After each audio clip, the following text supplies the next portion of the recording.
Good morning, everybody, and welcome to the Dennis Herrera Show. It is a Tuesday morning. It is 9:05. Uh, Time flies when you're having fun. I've been going around trying to arrange my thoughts because we are going to be. Somebody mentioned that Pam Bondi was cooked yesterday on my show, and I haven't heard or seen the hearing on it. Whew. First of all, welcome to the Dennis Herrera Show and a salute to everybody coming in. Just please check in, give me a quick hello and drop. And don't forget to like the video if you are joining me. Let me make sure my sister Trinity actually joins me. Well, I can make sure, but I can ask. Okay, I'm live. There you go. I got a lot of things in my mind. You have no idea, guys. You have no idea. A lot of things are happening this year, and we are hoping that things go our way because if it goes our way, it means that Americans will be taken care of and that we can finally turn around this boat and continue to move the United States of America forward. I want to start off with a little pre show, so to speak, before we dive into the hearing, which is going to be from Fox News. A lot of people on the left probably don't want to hear that, but it is what we're going to do today. And one of the things that I have been talking about a lot is, affordability. What causes our economy to go bad.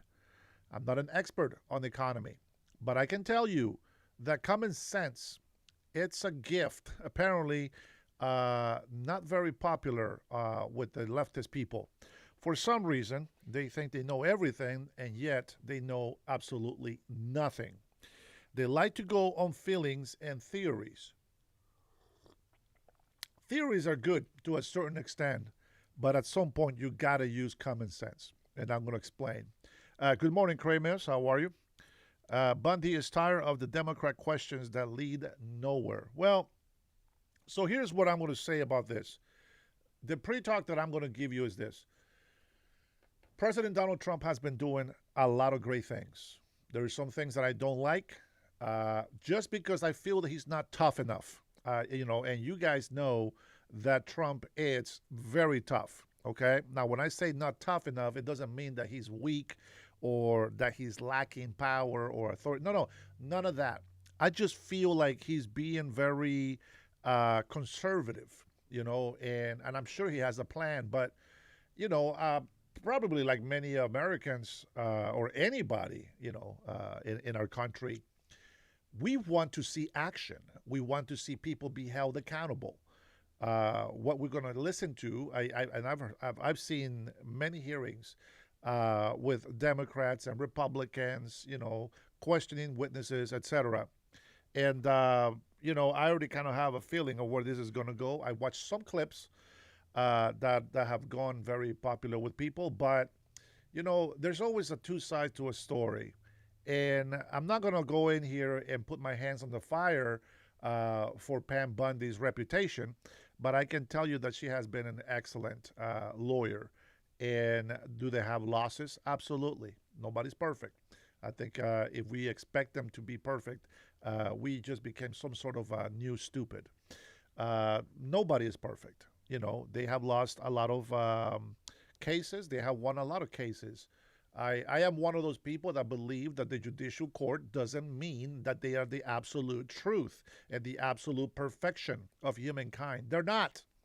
There's a lot of activist judges, which I am against activist judges. I see Hispanic judges that are out there fighting illegal immigration. They are in favor of illegal immigration, pardon me. And I try to have both sides of the story, to listen to both sides, to the left, to the right, and then use some critical thinking and try to make up my own mind. There are some things that I don't like, and there are some things that I do like. And I want people in my audience to understand that I support President Donald Trump 100%. Absolutely. I voted for President Trump. I like everything that he's doing. And the one thing that bugs me is that they are not tough enough on the leftist people that are obviously trying to destroy President Donald Trump, not because he's doing something wrong, but simply because he beat them at the in the election. He has turned their back on Democrats because the Democrats have turned their back on the country, and I support him 100%. I I would like to try to defend Pam Bundy, but I think that at some point, uh, I feel like she's not giving straight answers. The clips that I've seen, they don't make her look good. And yeah, for some people, it shows that she might be cooked, which is why we're gonna listen to it. Now, if you are gonna be in this channel, you have to understand. I will pause the video. This is gonna be a very long video, and who knows? Maybe we won't even watch the whole hearing, but we'll get to some points in here. I'm sure. Uh, it is unbelievable that people don't see what's going on. We have hundreds of thousands, no, not hundreds of thousands. Yeah, well, I guess hundreds of thousands of missing children because of stupid Biden administration with the open border. Okay? We have stupid arguments from the left, which is, how do you unpack everything that the left has been doing? The left has been, first of all, paying protesters. The paying protesters it should be illegal, to be honest.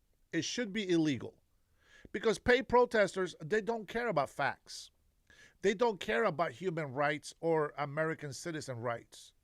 They don't care. They just care about the money, and they will go out there and sell their souls for money. And I think that's a big problem. Number two, they have been hiding so much truth from the American people.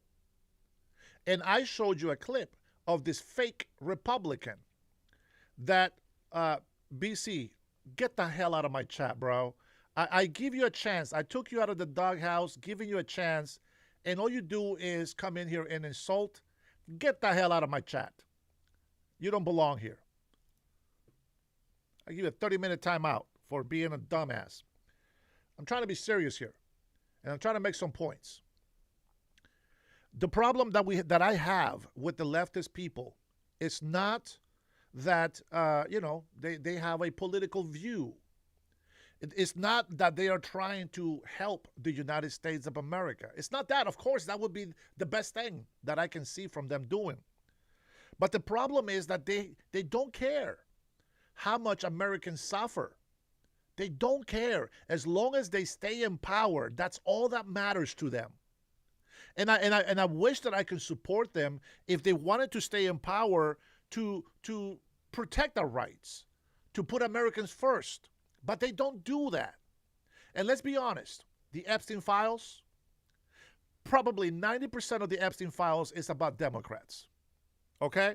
And people get mad because President Trump's name gets mentioned on the files 200 million times. Okay? And who gives a crap? That doesn't mean anything. That's not proof that he was doing anything. As a matter of fact, I can tell you, he's not in there as leftists think that he is.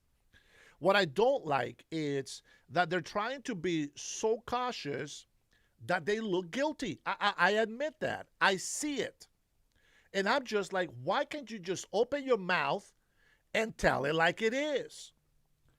Kash Patel, Dan Bongino. These guys, they came in here campaigning with all this fire about they're going to release all this information that Americans really want. And at the end of the day, they come in and they don't do anything. Like, we want some answers. It's not just the Democrats wanting some answers. I want my answers. I want to know what the hell is going on. I understand that there is some things that the American citizens probably shouldn't know. Okay? There's a lot of dumb people out there. Brian, good morning, brother. Thank you, Tan. Good to see you, sis. It's been a while. Lone Wolf says, Eyes, baby. Thank you for the support, guys. We are 100% for Eyes. And I know I listen to Ton Holman talk, and of course, I listen to Tampon Tim as well. And the way they say things, you can totally see who is trying to do right by the people and who is trying to just be cowards hiding behind their titles and their party. You know, there's a lot of fraud going on and all that stuff, but, you know, Epstein Files has been literally created to really, and I hate to say this because these are all theories that people come up with, but the Epstein Files to me has been created as a distraction. There is nothing that the Democrats are doing for the United States of America. Let me start off by saying every single leftist person that we have in this country, every Democrat, unfortunately, that's just the way it is right now. Every single one of them blame President Donald Trump for affordability. They blame President Donald Trump for the ICE agents kicking out illegal immigrants out of our country. They blame President Donald Trump for bringing crime down in crime-ridden cities. We have a big example, Washington, D.C. Why did he start with Washington, D.C.? Besides that Washington, D.C. is the capital of the United States of America, and it should look the best. The people should be the best, should be the safest place on earth. But it's not. So President Donald Trump has pride that things in the United States have to look good. We are a great nation, and we should be looked at as a great nation. So why does he go to D.C.? Because in D.C., he has jurisdiction. Nobody can tell him what to say, what to do, so to speak, to a point. But what I'm saying is about deploying the National Guard, about deploying ICE agents, and to clean up the town. And you know what? They did. They cleaned up D.C. We saw the crime rates go down, and I mentioned this last night on my live. Even the chief of police, who was also a leftist, had to step down because they've been lying about crime numbers. You think D.C. is the only place where Democrats have done that? No, it's not. I can guarantee you every single state, especially blue states and cities, lie about their crime numbers. The difference is that President Donald Trump was right about everything. The difference is that President Donald Trump showed not just this country, but the world, that crime was infesting and destroying the United States of America like a cancer. Unstoppable. And President Donald Trump did the unthinkable. The thing that people thought was impossible. The thing people thought would not be able to happen. He did it because he loves this country, because he puts America first. He was also criticized for destroying drug boats. And the leftards, the leftists, Democrats, all these people that are still loyalists to their party and not to the United States of America, they condemned him. Every little thing that President Donald Trump does, and this is what pisses me off about it. I am a man who believes in justice and fairness. I hate it when people just go off on somebody because they don't like them. See, I'm the type of person that I don't have to like you. You don't have to like me. I don't want to be friends with you. You don't have to be friends with me. But what I would like is some sort of way that we can live together without fighting. Are we into politics? Of course, there's going to be some arguments. Are we into religion? Of course, there's going to be some disagreement. There's non-believers, there's believers. There's non-spiritual people, and there's people that just deny spirituality. I understand that. I understand that. But the fact of the matter is that Not one Democrat, not one leftist person. Thank you for subscribing, guys. Not one leftist person has said, hey, this Democrat senator was mentioned in the Epstein files.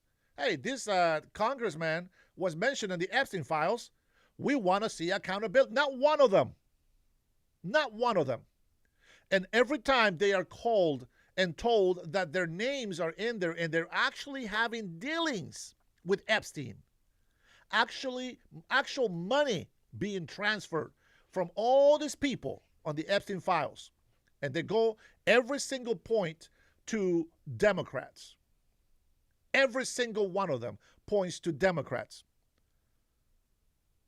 Epstein files is the biggest distraction that Democrats have put in front of the American people. And I'm going to tell you why it works. It works because there is too many people who are so fragile with their emotions. They have no backbone. They don't have courage to do what it takes for this country to continue to be free, to continue to be fair and just for all. They're too emotionally compromised. Democrats are known for lying. We have a Democrat running for office, and she literally says, I am running as a Republican. And it's a lie. It's the only way I can run, she says. To be a fake Republican. How do you leftist people, how do Democrats not get mad at that and say, wait a minute, what the hell are you talking about? You either with us or without us. Or against us. Not one leftist comes into my chat to say anything about any Democrat, period. It doesn't matter how filthy, doesn't matter how dirty. They don't say jack squat. All they can think is Trump, Trump, Trump. TD is at 1,000% max. There is no stopping. There's no turning back. Even when they know they made a mistake, there is no turning back. We're just going to continue going forward, 100%. And well, guess what? I will go ahead. I'll play. I'll play along. So guess what? I'm 100% for Trump and the administration. Do I think they're perfect? I will never say that they are perfect. Do they make mistakes? Yes. Did the previous attorney generals for the president make mistakes before? Yes. Did you say anything about it? No. Then shut the hell up. Does your governor run your state perfectly? No. Did you say anything about it? No. Then shut the hell up. It's very simple. You see mayors destroying Chicago. You see the governor destroying Illinois. You see them destroying. They already destroyed the budget. They took all the American taxpayer dollars, gave it away to illegal immigrants, and pocketed some of them themselves, and you still support them. Black Lives Matter, a racist organization that was created just to divide this country even more. What happened with that? Black communities didn't get jack squat, but the creators of the group, they bought mansions for themselves. And you still support these people. How can you not wake up and see what they're doing to our country? Listen, I'm not going to tell you that the Epstein files are not important. Of course, sure, they're important. But these are files for, doggone it, over 20 years now. Over 20 years. What the hell are you talking about? Why is this so important? Only because Trump is in office. Why wasn't this important when Biden was president? That's what pisses me off about the leftists. Nobody said anything on the left. When Bill Clinton was very involved in the Epstein files, George Bush didn't bring that up. Obama certainly didn't bring it up. And then Biden didn't bring it up. But all of a sudden, they saw that they can't stop President Donald Trump. And when they destroyed their cities and their states, the first thing they say, President Donald Trump's fault. Oh, tariffs. Yeah, tariffs. Tariffs is destroying. Shut the hell up. Here in Washington State, we have small businesses running out of business every single day. We got small businesses shutting down because of crime. We got homeless people shoved into buildings as their grave. That don't fix anything. They are destroying the city. And they're sending out a message to other people, hey, we'll take care of you. If you're a drug addict, we'll take care of you. We'll give you free drugs. You got to hold them accountable. Stop defending irresponsibility. Stop being like those childish high schoolers and middle schoolers going out there and being disrespectful to a mother just because she asked, why are they not in school? Teachers who I have less and less respect each day that goes by because they are showing to be so turned left. They don't care about teaching or educating our children to be better citizens for this country, and all they care about is their ideologies or their sexual perversions. That is a problem. That is a problem. And I don't care if you're religious or not. And my point of view is a very religious point of view. But that doesn't mean that I break the law. That doesn't mean that I ignore the law. See, I know how to separate religion from government. How to separate church from government. Most people don't. And I always see the leftist people every single day. They come in, they're not Christians, they're not believers, they don't understand the Bible, they like to insult Christians because they don't believe in God. How is it that these same people can't do that to Muslims? I know why. The question is rhetorical. They're cowards. They're chickens. They're scared of Muslims. Well, we're not scared of Muslims. We're not scared of people. I know when my time is done on this earth, I know that Jesus Christ has my back. We are all in this world very temporary. We're just going through it. We're just going through it. And you have two choices. Either you have a good life and try to be happy and try to help and fix things, or you be miserable and give in to your demonic thoughts and ideas. I cannot sit here in good conscience and just tell you it's President Trump's fault. I can't just sit here and tell you, oh, it's just Democrats' fault. No, because there's also Republicans. My point is, I want Americans, residents, legal migrants, those who are here lawfully in this country, to do something very simple. Respect the law. Respect each other. And if somebody's not here legally, they got to go. Forget about your red or blue or green or yellow, whatever the hell party color you want to pick. This is the United States of America, doggone it. And if somebody is misbehaving and they're being violent and they're being criminal, their ass should be disciplined, corrected, and in jail. It's very simple. And people can come in here and judge me and say, oh my God, you just say you're a Christian. Oh, look at the mouth. Look at the language. Who gives a shit what you think about my language? I don't care about the language so much. I care more about facts, about the things that are making a good change for the future of our children. That's what I'm about. That's what I'm about. So when these libtards want to keep using Epstein files, it's a big distraction. It pisses me off. I have been calling this for the longest time. They want to go ahead and release the files. Oh, release the files, release the files. Okay, let's play the game. Here we go. Release the files. Okay, so they release the files.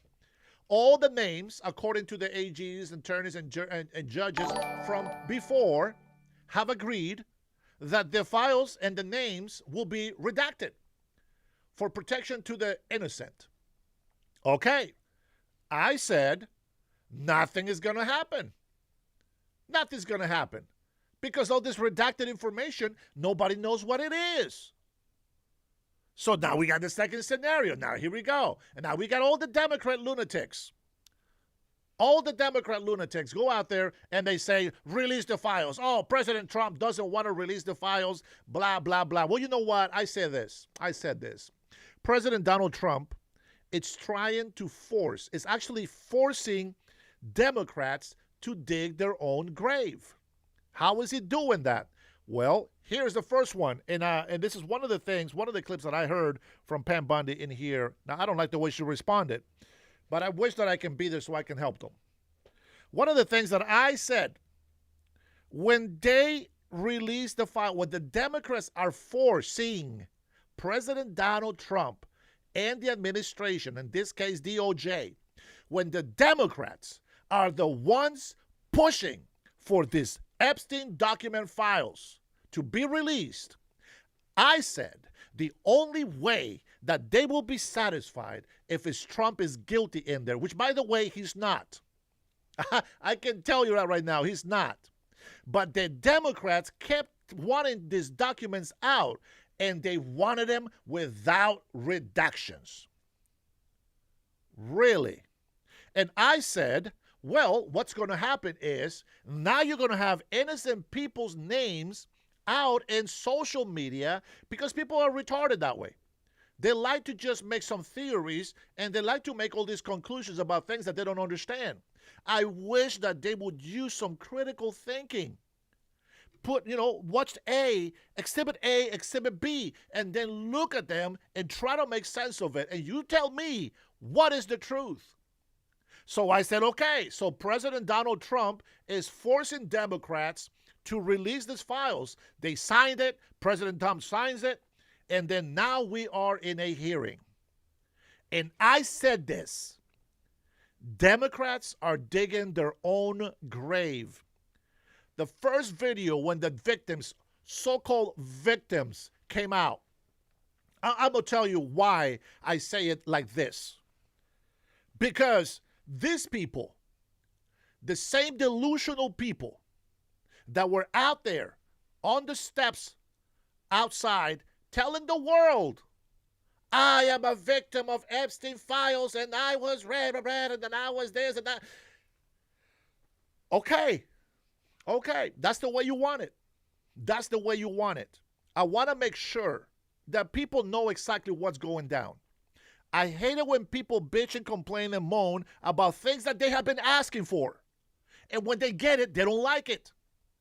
So you got all these victims. Some people signed up for it. Some people are so sexually perverted that they signed up for it. Innocent children, I will protect. Adults, 18 and over, that made a decision to be in that island, that's their own doing. I can't defend that. They wanted orgies. They want to do all this crazy stuff. Hey, listen, you signed up for it. You thought the money was good back then, and when you didn't like it, well, it was too late. It was your own doing. Innocent children, I will protect. So now you have this scenario, and I said, listen, if you release the files unredacted, nobody, not even the innocent, is going to be protected. Do you still want the files released? Yes, release the files. Yeah, release the files. All the libtards. Release the files. Epstein files. I don't believe anything Christine Maxwell says. Just whatever her name is. I don't believe anything that that any person involved in the Epstein files will say. None of them. They all got paid. They all did bad things. Whether President Clinton was on a red or blue dress on a couch pretending to be a woman, who cares? If they did something against minors, I care. I don't care if P. Diddy and all the corrupted gangster rappers and all these stupid ass celebrities go out there and have their orgies and have their eyes wide shut, or whatever the hell they want to call their little cult, I don't care what they do. They're adults. And that's what people don't seem to understand about these Epstein files. If they're children, they're victims, I'm with them. If they're adults and they chose to be there for the money, I have no pity for them. I don't. It's sad that things have happened, but they signed up for that. And so, with that being said, and you have to pay attention. You know, people don't listen. People just hear things. But I want you to listen, because it happens every single time and it never fails. If you use common sense, the truth is very easy to find. But it's very complicated to understand. I understand that. I don't pretend to know everything or that I understand everything. I like to be corrected sometimes. I like for people to give me some facts. I have shown you many times I've been wrong about a lot of things. And I've been corrected. And I think it's great. It's what we're supposed to do. But I'm not wrong about my judgment. I might be wrong about names and dates and maybe amounts or numbers. But I am not wrong about my judgment of character. That, my friends, I can tell you, I am a very good discerner. I can't stand a lot of politicians because you can see right through them.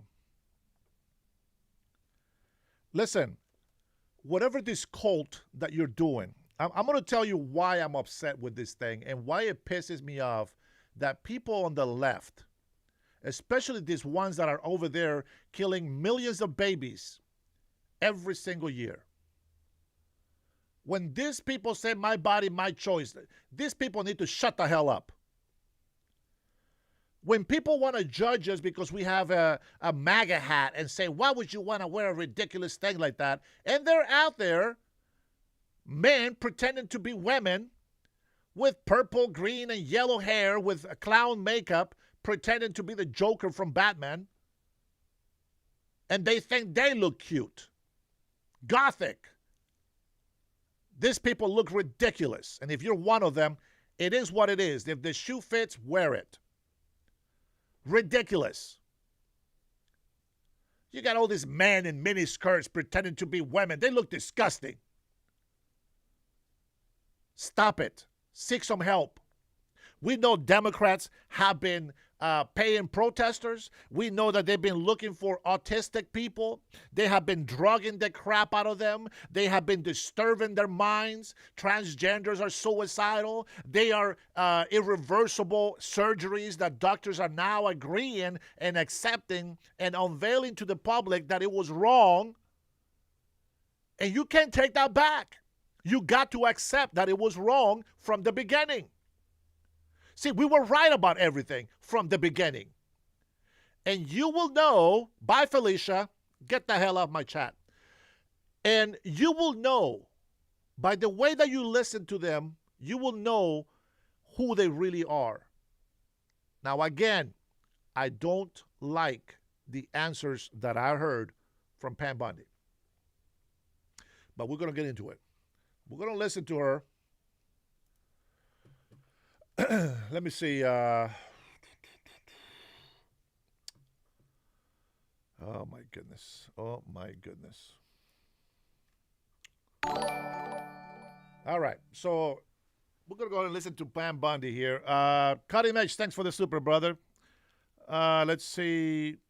Dennis, Elon Musk told the victims that they could name the perpetrators and he would pay the government lawsuits for breaking the protection contract. The victims are being used by Democrat as pawns. Well, and one of the things that I found out about one of these so-called victims in the oh my God, you just can't make this up. One of the so-called victims actually is so involved with the Democrats, the administration, and some are actually even paid by Soros. Democrats are so desperate to make up stories, to make up lies. And if you haven't been paying attention, you will believe these lies. Because when you take things out of context, you can understand what the hell is happening. But if you've been following these things and you have been listening, not just hearing, listening, and try to critically think about what's going on, make up your own mind, forget about your party, and just think with common sense, you will find out who's lying. And I cannot believe after all this freaking time, we got all these videos and all this evidence of Democrats lying over and over and over. And this is one of the things that I hate about people, that they call themselves to be this righteous people, and yet they lie about everything they say. I don't like Dan Bongino. I think he came in, he was full of crap. I expected a lot more from him. When he, you know what Dan Bongino was like? He's like those videos that you watch with the door is closed or the gate is closed and there's a big dog on one side and a little tiny chihuahua on the other side. The chihuahua's barking. Bark, bark, bark, bark, bark. The moment they open the door or the gate, the little chihuahua looks up at the person that opened the gate and goes, "What the hell is going on?" That's Dan Bongino. That's Dan Bongino.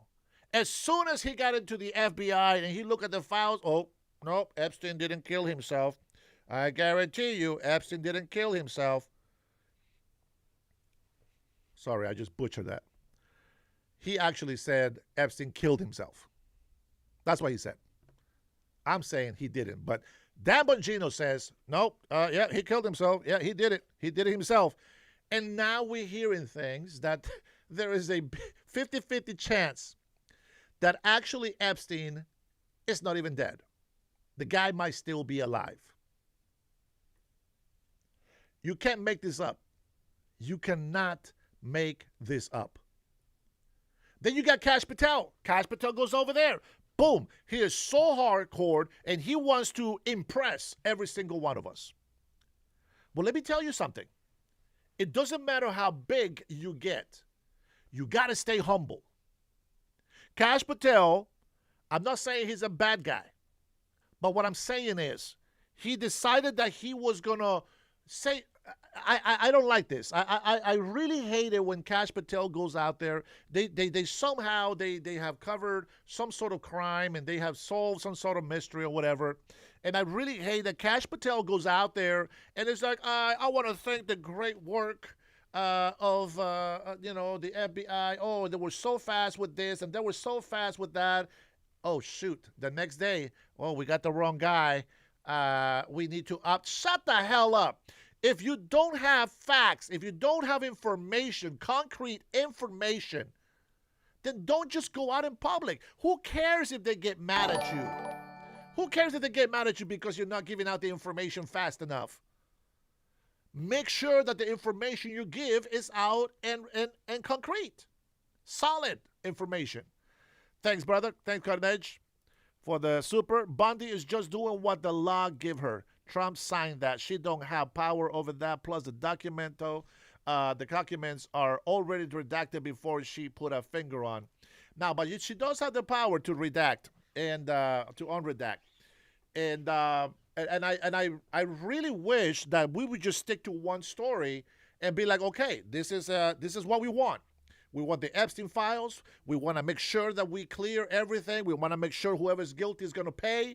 Doesn't matter if it's Republican or Democrat. I wish that was the mentality behind the investigation of the Epstein files. But that's not the case.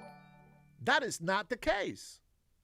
They are using this as a political maneuver to stay in power. And I hate that. Plus, Bongino, says Cutting Edge, was working in a Benghazi case before Hillary testified. Remember, Hillary said, if I go down, a lot of people go with me. I said that last night, and I reminded people that last night. And I really like the fact that Hillary Clinton, it's actually pushing for the trial to be public. Absolutely, 100%. I am so excited that she's doing that. And I really hope that they get everything down the way it's supposed to. Now, I will say, good morning, sis. Tanya, welcome. And my favorite sister, Trinity, finally gets a chance to come in here with us and spend some time fact-checking me as I tell my spew here. All right, so I want to make sure that we know what we're about to watch. Do I think that Pam Bondi, or Bondi, as they call them in Australia, do I think that Pam Bondi should be fired? No, I don't think so. Do I think that Kash Patel should be fired? No, I don't think so. Do I believe they have made mistakes? Yes, they have. That's not a reason to fire somebody. It looks bad. I get it. And you got it. And they got to take the punch. It comes with it. They got to take that punch. But they got to fix that mistake. You can't make the same mistakes over and over and not get fired. So if they keep doing this, I will jump in the wagon and say, fire her. Get rid of her. President Donald Trump is not firing as many people as he did before because he needs people that he can trust. Now, people don't like it, you know, that the people that actually support Trump, well, they support Trump. They think that these people should turn on Trump as if they know better. Well, we know about the stock market. Everybody, how long do we hear it? A year. Almost a year. We kept hearing the libtards, even some Republicans. We kept listening to all these economy experts, stock market experts. And I'm a nobody. And I went against them. And I talk about tariffs as if I am a professional economist. No, I'm just an American that is a half a century old. Well, disclaimer, I still have 4 months to go before I'm a half a century old. But I have seen the stocks go up and down. I have seen the economy go up and down. I've seen what happens when too many people are in one place and there is not enough supply or resources for everybody to be taken care of. I supported tariffs 100% from the beginning. Why? Because before, in the 90s, we were still making some money. We're still losing money, but we were still making some money. It was still great for America. And then the Democrats decided to switch to globalism. Globalism is not a bad thing, but the problem is you cannot give globalism 100% of everything that you need in this country. You got to find some way to find an incentive to keep jobs to stay here in the United States of America. You can't just get rid of all manufacturers and 2 decades of destroying America and then expect them back within a year. You are a moron if you think that's the way it should be. I am actually impressed and surprised of how great our economy is doing given the circumstances, given the obstacles, given the fighting, given the opposition from Democrats. I am so surprised how much President Donald Trump has accomplished, regardless of all the push that the Democrats have been giving us. Can you imagine how much better off we would be if the Democrats decided to work with us? Instead of helping illegal criminal aliens, if they work with us and give those benefits to the American people will be a lot happier. Affordability wouldn't be a problem. Emergencies will not be so hard to tackle. We will have more than enough resources to help Americans in need. Instead, Democrats want to fight against everything that is illegal, everything that is criminal. Why is that? They even lie to our face. They even tell us, I am going to run. As a matter of fact, here, I'll go ahead and replay it for you so that you can hear it for yourself. Because this is ridiculous. I'm going to show you right here from my X account. Listen to this clown right here. This is a Democrat clown right here. North Carolina, 14th District candidate. Check this out. I'm not a real Republican. Like, I am telling people the truth. I knock on a door And I say I'm running in the Republican primary, but I'm not a Republican. I'm a progressive. I'm running as a Republican in the Republican primary for Congressional District 14 because that is where the actual competition happens in our gerrymandered district. It happens in the primaries. Like if you're in a district that is a lock for Democrats, that Democratic primary is where the competition is. Cheaters is what they are. And quite frankly, while the can't win strategy is about building for the long term and like building our bench and being ready for fair maps in 2030, we got to fucking win right now. Sure. Because we are in an emergency, like a democratic emergency. And so the place I can win is as a fake Republican. Go ahead and explain that truth. Explain that truth to me. Go ahead. Keep defending your libtards. Explain that truth. Those who are calling most for the dismissal of Trump's cabinet are the Democrats. Their unity makes them strong. That's why he doesn't fire them. 80 years of experience plus Tulsi, don't talk, no leaks. Isn't that amazing? By the way, Cutting Edge, thanks for the support, brother. I appreciate you. I'm going to tell you something. You call me a liar. I just show you a Democrat lying to be a Republican. Why? Why do you think that is? They have found themselves that we are on to their fraud.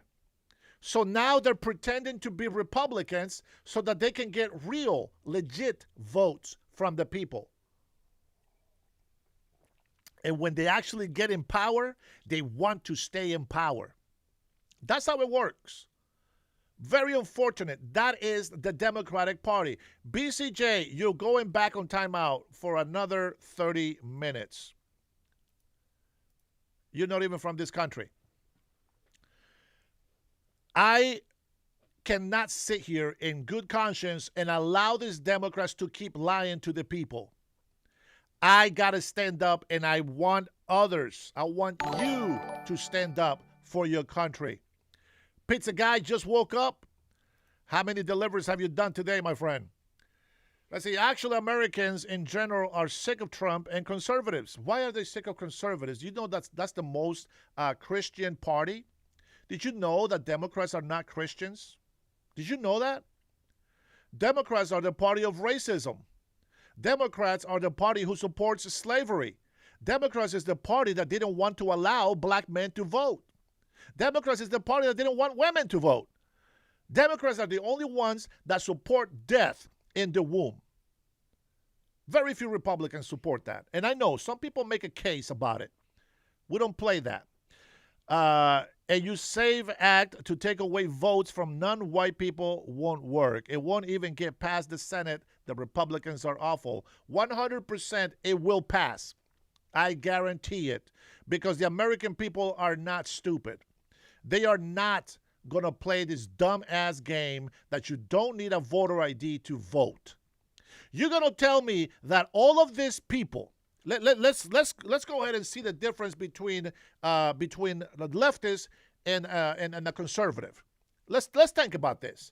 So you're telling me that all of these people don't have ID to vote, and you think that's taking away votes from the people?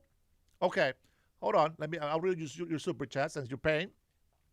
I will debate you on politics today, and we can do it live, but I have drive now. I know you drive, bro. Don't worry about it. You don't have to explain. We don't like the conservatives because they have lost their way from Bush and Reagan to Trump. It's now a MAGA cult. Yes, Make America Great. You can call it a cult. I will take the cult. I am in the Make America Great cult. And let me tell you why there is a problem with the Democrats versus conservatives. The libtards versus conservatives. That's the way that I'm going to put it. The left side keeps lying to us. I just gave you the biggest example. They pretend to be Republicans so they can get the votes. Now, Pizza Guy makes an argument like many people, if not everybody on the leftist side, and he makes the argument that we're going to lose votes or stop people from voting because they don't have IDs. Let me tell you something. If that is true, these people, all these people that you're talking about, they cannot rent. They cannot buy a house. They cannot drive. They cannot smoke. They cannot drink. They cannot do anything because they have no ID. Is that what you're telling me? You can't register in school unless you have an ID. You can't get a degree unless you prove that you're that person. You can't say that you have a membership at a club unless you have an ID that says that. Even if the SAVE Act passes, it won't say the Republicans. Okay, that's fine. What we want is fairness. We will vote to Republicans, bro, I don't know, I can't read that one. Nothing is Christian about taking advantage of children, and nobody's taking advantage of children except Democrats. I already registered to vote in Alabama. Well, good for you. I hope that by the time it comes to vote, you will have the Holy Spirit guide you into making the right decision.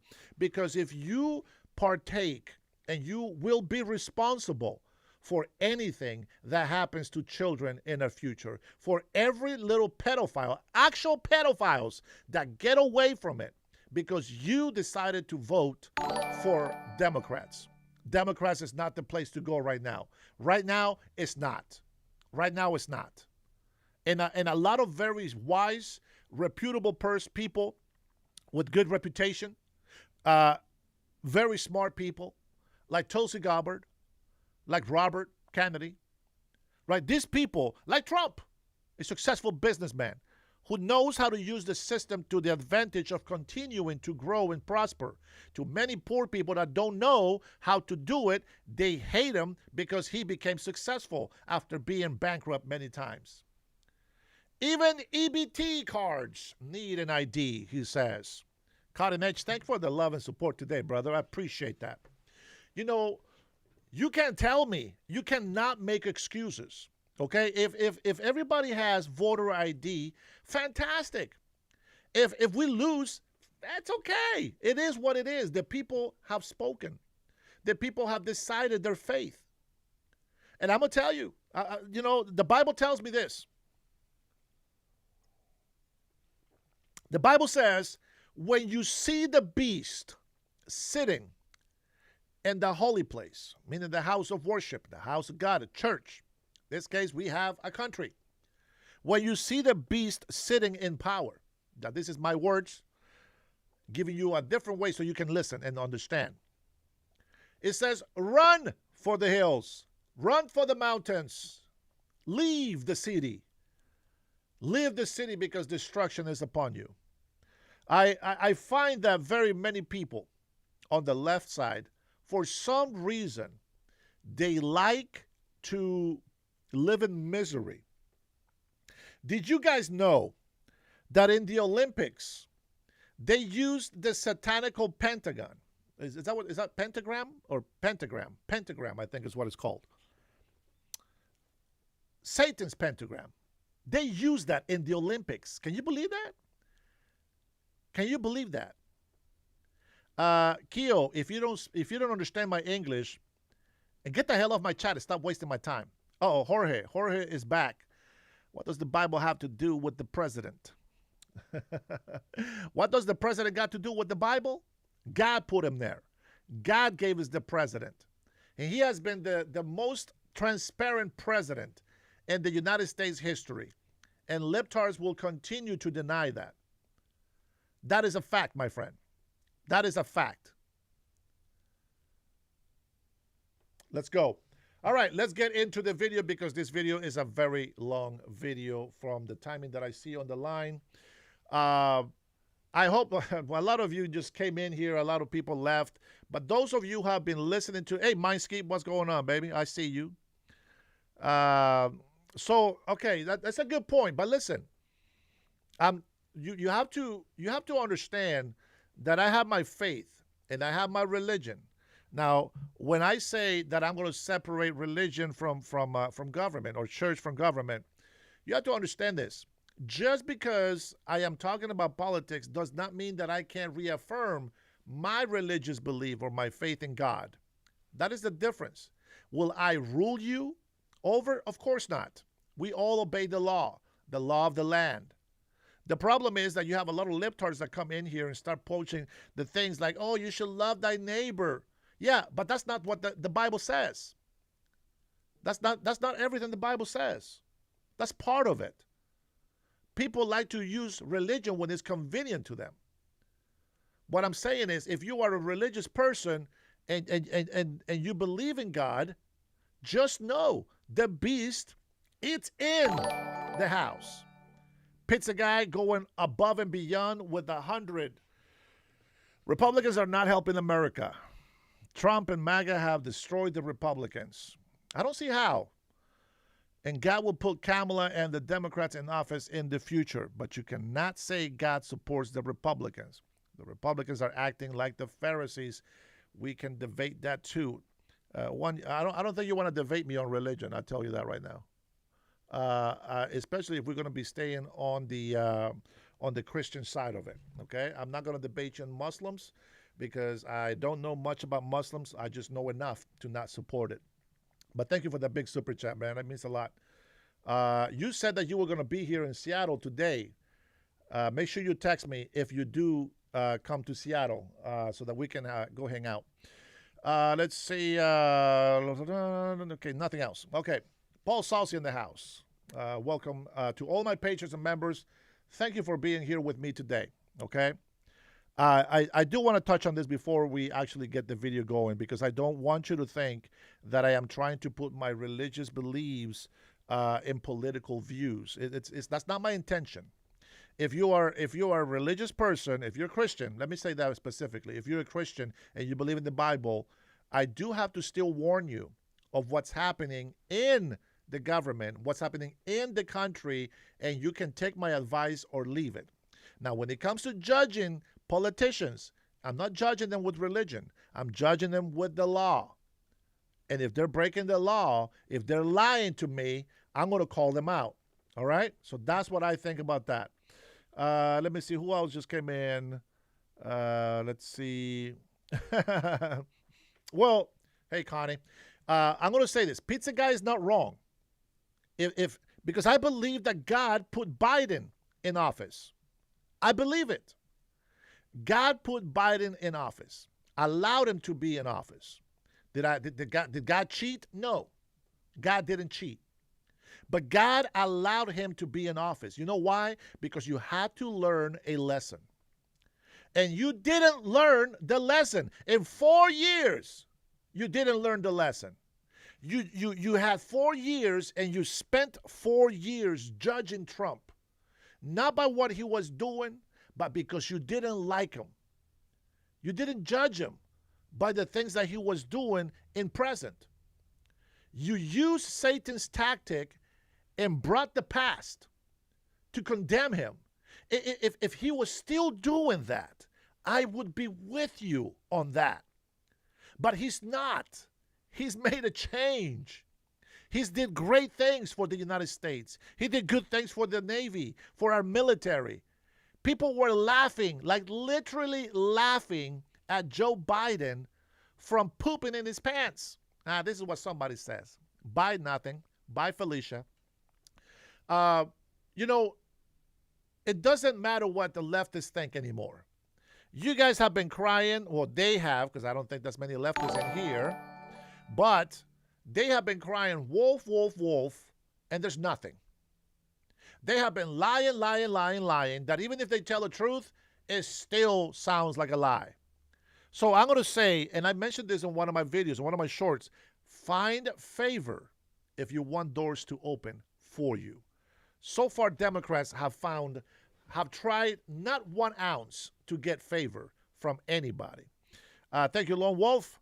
Dems only see a Bible when they storm a church. That's actually a bad joke, but yeah, man, I know what you're saying, brother. I will say this.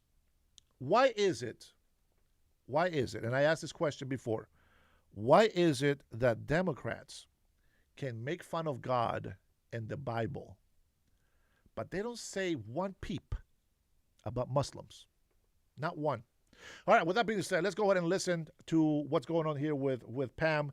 And I will warn you, I'm going to stop this video and we're going to go ahead and dissect what I see happening as we listen to it.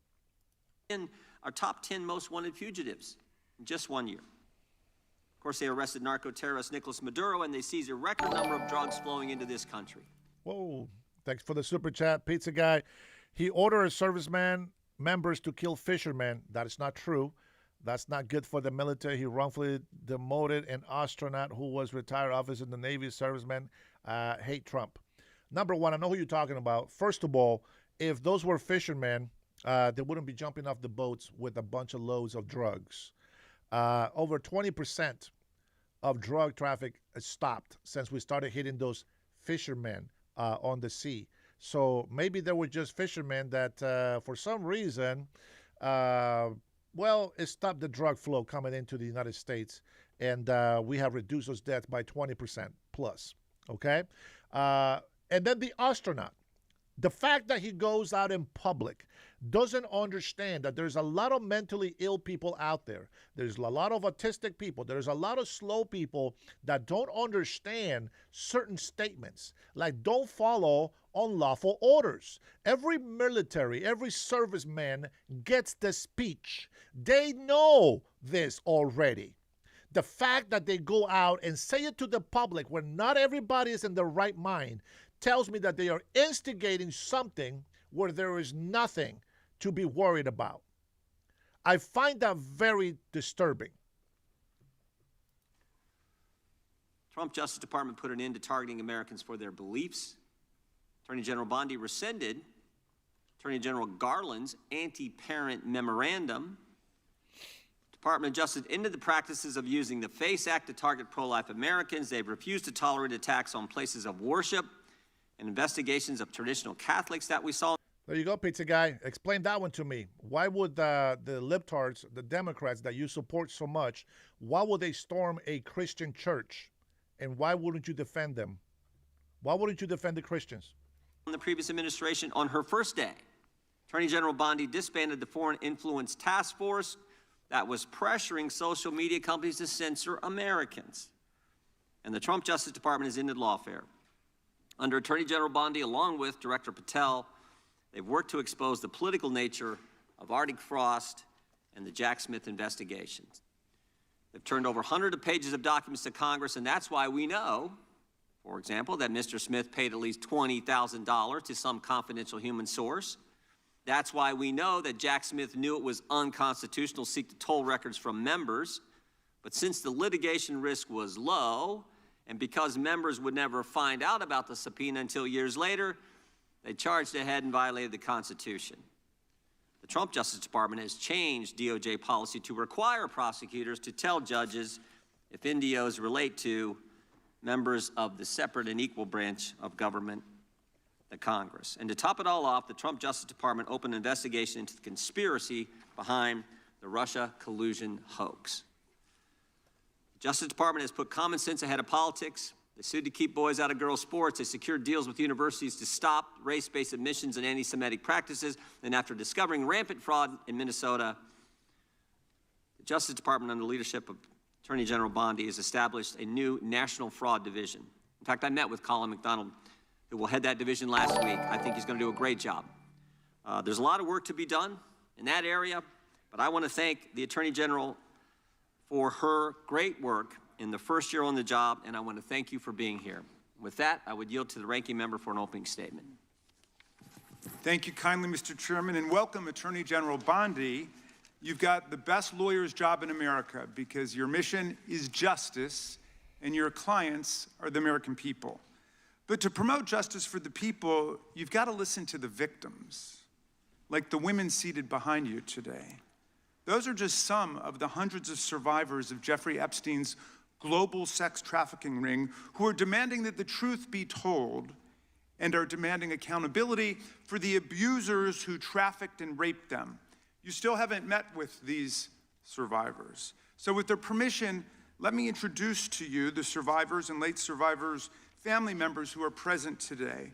There's Teresa Helm, there's Jess Michaels, Laura Bloom McGee, Danny Bensky, Liz Stein, Marina Lacerda, Sky and Amanda Roberts, who are the family of the late Virginia Giuffre, Charlene Rouchard, and Lisa Phillips. Now, you're not showing a lot of interest in the victims, Madam Attorney General, whether it's Epstein's human trafficking ring or the homicidal governmental violence against citizens in Minneapolis As Attorney General, you're siding with the perpetrators and you're ignoring the victims. That will be your legacy unless you act quickly to change course. You're running a massive Epstein cover-up right out of the Department of Justice. You've been ordered by subpoena and by Congress to turn over 6 million documents, photographs, and videos in the Epstein files, but you've turned over only 3 million. You say you're not turning over the other 3 million because they're somehow duplicative, but we know that there are actual memos of victim statements in there, and you also took down the Department of Justice's prosecution memo from 2019. So it's clearly not all duplicative, but even if it were, why not release it? Just release all the duplicative stuff. In the half you did produce, you redacted the names of abusers, enablers, accomplices, and co-conspirators, apparently to spare them embarrassment and disgrace, which is the exact opposite of what the law ordered you to do. Even worse, you shockingly failed to redact many of the victims' names, which is what you were ordered to do by Congress. Some of the victims had come forward publicly, but many had not. Many had kept their torment private, even from family and friends, but you published their names, their identities, their images on thousands of pages for the world to see. So you ignored the law, and even with over 100,000 employees at your disposal, you acted with some mixture of staggering incompetence, cold... I want to shut up Mr. Raskin here. I mentioned that to release the files unredacted was going to have a lot of consequences, and there's going to be a lot of innocent people being hurt.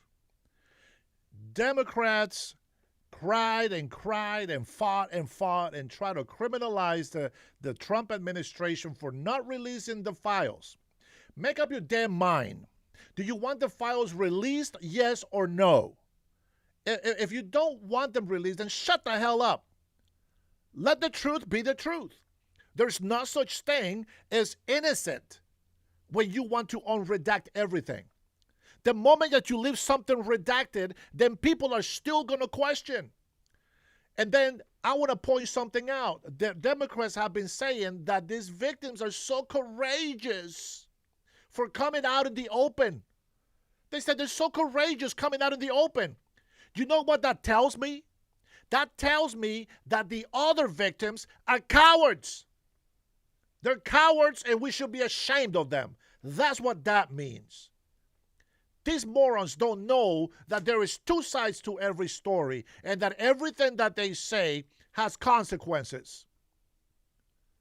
Use your critical thinking. If you have a brain cell, you might be able to make some sense. Before you make a comment, thinking that you are giving somebody props, just remember that they are not everybody. There's still other victims that didn't want to be mentioned. He's talking about how they want to protect the victims. They're innocent, and yet they make them go into court. They put them in public stands. They go on the stairs, on the stairs outside, and in public press conference, 24/7, talking about we're the victims. Oh, I was done this. This happened to me. Oh, this happened to me. Really, this is how you protect the innocent. This is how you do your dealings. You don't care about what American gets hurt or damaged as long as they stay in power. They don't care what happens to innocent people. They come over here and cry me a river about how you care about innocent lives. You don't care about innocent lives. You made a big fuss to release all these files, and don't think that we're stupid. Because they did that on purpose. They knew that the moment that they released those files, all redacted, that there will be a lot of names that will come unclean.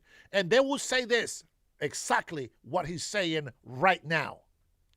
Oh my God, well, you leaked it. It's your fault. No, mofos, it's your fault. You voted for it. You asked them. You forced them to do it. And I said this. I said President Donald Trump is going to force them to sign to release the Epstein files, all redacted. And guess whose fault that's going to be? I said it's going to be the Democrats' fault. Congressman, all of those people that voted for these files to be released, unredacted, everything is on their hands. You understand that? Everything is on their hands because they asked for it. Now they're going to try to make it look guilty for releasing those files? Shut the hell up. You see what I'm saying? You got to be able to see it, man. You got to be able to see it. You got to be able to explain it to others. Come on. Cold indifference and jaded cruelty towards more than 1,000 victims raped, abused, and trafficked. There you go. This performance screams cover-up. Convicted sex trafficker and groomer Ghislaine Maxwell opened the gates of hell to Virginia Giuffre and hundreds of other victims, as Virginia recorded in her remarkable book, Nobody's Girl. But when Maxwell was subpoenaed to come testify before Congress, you and Todd Blanche quickly moved her from a higher security prison to a minimum security camp in Texas, where she's enjoyed 5-star treatment, including catered meals, private gym time, and access to a therapy puppy.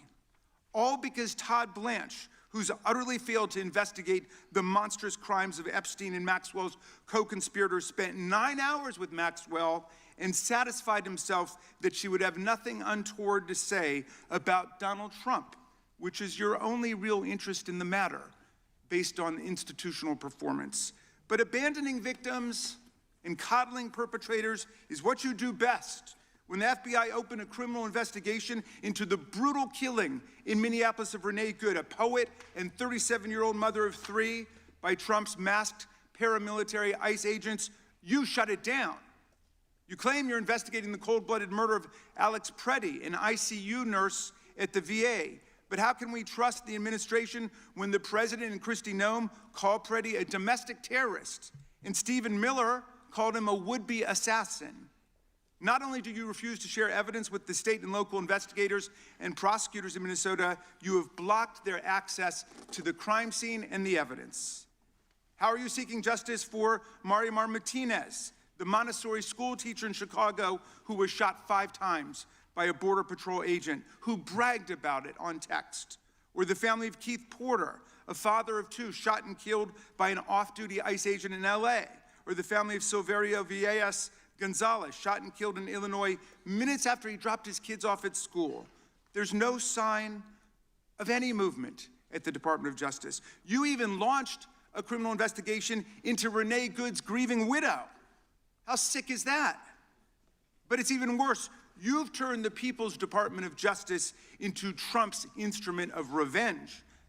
Trump orders up prosecutions like pizza, and you deliver every time. He tells you to go after James Comey, Letitia James, Lisa Cook, and Jerome Powell, the head of the Federal Reserve Board, and members of Congress like Adam Schiff, Mark Kelly, Alyssa Slotkin, Chrissy Houlihan, Jason Crow, Chris DeLuzio, and Maggie Goodlander, to name a few, and you snap to it. You replace real prosecutors with counterfeit stooges who robotically do the president's bidding. Nothing in American history comes close to this complete corruption of the justice function and contamination of federal law enforcement. And the good news is many serious lawyers at DOJ, including some of your own original appointees, have refused your lawless orders.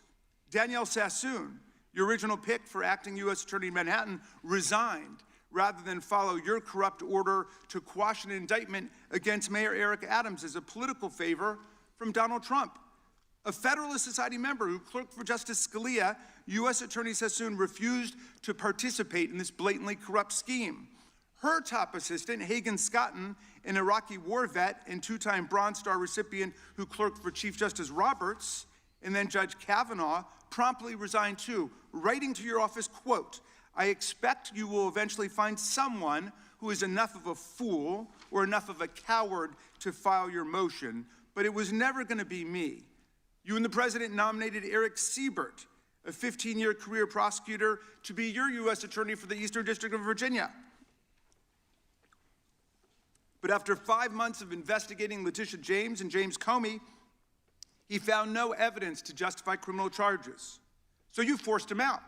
You replaced him with Lindsay Halligan, Trump's personal lawyer from the Mar-a-Lago documents case, who had zero prosecutorial experience and no qualifications. And then you were humiliated when a federal judge found that this corrupt appointment was blatantly unlawful and threw out Halligan's indictments entirely. And grand juries of American citizens have repeatedly rejected your vendettas and baseless indictments brought by the hacks left at DOJ now, with 2 different grand juries in Virginia voting down indictments against Letitia James in a single week. And just yesterday, another grand jury shut down your vendetta factory by rejecting indictments against the 6 members of Congress who had spoken out to remind all service members that they have a duty to refuse illegal orders. You tried to get a grand jury to indict 6 members of Congress who are veterans of our armed forces on charges of seditious conspiracy simply for exercising their First Amendment rights. I hope you will heed the wisdom and the constitutional patriotism of those grand jurors and not try it again by doubling down on that humiliation. As your best lawyers are sacked for having participated in the January 6th case or just flee for the exits now, your new lawyers keep lying in court. In dozens of cases, they've been excoriated for lying to federal judges. Chief Judge Boasberg, right here in D.C., suggested your Department of Justice perpetrated a fraud on the court. Other judges found your statements to be, quote, inexplicably misleading, patently incredible, totally inconsistent, and so disingenuous that the court is left with little confidence that the government can be trusted to tell the truth about anything. Now, as ranking member, I asked the chairman to add a few extra rounds of questions today because we each have 5 hours of questions, not 5 minutes, but we're stuck with 5 minutes. That's clearly insufficient to give voice to America's victims and survivors and to demand answers about all the corruption and cover-ups that we see at DOJ right now. We've got just 1 round, so we ask you politely but firmly, Madam Attorney General, please do not waste 1 second of our precious time by evading questions, by changing the subject, or engaging in personal attacks against members of Congress. We saw your performance in the Senate, and we're not going to accept that. This isn't a game. In the Senate, you brought something with you called a burn book, a binder of smears to attack members personally for doing the people's work of oversight. Please set the burn book aside and answer our questions. And when you hear us reclaim our time, that means it's time for you to stop speaking. We only have 5 minutes, so when we reclaim our time, that means you stop.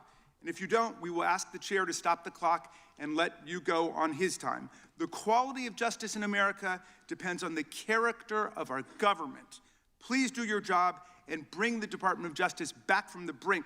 The survivors seated behind you and the American people watching everywhere deserve a Department of Justice worthy of its name. I yield back, Mr. Chairman. Without objection, all of the opening statements will be included in the record. We will now introduce today's witness. The Honorable Pamela J. Bondi has served as the Attorney General of the United States since February 5th, 2025. She previously served in the Office of the White House Counsel, 2 terms as the Florida Attorney General, and spent more than 18 years as a prosecutor. We welcome our witness and thank her for appearing today. We will begin by swearing you in. Would you please rise and raise your right hand? Do you swear or affirm under penalty of perjury that the testimony you're about to give is true and correct to the best of your knowledge, information, and belief, so help you God? I do. Let the record show that the witness has answered in the affirmative. Thank you. You can be seated. And please know that your written testimony will be entered into the record in its entirety. Accordingly, we ask that you summarize your testimony. Madam Attorney General, you may begin. Thank you. Thank you, Chairman Jordan, Ranking Member Raskin, and distinguished members of this committee. Thank you for hosting me here today. I'm grateful for the opportunity to answer your questions, highlight the work of our department, and discuss the most important topic of all, keeping the American people safe. A little over a year ago, I was sworn into office as the 87th Attorney General of the United States. I came into office with the goal of refocusing the Department of Justice on its core mission after years of bloated bureaucracy and political weaponization. The Department of Justice's core mission is to fight violent crime, protect the American people, and defend the rule of law above all else. While our work is never done, we have made tremendous progress to make America safe again. In 2025, we saw the lowest murder rate in 125 years. That's nothing short of historic. If you compare 25 to 24, here's what you'll find. The murder rate is down 21%, robbery down 23%, carjacking down 43%, gun assault down 22%, ag assault, burglary, could go on and on. Crime is declining. This did not happen by accident. The numbers tell an important yet straightforward story. President Trump has given us the resources, the support, and the leadership to protect the American people. President Trump's policies have saved lives. I cannot think of a policy outcome more important than protecting the lives of American citizens. Can you? This trend has been especially clear in Washington, D.C. and in Memphis. These are two iconic American cities that spent years in the grip of horrific violent crime. The Department of Justice surged law enforcement resources, and the results came quickly. Crime plummeted in both cities. And I want to make one point loud and clear. We achieved those results by working with Democratic mayors. Public safety does not have a party registration. When your constituents call 911, they don't ask for political views of the responding officer. They ask for help. I have federal agents in each and every one of your districts. They're here to help, and I am here to help. Many cities and states have worked with us and taken advantage of our federal support. Some have not. Meanwhile, a few elected officials have declared that they are, quote, at war with the federal government and encouraged widespread obstruction of law enforcement. Look at this guy. That guy right there is a true snake. Remember when he tried to blackmail Candace Owens? I don't like this guy. He's such a liar. Enforcement. This has resulted in avoidable clashes on the streets, as you've all seen. We've seen rioters storming a Christian church. Citizens and law enforcement officers have both been endangered by reckless rhetoric. We have made dozens of arrests in and around Minneapolis so far, and many of them could have been avoided by simple compliance with federal law. Of course, our efforts reach beyond our urban centers. We are striking crucial blows against terrorist organizations such as MS-13, TDA, the Sinaloa Cartel, and Antifa. And as we sit here, I think you've seen the news this morning. The news is reporting that cartel drones are being shot down by our military. That's what we all should care about right now, protecting America. As we seek to dismantle these drug trafficking networks that poison Americans, in 2025, our DEA agents seized more than 47 million fentanyl pills and more than 9,800 total kilos of fentanyl. That represents 369 million potentially deadly doses that can kill Americans. Meanwhile, our attorneys are fighting for President Trump's agenda in courtrooms across this country. This administration has been sued 627 times.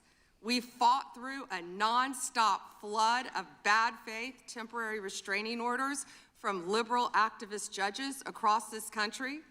America has never seen this level of coordinated judicial opposition towards a presidential administration. It is not only an unlawful attack on the executive branch's authority, but a serious attack on the democratic process. In spite of this unprecedented judicial activism, we've attained 24 favorable rulings at the U.S. Supreme Court, their emergency docket, and even more to come. We've done so while ending the weaponization of the prior administration by dropping FACE Act prosecutions, exposing the Arctic frost scandal via congressional disclosure, thank you, Chairman, and restoring one tier of justice in this country. To address the Epstein files, more than 500 attorneys and reviewers spent thousands of hours painstakingly reviewing millions of pages to comply with Congress's law. We've released more than 3 million pages, including 180,000 images, all to the public, while doing our very best in the time frame allotted by the legislation to protect victims. And if you brought us a victim's name that was inadvertently released, we immediately redacted it. All members of Congress, as you know, are invited to visit DOJ to see for yourselves. I want to take a moment to acknowledge the Epstein survivors who are here today. I'm a career prosecutor, and despite what the ranking member said, I have spent my entire career fighting for victims, and I will continue to do so. I am deeply sorry for what any victim has been through, especially as a result of that monster. If you have any information to share with law enforcement about anyone who has hurt you or abused you, the FBI is waiting to hear from you. I want you to know that any accusations of criminal wrongdoing will be taken seriously and investigated. The Department of Justice is committed to holding criminals accountable to the fullest extent of the law. In 2025, the FBI arrested over 1,700 child predators, a 10% increase from 2024. We also located 2,700 victims of child exploitation and shut down 3.8 million dark web pedophile accounts. 3.8 million. So please, if you have information to share that needs to be investigated, contact the FBI. Today, I look forward to discussing further our shared obligation to protect the American people, uphold the rule of law, and keep this nation safe. Thank you. Thank you, Madam Attorney General. The chair we now proceed under the 5-minute rule. The chair recognizes the gentleman from California for 5 minutes. Thank you, Mr. Chairman. Madam General, thank you for your extensive remarks, particularly on your continued investigation of those responsible over the years in the Epstein debacle. Obviously, you have an amazingly full docket between civil rights, between criminal, between so-called white-collar crime, and doing so, as the chairman said, at a time in which both you and the president are under attack, and our ICE agents and FBI and others are under attack when they try to enforce the law. I personally want to apologize for those who would embolden, support, or even stand with those lawbreakers that sit on this and other daises here in Congress. My job generally is to talk about patents and trademarks as the chairman of that subcommittee. I'll forego that today because one of my other jobs is the creation and maintenance of Article III judges, and I work with the Chief Justice on that, and we're trying to expand the court. But currently, there are only 677 district court judges. They have very full dockets as well. But you create a tremendous amount of judges, particularly immigration judges. You do so in order to save the court that, but adjudicate, as is requirement, each of those people who claim a right to be here in the United States. And that has been going on under Republican and Democratic administrations for years. What's unique about the Trump administration this time is that you and President Trump have managed to reduce the backlog of people seeking that for the first time in decades. You are getting ahead of that tremendous backlog that caused, for better or worse, the release of millions of people with little pieces of paper saying, come back later when we call you, and often to no avail when you call. So I want to congratulate you on that, because it's an accomplishment you might not take credit for, and the other side would never give you credit for. But I hope you can continue to do that and do more. And I say so for a reason, because much of this hearing will be about Minneapolis and other places in which the backlog of criminal aliens, including in my home state of California, people who have hurt other people, people who have victimized their communities, is extensive. And although the overall number through adjudication may be going on, because of places like my home state, California, you're unable to apprehend people that my sheriffs want apprehended. They desperately want to cooperate, and they're prohibited by law. It is this committee's opinion on this side of the aisle that, in fact, you should be given the ability to demand that participation, and that the release of a known criminal not be considered to be acceptable just because a state or city has declared itself a sanctuary. I want you to opine on just one thing that I think has been misunderstood. As I said earlier, you create and maintain those judges that adjudicate these cases. You also support so many that, in fact, have to make decisions as judges. Knowing that this limitation of so few Article III judges are there, please educate those who seem to miss the point that Article I judges, including bankruptcy judges, including immigration judges, including lots of people with the title appropriately judge, do in fact issue documents that look like, act like, and are normally accepted as warrants, as subpoenas, as demands for state officials to stand aside and allow the production of either an individual or documents. Because I think people are missing the point that these ICE retainers and detainers and so on, they act like they're nothing, when in fact, in the ordinary course, Madam General, you do in fact have Article I judges constantly putting those out, and they are respected normally.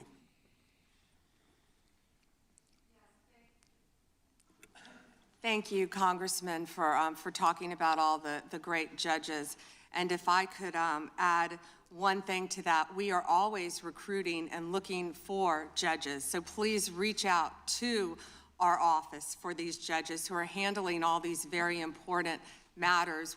We've even added some JAG officers as immigration judges. Thank you. And so we're continuing to do that, but we're always seeking qualified lawyers as well to be part of that. And thank you for highlighting that, Congressman. Thank you. I yield back. Gentleman yields back. The gentlelady from Washington is recognized.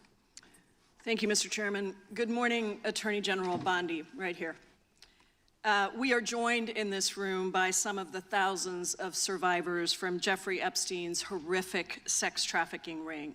They have shown such incredible courage in speaking out, in demanding accountability to bring the predators and pedophiles to justice. The Epstein Files Transparency Act required your Department of Justice to disclose the perpetrators connected with Epstein's criminal activities and to redact the information of survivors to protect their identities. Let me show you what actually happened. First, in violation of the law, your department has shown a pattern of redacting the names of powerful predators. Here behind me is one example of an email from Epstein to a man whose name was redacted. The email reads, quote, "Where are you? Are you okay? I loved the torture video." Only after members of Congress demanded that we see the unredacted files did the world learn the name of this individual, Sultan Ahmed bin Sulayem, the chairman and CEO of a company that had financial ties to President Trump's business and personal ties to Trump's advisor, Steve Bannon. Second, the survivors were not similarly protected, also in violation of the law. Here is another email titled Epstein Victim List. We have blurred the names of the survivors for their protection, but your Department of Justice initially released this list of 32 survivors' names with only one name redacted, along with numerous files that disclose not only the names, the emails, and the addresses of survivors, but also nude photographs and even the identities of Jane Does who had been protected for decades until your department released their names. Survivors are now telling us that their families are finding out for the first time that they were trafficked by Epstein. In their words, quote, "This release does not provide closure. It feels like a deliberate attempt to intimidate survivors, punish those who came forward, and reinforce the same culture of secrecy that allowed Epstein's crimes to continue for decades." To the survivors in the room, if you are willing, please stand. And if you are willing, please raise your hands if you have still not been able to meet with this Department of Justice. Please know for the record that every single survivor has raised their hand. Attorney General Bondi, you apologized to the survivors in your opening statement for what they went through at the hands of Jeffrey Epstein. Will you turn to them now and apologize for what your Department of Justice has put them through with the absolutely unacceptable release of the Epstein files and their information?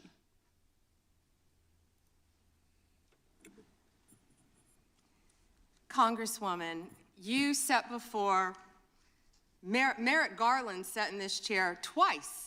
Attorney General Bondi, No, can I finish my answer? No, I'm going to reclaim my time because I asked you a specific question that I would like you to answer, which is, will you turn to the survivors? This is not about anybody that came before you. It is about you taking responsibility for your Department of Justice and the harm that it has done to the survivors who are standing right behind you and are waiting for you to turn to them and apologize for what your Department of Justice has done. Members get to ask the questions, the witness gets to answer in the way they want to answer. The Attorney General can That's respond. not accurate, Mr. Chairman. Because she doesn't like the answer. So, Mr. Chairman, why I have asked didn't a she question. ask Merrick Garland this? I am Twice reclaiming when he my sat in time, my and chair. when I will reclaim my continue to time, answer. it is Mr. Chairman, the gentlelady's I'm reclaimed her not going time. to get in the gutter for her theatrics. The time belongs to the gentlelady. The gentlelady has 17 seconds. Thank you. You're not going to answer this question, so let me just Chairman, say this. I'll direct it to what you. a massive No, I'm cover-up. answering a Mr. question. Chairman, will you restore her time? The witness I'm is not going to interrupting. get in the gutter with this woman. Stop the She's time doing and theatrics. let me have my time. The gentlelady from Washington controls the time. The gentlelady has 17 seconds. You can proceed with your final Thank you. 17 seconds. What a massive cover-up this has been and continues to be.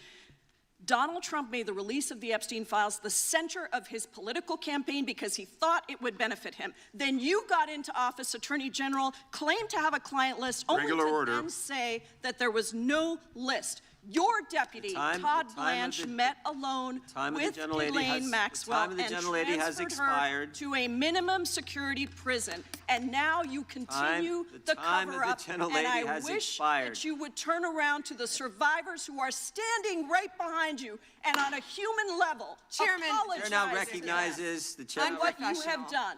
Time of the gentlelady yield expired. back. The gentlelady, you have no time to yield back. Theatrics. We appreciate that. We appreciate the thought.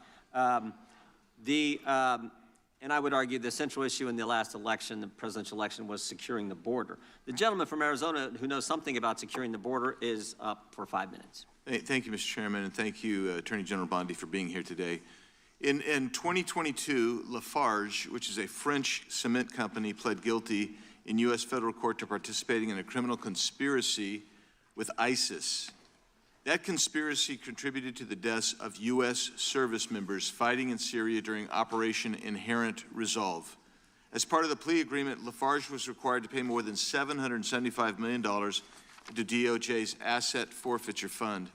In February 2025, my colleagues and I sent you a letter urging the department to review the petitions for remission submitted by the families of those fallen service members, including several of my constituents.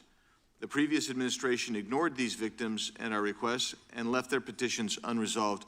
My question for you on this particular issue is if you're willing to work to ensure those families that their petitions will be reviewed and brought to a resolution. Congressman, we are aware of that, and we're committed to doing everything we can to support the victims and work with you. Thank you for that question. Yeah, appreciate your answer. And now let's go to something that is also pressing that I've been working on for years, and this is the FISA Section 702 and Arctic frost. In January 2025, you testified before the U.S. Senate and agreed with Senator Lee that, quote, anytime an American citizen's private communications are intercepted or stored, whether through incidental collection or otherwise, those communications should not be searched without some showing of probable cause, close quote. You still hold that view today, I assume? Yes. And during the most recent FISA reauthorization, I offered an amendment to establish a clear warrant requirement for searches of Americans' data while preserving every publicly cited operational exception, including emergencies, defensive queries, cybersecurity threats. And my intent was to ensure the Department of Justice could continue to keep Americans safe while also ending warrantless searches of U.S. persons' data. Are there any additional circumstances or exceptions that you believe must be included to ensure DOJ can continue to operate effectively while still protecting American citizens' data and privacy?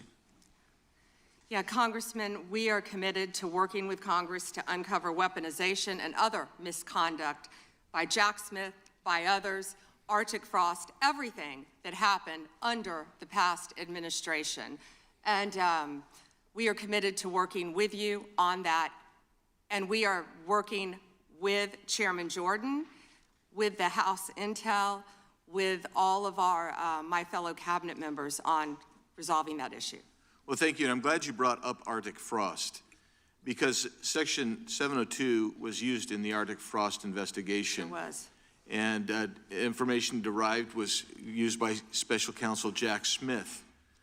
And my question has always been, and no one's been able to answer this, is what was the legal predicate for using a foreign intelligence authority in the Arctic frost investigation? Have you been able to ascertain any legal predicate? Congressman, what I can tell you today is that has been referred to my office. I can't discuss anything regarding that because it is very active and ongoing. And you probably can't answer this one either, but I really want to know if Section 702 queries related to that matter involved members of Congress, which we know at some level it did, congressional staff, which we know at some level did. We've heard that journalists or other U.S. persons not suspecting of acting as foreign agents were also caught up in that. Can you answer that question and say whether queries did cover all those groups I just identified? It is a very active pending investigation within my office. However, I believe many members of Congress have stated that their phones were part of Arctic frost. We are well aware of that, and we are taking this very seriously, and this is a very active investigation. And I would keep going and say if any member of the Democrat Party, if any of them, if that had happened to them, we would take that just as serious as we do. And they should be jumping up and down, screaming, supporting you and what you want to do, because this should be a bipartisan issue. Well, I hope it is a bipartisan issue. You know, I'll just leave with these last couple of questions, which I'm sure fall into the same investigation privilege. But that's this: how many such queries were actually conducted overall? This is outside Arctic frost in the prior year by the FBI or other intelligence community. And particularly, we really need to know what were the legal standards applied? Did they use probable cause? Did they use reasonable articulable suspicion? Or did they have no individualized suspicion and just were gathering up information? And that's beyond the investigation with regarding Arctic frost. I don't expect you to have that information today, but if you can help get that information so we can understand the extensive nature of this continued misuse of 702, it would be very particularly helpful. And it was extensive. Yes, Congressman. Thank you. Time of the gentleman has expired. I have a UC, Mr. Chairman. And that is the gentlelady from Texas. I ask unanimous consent to enter into the record. El Paso airspace reopened after FAA quickly rescinds 10-day flights restriction. This was published by the Texas Tribune on February 11th, 2026, and it says it was because of an impasse with the DOD over the use of unmanned military aircraft and not triggered by Mexican cartel drones. Without objection. Point of order, Mr. Chairman. I didn't hear back about the second round of questions. I assume that's not happening. I just want to be able to assure the members, certainly on my side, if not both sides. That's not a point of order. No, that every member will get 5 minutes with the witness.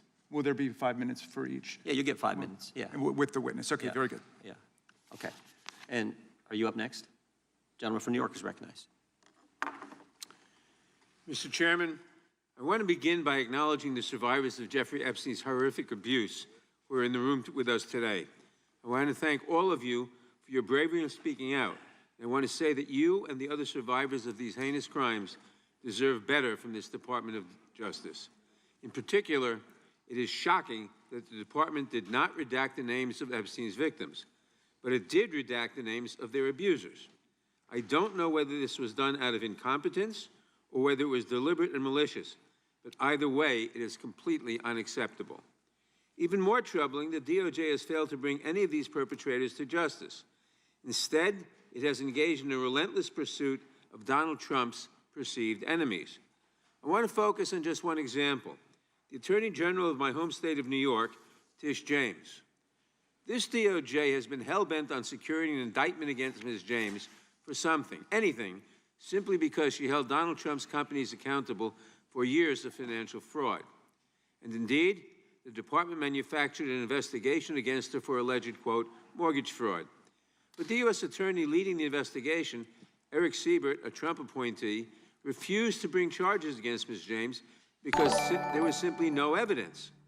Unfortunately, a prosecutor who refuses to do Trump's bidding has no place in this DOJ, so Mr. Siebert was forced out.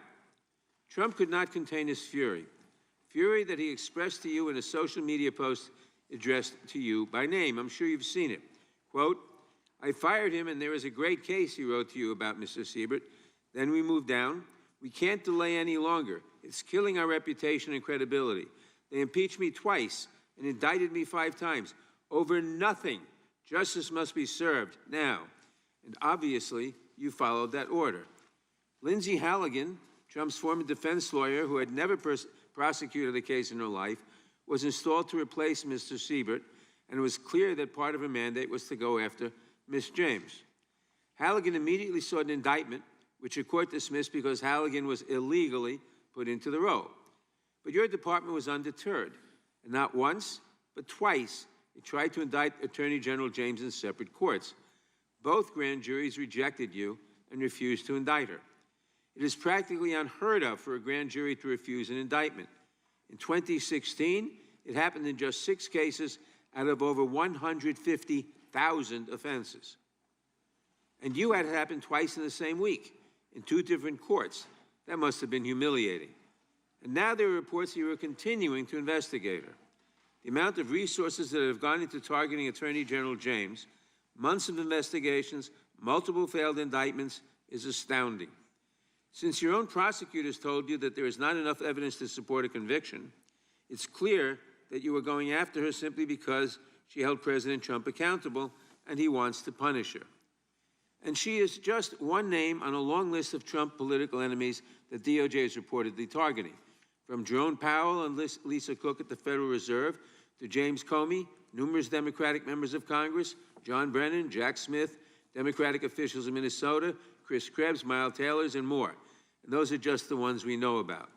In contrast to these politically motivated investigations, grasping at something they can charge their enemies with, we now have concrete evidence of disgusting criminality revealed in the Epstein files. So I really have just one question for you. How many of Epstein's co-conspirators have you indicted? How many perpetrators are you even investigating?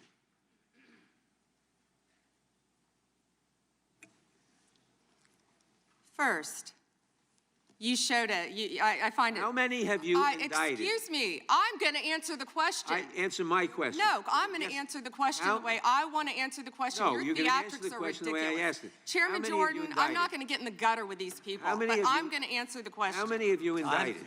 Again, the time belongs to Reclaiming my time. the time belongs. I think it's very Reclaiming interesting. my time. I think it's very Reclaiming my interesting. time. And you can that reclaim he your talks time, about they reclaiming my indicted. time, Mr. The Chairman. president said they Close the indicted clock. him twice. Mr. Chairman, please They stop the sure clock did. and And stop he the clock and indicted- restore his time. Okay, here we My go with time. these Committee will be in order. theatrics. The time Reclaiming my belongs to time the and gentleman reel back from the New clock, York. please. We will give you a few more seconds. We will do that. But when Reclaiming you ask my- a question, the The witness question gets to was- answer. You may not like the answer, but she Right. gets The to answer. question was, how many of Epstein's... They don't like Que- the answer, Reclaiming Chairman, my time. because it's honest. Reclaiming So my- he asked a Reclaiming my 4-minute time. question. Restore 45 and seconds to I Mr. am Nadler, going please, to Mr. Chairman. Answer. You can let her filibuster all day long, but not on our watch. Reclaiming- Not on our time. No way. And I Reclaiming- told you about that, Attorney General, before you started. You don't tell me Yeah, oh, I anything, did tell you because we washed saw up what you did in the loser Senate. Lawyer, not even a lawyer. Committee will be in order. Time, and I should get back at least 45 seconds. We will give you a few more seconds. I Not a said that few more, I should already. take 45 seconds. Okay, I'm timing right now, Mr. Nadler. Go All ahead. right. Reclaiming my time. The answer to my question, how many of Epstein's co-conspirators has she indicted, is 0.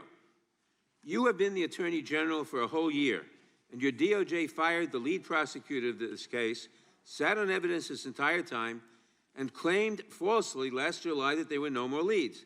It took an act of Congress for you to finally release part of the Epstein files, and when you did, you included personal information about the victims while protecting the names of abusers. Time of the gentleman None has of the perpetrators expired. have been brought to justice, but enormous resources Time have been of the dedicated gentleman to has pursuing Trump's expired, enemies. and It's obviously clear there that was- under your leadership, the Department of Justice There no was longer no works for question American in there people. It works for her to for Donald respond to. Trump. I yield back. The gentleman yields back. May I answer? I think our next questioner, Madam Attorney General, is going to give you time to respond to Thank you, Chairman. all kinds of things. So we will turn to the gentleman from Texas for 5 minutes. Ms. Bondi, you go right ahead. I'm over here. The time is yours. Thank you. First, he brought up the president saying they indicted me twice. They sure did. They tried to impeach him twice, and you, Mr. Nadler, were one of the leads on the impeachment. I was on the other side. I lived that with you. During impeachment, you said the president conspired, sought foreign interference in the 2016 election. Robert Mueller found no evidence, none, of foreign interference in 2016. Have you apologized to President Trump? Have you apologized to President Trump, all of you who participated in those impeachment hearings against Donald Trump? You all should be apologizing. You sit here and you attack the president, and I am not going to have it. I'm not going to put up with it. You know, all they want to do, the American people need to know this. They are talking about Epstein today. This has been around since the Obama administration. This administration released over 3 million pages of documents, over 3 million, and Donald Trump signed that law to release all of those documents. He is the most transparent president in the nation's history. And none of them asked Merrick Garland over the last 4 years one word about Jeffrey Epstein. How ironic is that? You know why?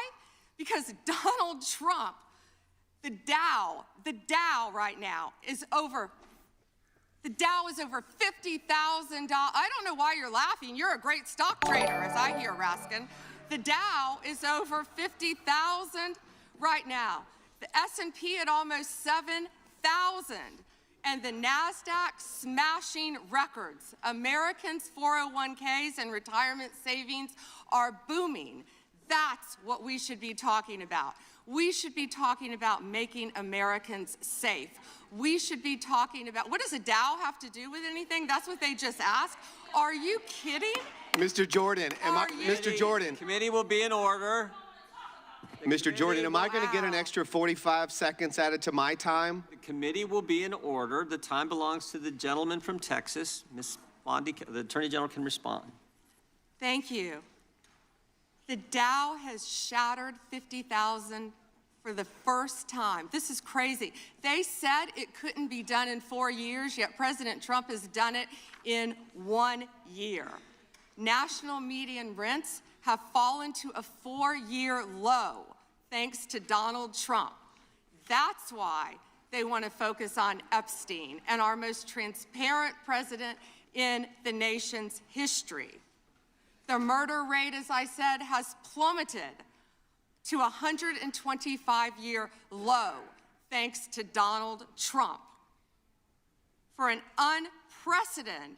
unprecedented 9 straight months, there were 0 illegal border crossings at the southern border. That's what we should be focused on.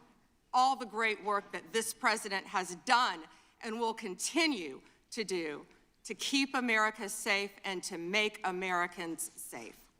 Thank you, Attorney General Bondi. I agree with you totally. I think you've done a fine job. I think that Democrats, in fact, should be apologizing to the Epstein victims for doing nothing during the 4 years that they were running the government. We did not hear about this, and it took you and President Trump to finally provide transparency and give answers to the American people, and I want to thank you for that. I want to thank you also for standing up for truth today and for fighting back against the theatrics and the time waste that you will endure over the next hour or two. I want to apologize on behalf of my colleagues on the left. They're not all that bad, but they've got to put on a show, and I'm sorry that you have to go through that, and I would like to yield the last, I'd say 40, and 40 is 80 seconds. The clock says 40, but I've got 80 seconds since I was so rudely interrupted, and I'll give all 80 seconds to Chairman Jordan. And I would just yield to the Attorney General if she has anything to add. I'm fine to continue. Thank you, Chairman. All right, the chair now recognizes, the gentleman yields back. The chair recognizes the gentlelady from California. Thank you, Mr. Chairman. I would note that Mr. Nadler's question has not yet been answered, but I want to start by asking that out of respect for the American public and the Epstein survivors, some of whom, of course, are here today, that we can have a transparent conversation and get the public the answers they deserve. I want to briefly direct your attention to 2 documents I'm hoping we will put up on the screen. In the first, an individual emails Jeffrey Epstein asking whether a woman identified as M was pro or civilian, and Epstein responds that she was a civilian, Russian, and fun. In the second email, Epstein writes to Steve Tisch about a Ukrainian girl, noting that she was, quote, a little freaked out by the age difference and stating that he would try to convince her not to return to Ukraine. He then instructs Mr. Tisch to call him, adding, I don't like records of these conversations. So I'd like to ask a straightforward question that really is either a yes or no answer. Do these emails constitute credible evidence, not proof, but credible evidence warning further investigation into whether Steve Tisch was involved in Epstein's criminal conduct? Do you think yes or no? I'm not going to play a yes-no game with you, but I will answer the question to the best of my ability.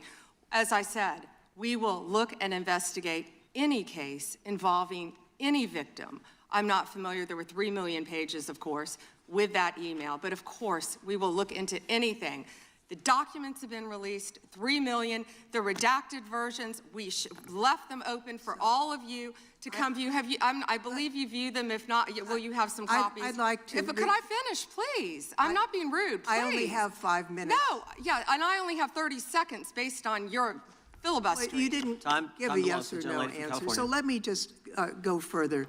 Director Patel testified in this committee room that there was no credible information indicating that Epstein trafficked victims to anyone else. And glancing at the documents, that proves that's not the case. In July, your department issued a memo stating that it had conducted an exhaustive review of the Epstein files and concluded that no additional individuals would be charged. So I did go over to the Department of Justice yesterday. I would note that 400 and all our 35 members are in the House, and there's 4 computers. So it would take many months to actually have the time. I only had a few hours. I think the transparency argument is really kind of a sham because it's not really possible. Whoa. Did you have to wait to get a computer? It is not possible to, hang on. to really go in. I did, however, see a U.S. attorney information for the Southern District of New York indicating that there were additional survivors and probable co-conspirators. Other members of Congress have uncovered likely co-conspirators whose names were blocked out.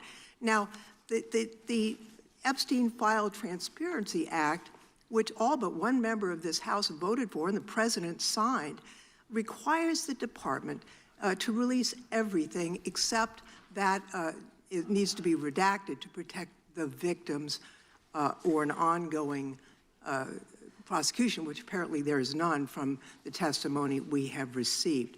I am concerned that this act has not been fully complied with.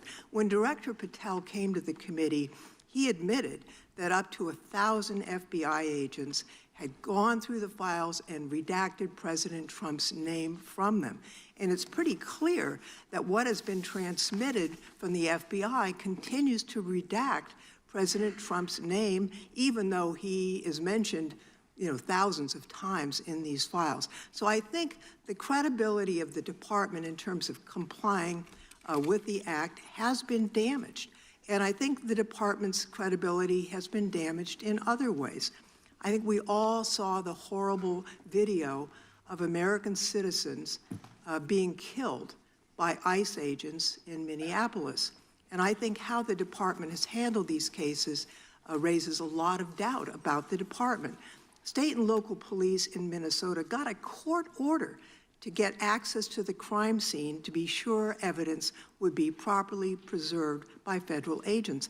But they took the agents defied the court order, and in a departure from general policy, the DOJ is not collaborating with state and local law enforcement on these homicides. So I really think that is a disgraceful approach to the homicides of American citizens, and really does nothing to bring credit to your department. And Mr. Chairman, I would yield back. Gentlelady yields back. May I answer? Attorney General can respond. I find it interesting that she keeps going after President Trump, the greatest president in American history. And if they could maintain their composure, this isn't a circus, this is a hearing.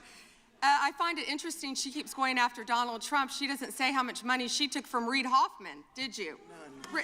And nor did Mr. she Chairman, post regular anything. order, please. She regular posted order. nothing on her X account, on her Twitter account during the Biden years. Gentlelady. Yet now, all of a sudden, question she's asked. going after Committee will be in order. There was no question on asked of the Attorney General. She doesn't just get to speak.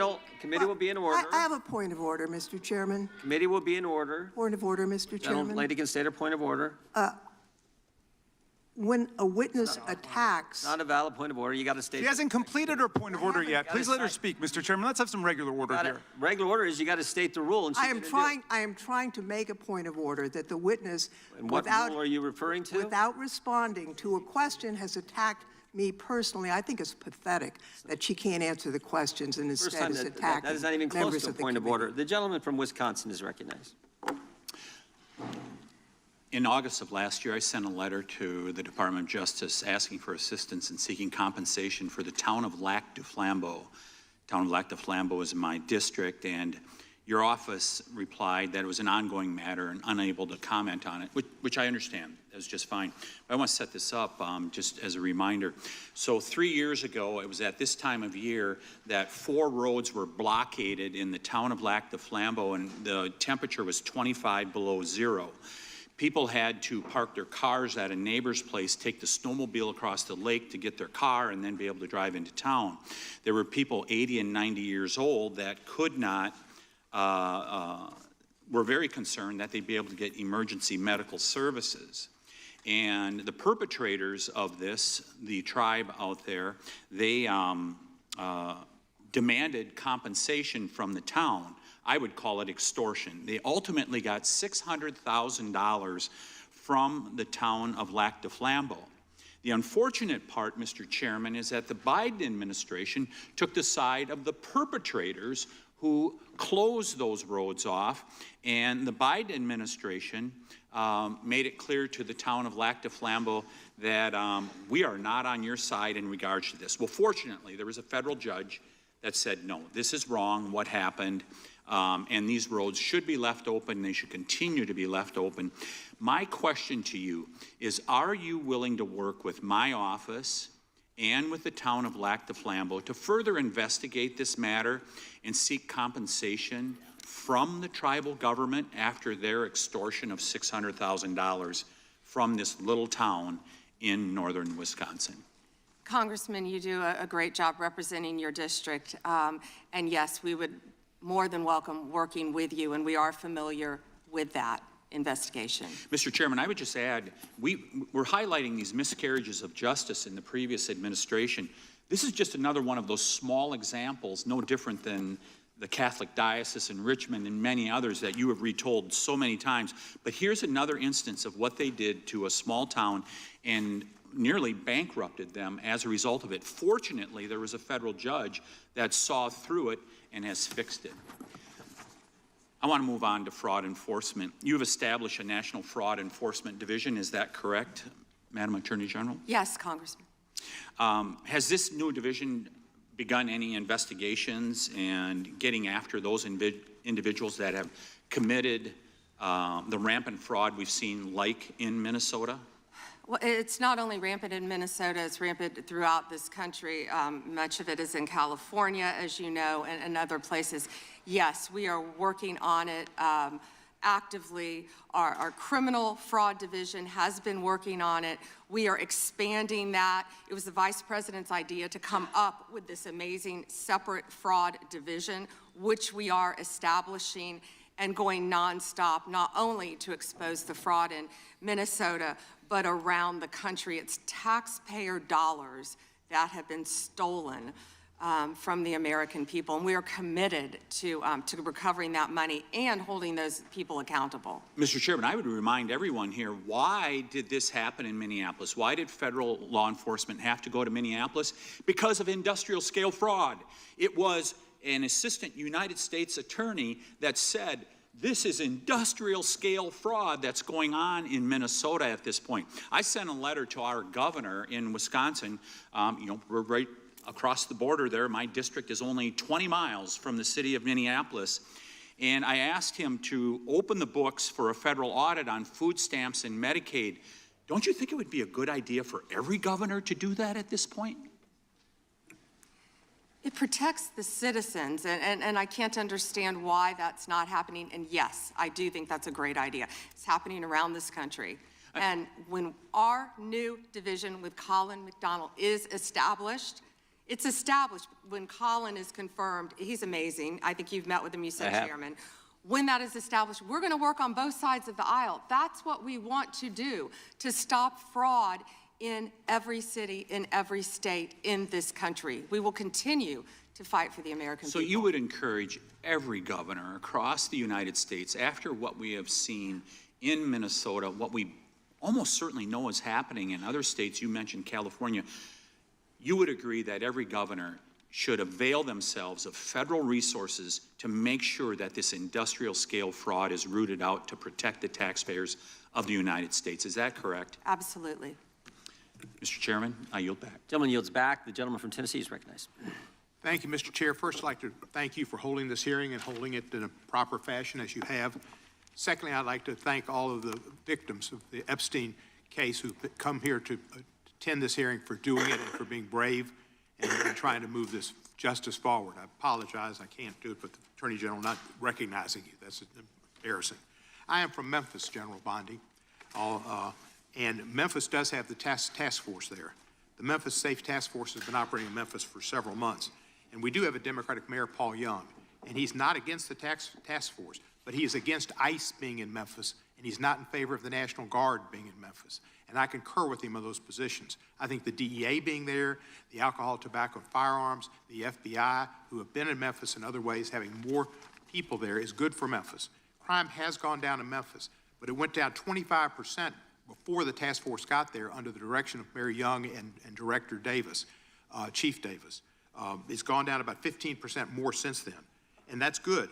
But I would like to comment that Mexico City's homicide rate has gone down 40% during the same time when Memphis has only gone down 25%. And that's not necessarily because of the task force, although the mayor says he thinks it's helped. So I thank you for that. You would agree, I presume, that violent crime in communities across our country is critically important, and that's why the task force is there. Is that not true? Yes, and if I can just add to that, I think the surge, the FBI, our FBI under the leadership of Director Patel, came in and did a surge in Memphis. Earlier. Prior to the task force. And thank you for saying that about Mayor Young. He's been great to work with, and thank you. He's a good guy. He's a very good guy. One problem I've got with where we are in priorities here. A recent Department of Justice, National Institute of Justice report based on arrest records in Texas and in California found that undocumented immigrants were less than half as likely as U.S.-born Americans to be arrested for homicide. And this pattern holds for assault, sexual assault, robbery, burglary, theft, and arson. Half as likely to be arrested for drug offenses. So I ask you, and I've written to you about this, there are TV ads that run that say to local law enforcement, specifically, says, are you tired of having your hands handcuffed because you can't do the things you wanted to do when you joined, and if you want to do something different, join ICE, and you'll get a $50,000 bonus, and we'll pay off your debts, student debts, and we'll help you with pensions, et cetera, et cetera, et cetera. So they're encouraging local law enforcement to leave local law enforcement and go to work for ICE. We need people working in the front lines and local law enforcement to protect our citizens from the worst of the worst. The worst of the worst are not the immigrants. The worst of the worst, records show, are native-born Americans, and they are committing crimes that hurt our citizens and our cities, and you're working against it, and thank you for that. But by trying to get our local law enforcement, where we have an undercount of officers in Memphis, to leave Memphis and go to work for ICE to deport people is a wrong priority. Why are we trying to get people, policemen who are working on the front lines, to leave the front lines, take the $50,000 and go to work for ICE and instead of working to fight the worst of the worst? Congressman, I have not yet seen that commercial, that ad. I would argue that we need strong people in both local law enforcement, state law enforcement, and all of our federal agencies working together. I've seen some of the worst violent criminals who were in this country illegally. We both know that. And in Memphis, working hand in hand, I want to stick with Memphis and your mayor and what you discussed, because there have been nearly 6,000 arrests as of February 8th, and I think you agree with this, in your district, and almost 600 gang members. What we found in Memphis, a lot of the gangs are local gangs.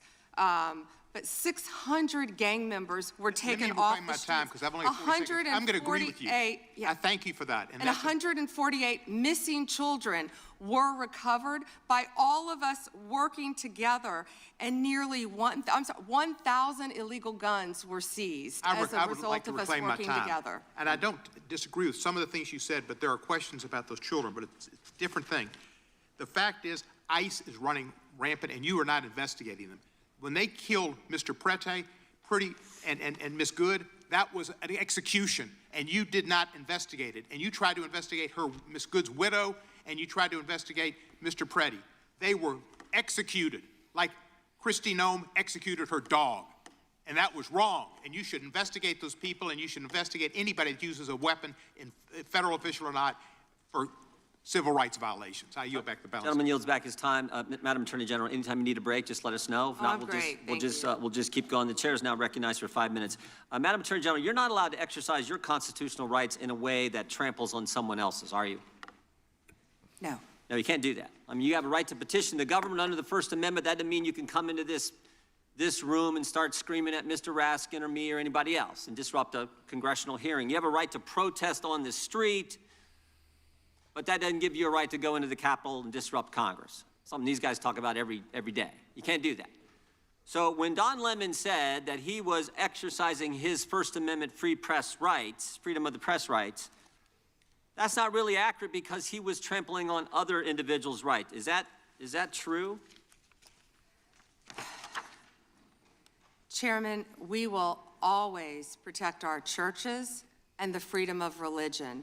And yes, that's accurate. First right mentioned under the First Amendment, Right. freedom of religion, freedom to practice your faith the way you think the good Lord wants you to, right? That's right, under the federal government. And isn't it true that Mr. Lemon met at a shopping center with the rioters who entered City's church in St. Paul, met with them prior to marching to the church? He did meet, and this is a pending case right now, so I will only stick to what is in the four corners of the unsealed indictment, if I could, Chairman. Yeah, I'm There's focused a lot more that will come out. But under the four corners of the indictment, yes, he did. They had an operation called Operation Pull-Up. They said they were gearing for a resistance. They met in a parking lot and they caravanned to a church on a Sunday morning when people were worshiping together. And Mr. Lemon said that he live streamed before entering the church with the rioters. Didn't he say we're going to head to the operation? Didn't he say this on? He said this on camera. Is that right? Yes, Chairman. Yeah. And more. That he was in Minnesota and that, as you said, they were gearing up for an operation. So you can't do that. This is why this is, I think, so important that this guy be held accountable, and I think why you guys have charged him and indicted him. Moving to the second subject here, will John Brennan be indicted? Mr. Brennan lied to the committee, which you're not supposed to do. Last Congress, when we deposed him, he definitely, 18 U.S.C. 1001, we're all familiar with it. He lied to the committee, and the committee, the Congress, and I think the country would like to know if, in fact, he's going to be indicted for lying. And here's why it's so important. I'll give you a chance to respond. Here's why it's so important. It wasn't just that he lied to us, it's what he lied to us about.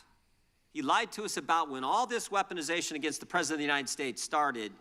He lied to us about the dossier, and specifically what role the dossier played in the intelligence community assessment.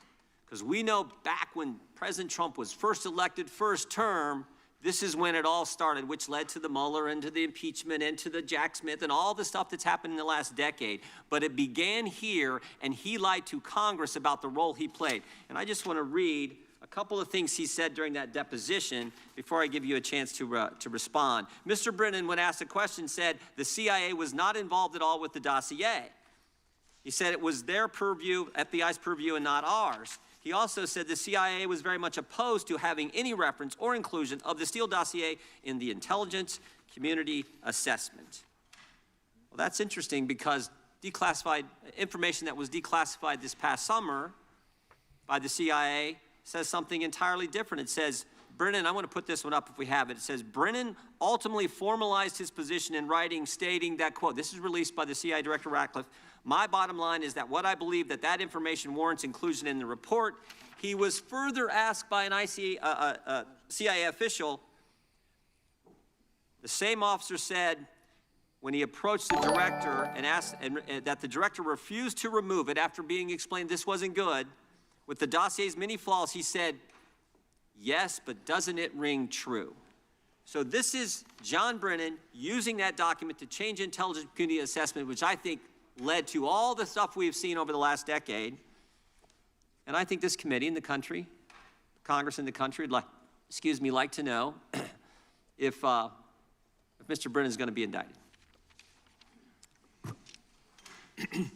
What I can confirm is that we have received a referral from you, Chairman Jordan, to investigate John Brennan. His attorneys have made some public statements, but the department is still bound, of course, by our longstanding policy of not discussing matters. What I will say today, I can't confirm nor deny whether there is a pending investigation, but what I will say is no one is above the law.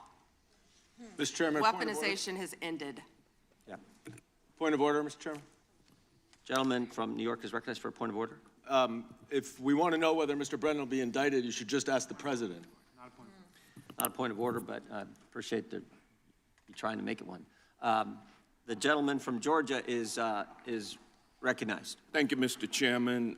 General Bondi, it's been reported that there were at one point 1,000 personnel assigned to the task of identifying and scrubbing Donald Trump's name from the Epstein files. Were those reports accurate?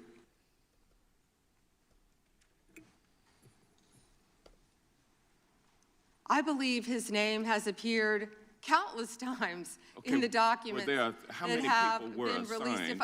If I could finish, I'm going to read you the stats. I just simply asked whether or not it was true that it was 1,000 folks who were assigned that task.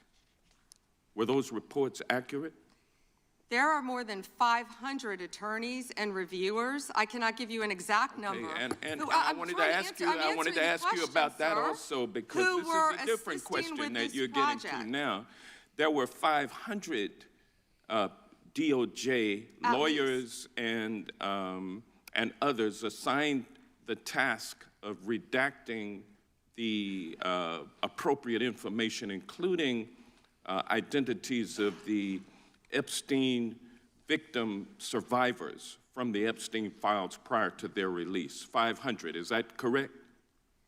If I could have finished my answer, there were more than 500 attorneys and reviewers who assisted with the. They asked a question and they don't want an answer. That answers my question, ma'am, and I'm going to move on. I'm going to move on. From General Bondi, would you agree? Time belongs to the gentleman from Georgia. General Bondi, would you agree that your 8 years of service as the state of Florida's Attorney General, the third largest state in the nation, served as an excellent preparation for your current role as Attorney General for the United States of America? Not only that, I was a career prosecutor for 18 years. And for 18 years. And for 18 years, he asked a question and doesn't want an answer. This is theatrics. Well, no, for 18 years, you prosecuted serious felony cases, including drug cases, correct? Oh, I prosecuted homicides. I prosecuted capital cases. I prosecuted domestic violence cases. I prosecuted multiple cases, and that's why I feel for all of these victims. And did you ask Merrick Garland this when you were sitting before him, sir? You also prosecuted sexual assault cases and child sex trafficking cases, correct? I answered that question earlier. I prosecuted multiple cases when I was a prosecutor. Bottom line, you're an experienced and seasoned. For 18 years. Mr. Chairman, will you remind her of the rules? The time belongs to the member of the committee. You are a seasoned and experienced prosecutor, correct? I think we've established that. Yes or no? Does he want an answer or not? I think he wants the same answer. I want a yes or no answer. I think he wants the same answer. I want a yes or no answer, but I'll live with what you have already said. Let me ask you this question. Clearly, in the prosecution of sexual assault cases, you are acutely aware of how important it is to protect the identity of victims of sexual assault, correct? I have addressed this multiple times. I think others were cutting me off when I was trying to. Well, I just simply asked, are you aware of the fact that it's vitally important to protect the identity of sexual assault victims as you prosecute the people they accuse of assaulting them? Isn't that correct? Excuse me. As we have said multiple times, protection of the identity of all victims of the victims are is protected. so very who are important. protected under? Do you want me to answer or do you want to interrupt? Well, because you're not answering the question. You do a Jekyll and Hyde kind of routine around here, and I just want you to answer my questions.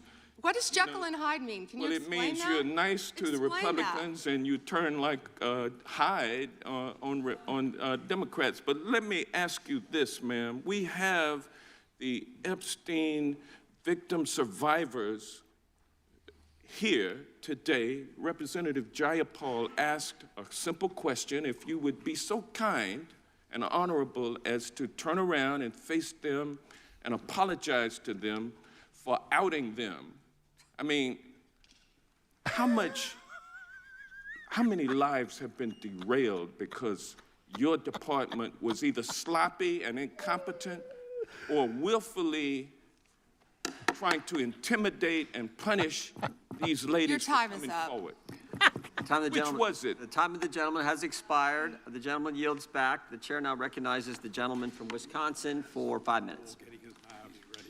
Attorney General Bondi, my colleagues on the other side of the aisle have spent the past several months attacking the administration for doing exactly what the American people wanted when they overwhelmingly elected President Trump, securing our border and enforcing our immigration laws. I find it a bit ironic because this is the same party who just a few years ago were openly supporting strong immigration enforcement after witnessing criminal illegal aliens wreak havoc on the American communities. I have a short video I just wanted to play. Of immigrants. We're also a nation of laws. Undocumented workers broke our immigration laws, and I believe that they must be held accountable. They've committed a crime, deport them. No questions asked, they're gone. No great nation can be in a position where they can't control their borders. While we need to address the issue of immigration and the challenge we have of undocumented people in our country, we certainly don't want any more coming in.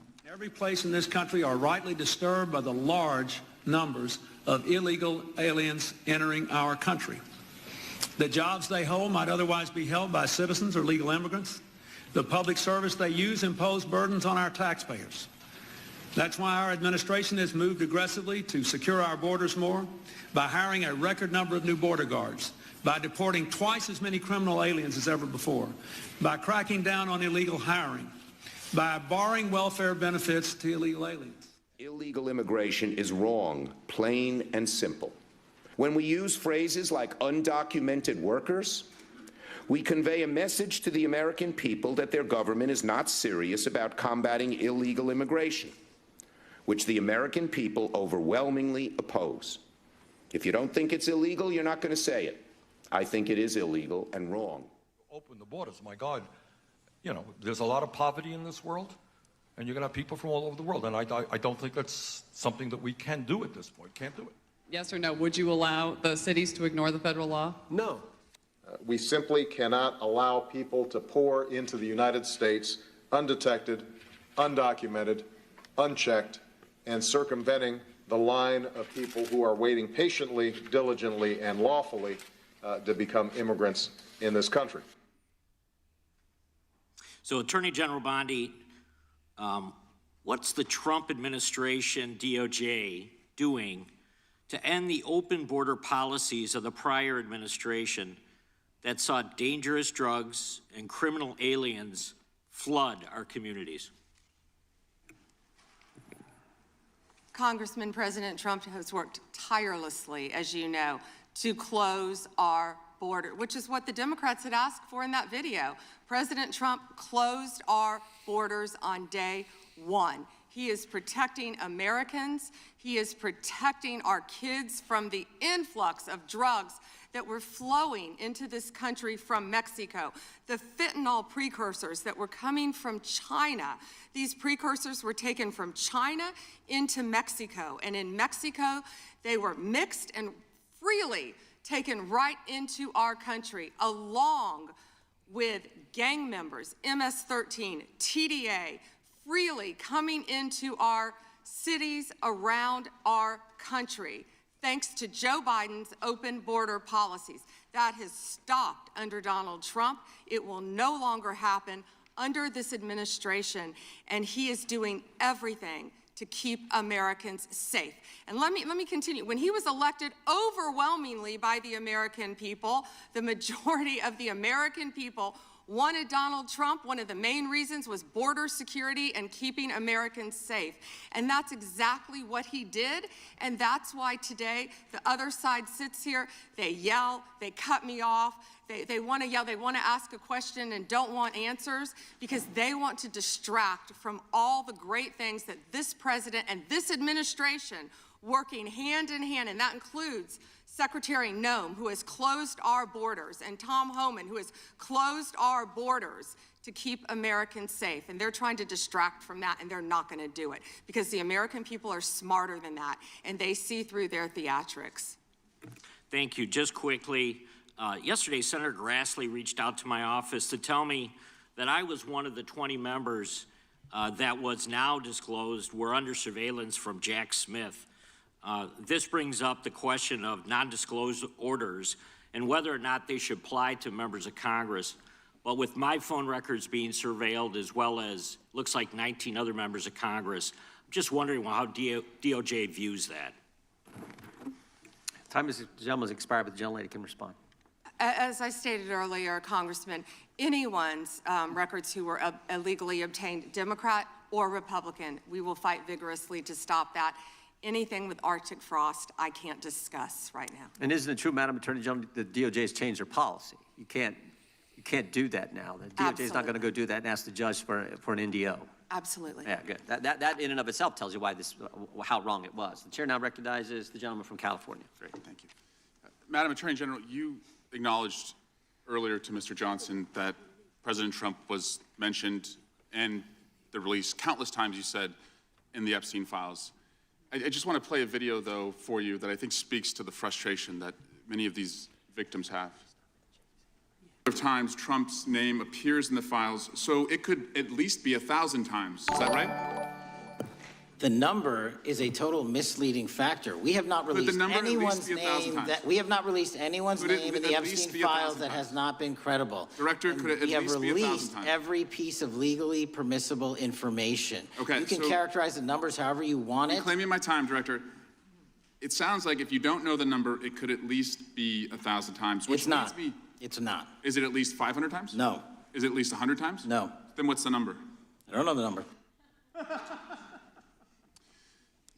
I understand why the victims are frustrated, and the Attorney General acknowledged what Mr. Patel would not acknowledge, that it was way more than 1,000 times. But I want to move, Madam Attorney General, to weaponization of government. And yesterday it was reported that 6 members of Congress had indictments sought against him, and they were not returned by a grand jury.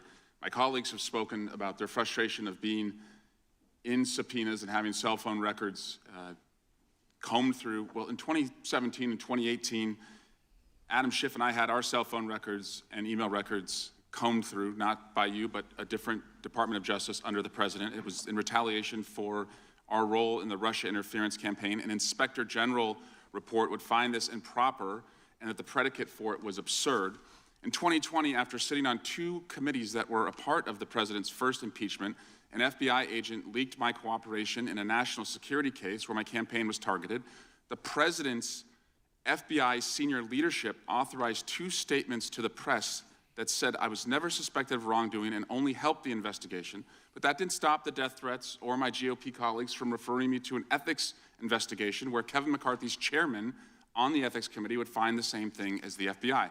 Our current FBI director would then write a book called Government Gangsters and identify a long list of enemies. About a quarter of them have been either investigated or indicted.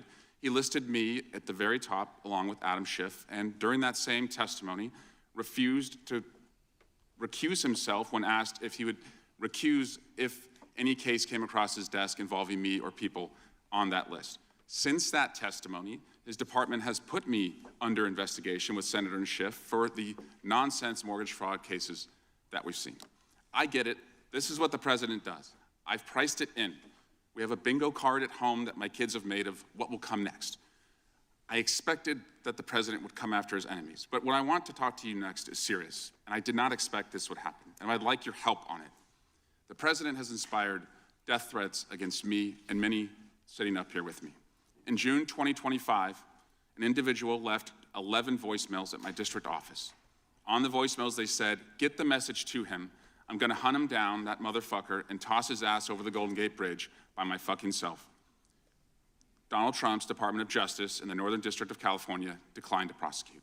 On May 14, 2025, on Twitter, responding to something I posted, an individual said, "No, it wasn't Eric, and now I'm going to kill you."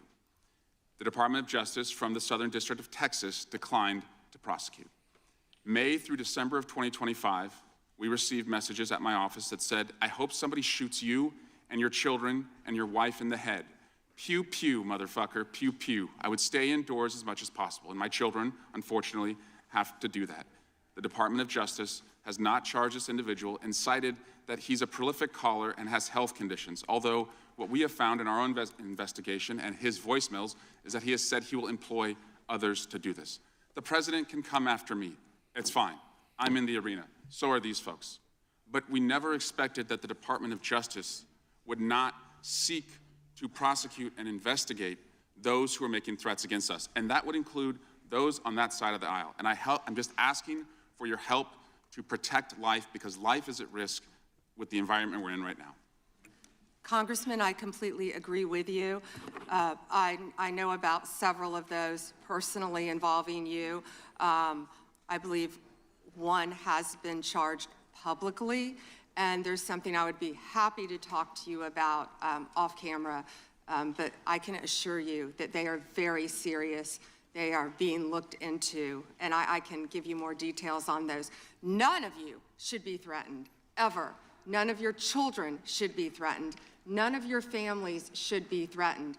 And I will work with, you can come into my office any day. I will work with all of you on both sides of the aisle if you are ever threatened. And I'll gladly talk to you after this hearing about your cases. But I can tell you some of them are very active. Appreciate that. And I yield back. Gentleman yields back, and we're sorry for what the gentleman and his family have had to go through.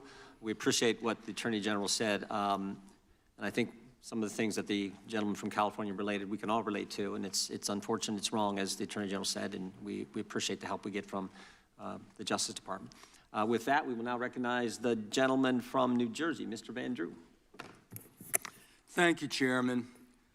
I don't know where to begin. Thank you for being here, General. You might see me when I'm right in front of you. I have to mention this first. You know, I used this word before, and my friends on the other side of the aisle got mad at me, but hypocrisy. Epstein, Epstein, Epstein. But for years on the other side of the aisle, we heard nothing. Crickets, not a word. Nothing was said when they were in control. Nothing was mentioned basically to last summer, and the ranking member points out that he did do something last year. Yeah, he did a letter complaining about the plea deal for Maxwell, but it wasn't a big deal. Then we get a new administration, and all of a sudden it's a big deal, and they feign concern, they're upset, they're investigating. They had all these years and all this time. And in fact, Stacey Plaskett, and we all know that name, when they had a congressional hearing, Democratic member, were taking texts from Epstein on questions to ask to go after Trump. So Epstein was using her Democratic colleague as a tool to go after President Trump. Just everybody keep that in mind. And then we talk about ICE and how horrible it is, and there are concerns. Everybody wants everything to go right. Nobody ever wants to see somebody die. And they complain about it. But at the same time, hypocrisy, they encourage constituents to go after the ICE agents, to challenge them, to hurt them, to attack them. And that doesn't make sense. That's hypocrisy. And then we hear about the concern of, going after Democrats, that the legal system, that judiciary and Department of Justice is going after Democrats. But they literally rework the legal system under Alvin Bragg and Letitia James to go after Republicans and those sympathetic to Republicans. So, be careful when you accuse others that you're not guilty yourself. Be careful of what you say, because you got a history, and it's easy to go over it. I just want to talk about where we were and where we are now. We had over 10 million illegal crossings in the past between 2020 and 24. Over 10 million. There's probably a much bigger number. I'm being conservative. We were told the people weren't dangerous, but they were, General. They were dangerous, many of them. More than 300 individuals on the terror watch list during that time. Violent criminals came across, and we saw consequences where mothers and fathers, daughters and sons, children were raped, murdered, hurt, abused, beaten, trafficked, all from the drugs. My God, the drugs they brought into our babies in this country. 73,000 illegals with criminal histories, 20,000 with convictions of assault, robbery, and sex offenses, 13,000 convicted murderers in our beautiful country, 15,000 convicted sexual assault offenders. It was madness. It was insanity. It's bizarre. It's perverse. What in God's name were you doing? So we finally are cleaning this up now. We're finally trying to make it right and safe for our people. So my questions are this. General, do you believe in removing criminal illegal aliens from our communities will save American lives? Yes, and given the cases that you just discussed, that's proof of it every single day. President Trump is committed to that. This entire cabinet is committed to that and making and keeping Americans safe. Thank you. Would you agree that, and thank you for doing that, would you agree that allowing individuals with known criminal histories to enter and remain in the United States, we knew this back then, they knew it. Would you agree that creates serious risk to our public safety? I know the answers, but let's just say them clearly. Yes. Would you agree that when dangerous individuals are released instead of detained, and they were released over and over and over again, and these are the real issues. This is really what America cares about. They want their children and their families to be safe. Do you think if you release them instead of detaining them, that crimes will happen because of that? Absolutely. Would you agree that, I'm sorry. And it did. And it did, thank you. Would you agree that cooperation between, and this is a biggie, and I'm gonna ask you to elaborate on this. This is a big deal. This is why some of the problems we're seeing in some of the places like Minnesota are happening. That cooperation between federal and local enforcement, which we always used to have, helps remove violent offenders from our communities, that we should be a team. Yes. And can you elaborate on that a little bit? In other words, when the local enforcement is forced by the politicians, not their fault, not to do their job and not cooperate, why does it create the situations that we see where we have need for crowd control? By the way, they're not peaceful. Those are not peaceful protesters. We know what a peaceful protester is. When you spit on law enforcement, when you push them, when you hit them, when you beat their car, if you can answer the question, thank you. Gentleman's time's expired. You may answer the question. Thank you. Yes, I spent 4 days myself in Minnesota, in Minneapolis. What I will say about some of these sanctuary cities, some of these democratic cities, law enforcement, they quietly want to work with us. I've spoken to law enforcement in multiple cities who want to work with us. And yes, we're going to do everything we can to keep our citizens safe, whether or not these Democrat-controlled sanctuary cities do or don't. And damn it, that's what really matters. I yield back. Mr. Chair, I have a UC. Ms. Crockett from Texas is recognized for UC. Thank you so much. Donald Trump's approval rating implodes on his strongest issue. This is from Newsweek today. It says 40% of people approve of Trump's handling of immigration and border security, while 60% disapprove. Without objection, that is a admitted. net drop Now I recognize the gentleman -20. from California, Mr. Liu.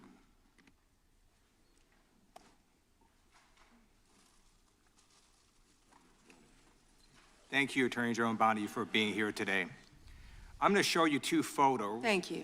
I'm going to show you two photos of former Prince Andrew. Prince Andrew attended various parties with Jeffrey Epstein. Under the law Congress passed, you were allowed to redact photos to protect the victims of Epstein's sex trafficking operation. You redacted the photos of this victim's face because you were following the congressional law. Is that correct?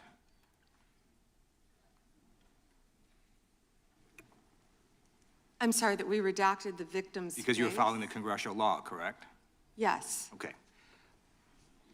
You have now established that please put the photos back up, that we are looking at a sex trafficking victim.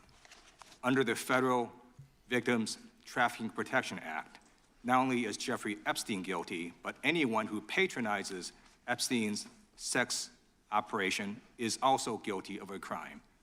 That's why I find it absolutely despicable that you sought to protect Epstein's clients, like former Prince Andrew. Last July, you closed the case on Epstein's abusers. The July 2025 memo from your Department of Justice stated, quote, "We did not uncover evidence that could predicate an investigation against uncharged third parties." These two photos, please put the photos back up. These two photos staring you in the face are evidence of a crime and more than enough evidence to predicate an investigation against former Prince Andrew. So I ask you, Attorney General Pam Bondi, why did you shut down this investigation last July, and why have you not prosecuted former Prince Andrew? I don't believe you asked Merrick Garland these questions when he was Attorney General and set before. I agree with you. You twice. I'm reclaiming my time. Never I agree with mentioned you. I agree with you. During Were the you not here Biden administration, I called for people looking at Epstein files. Merrick Garland dropped the ball, as did Attorney General Bill Barr, as did Alex Acosta, a whole string of failures, but you are in charge. You have the power to change things, to hold these men accountable, and you're doing the opposite. You're protecting them.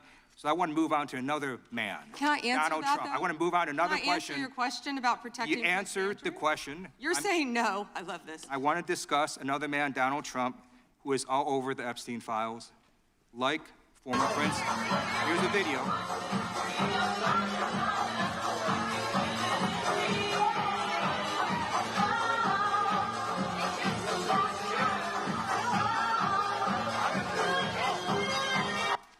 Like former Prince Andrew, Donald Trump attended various parties with Jeffrey Epstein.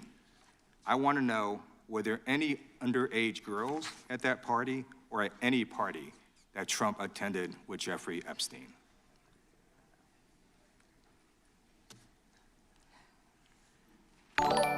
This is so ridiculous, and that they are trying to deflect from all the great things Donald Trump has done. There is no evidence that Donald Trump has committed a crime. Everyone knows that. This has been the most transparent presidency. He's the one that asked that those files I'm reclaiming my time. be I got released. your answer. You said there's no evidence. Trump asked Mr. Chairman, please I'd like stop to the clock. reclaim my Please time. stop the clock. the legislation. Time.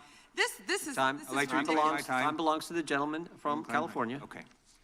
I'm going to put up another document from a witness who called the FBI's National Threat Operations Center, because I believe you just lied under oath.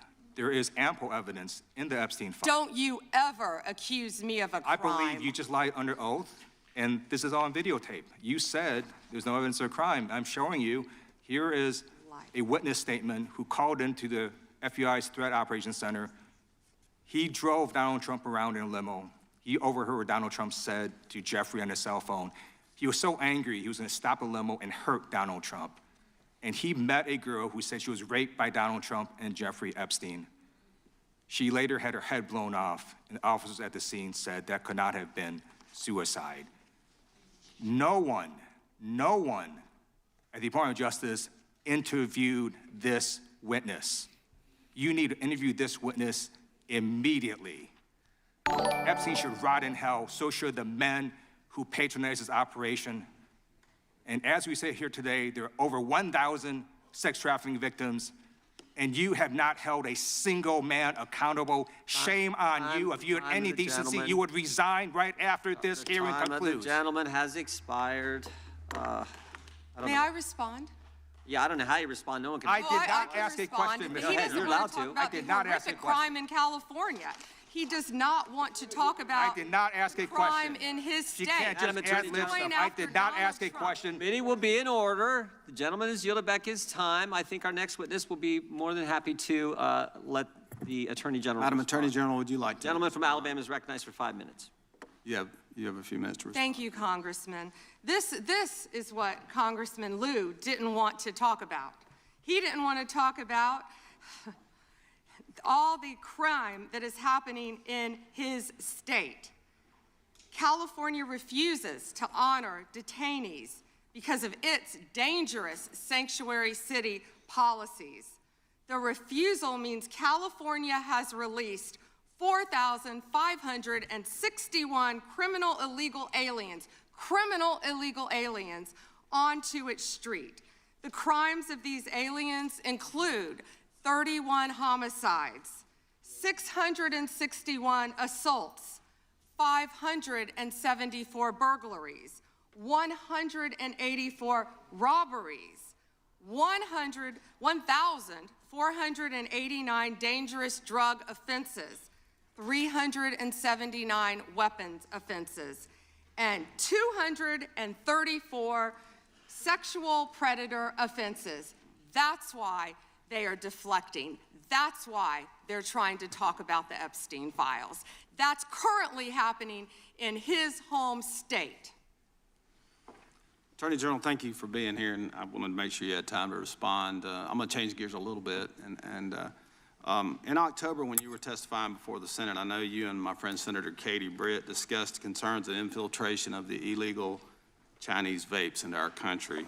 As a father of 3, obviously, I'm worried a little bit about this, and I believe that many parents in the country share our similar concerns. Can you provide an update on DOJ's work in this space over the past few months? Yes, and thank you for bringing that up. We're talking about the vapes. And this should be an issue where both sides of the aisle can work together on. Parents need to understand, children need to understand that so many of these are being manufactured in China, sent to our country, and have the potential to be laced with lethal drugs. We've seen an overdose. We need to get on the front end of this before we have another crisis and children are dying. I've partnered with Secretary Kennedy, of course, at HHS on this matter, but thank you for bringing it up. You know, they're selling these things as flavored vapes illegally in many stores around the country. Secretary Kennedy and I actually we went and did something on this, and it was sadly the day that Charlie Kirk was assassinated. And so it didn't get a lot of attention, nor should it have after that happened. But yes, we're continuing to work on that, and thank you for bringing that up. That's happening in all of our states, and I would ask everyone here, I know Congresswoman Ross was just nodding, it's happening in every state. And not only are they laced with THC, many of these vapes, but they could be laced with fentanyl. We have had a child, I wish I could think of the state it was in, but we have already had someone overdose. And we have to get together on this, and we have to get on the front end of this. And I would love to work across the aisle on this to protect our kids. How many school kids do you see now vaping? And it's not only, I believe a vape has 20 cigarettes, but you know, that's one vape is 20 cigarettes, I believe it is, but also what they could be laced with, because so many of them, the majority of them, are manufactured in China. Sure, and if you need additional resources, please let us know as you're going through the process. And then I'm going to change gears one more time on you. Under the Biden administration, there was a lot of confusion created when parts of the DOJ began treating software developers like financial institutions. Even when they did not hold or control anyone's money, they were simply building the technology. That uncertainty made it harder for Americans to build, innovate here at home. Earlier this year, the Deputy Attorney General issued a memo entitled Ending Regulations by Prosecution, a clear break from the Biden administration's approach, and I think it's important that that's a good step in the right direction, but can you talk a bit about how the DOJ is now putting that memo into practice, especially when it comes to making sure that people are just writing the software and don't control the user's funds, we don't want them treated as an unlicensed money, or they're not money transmitters, so.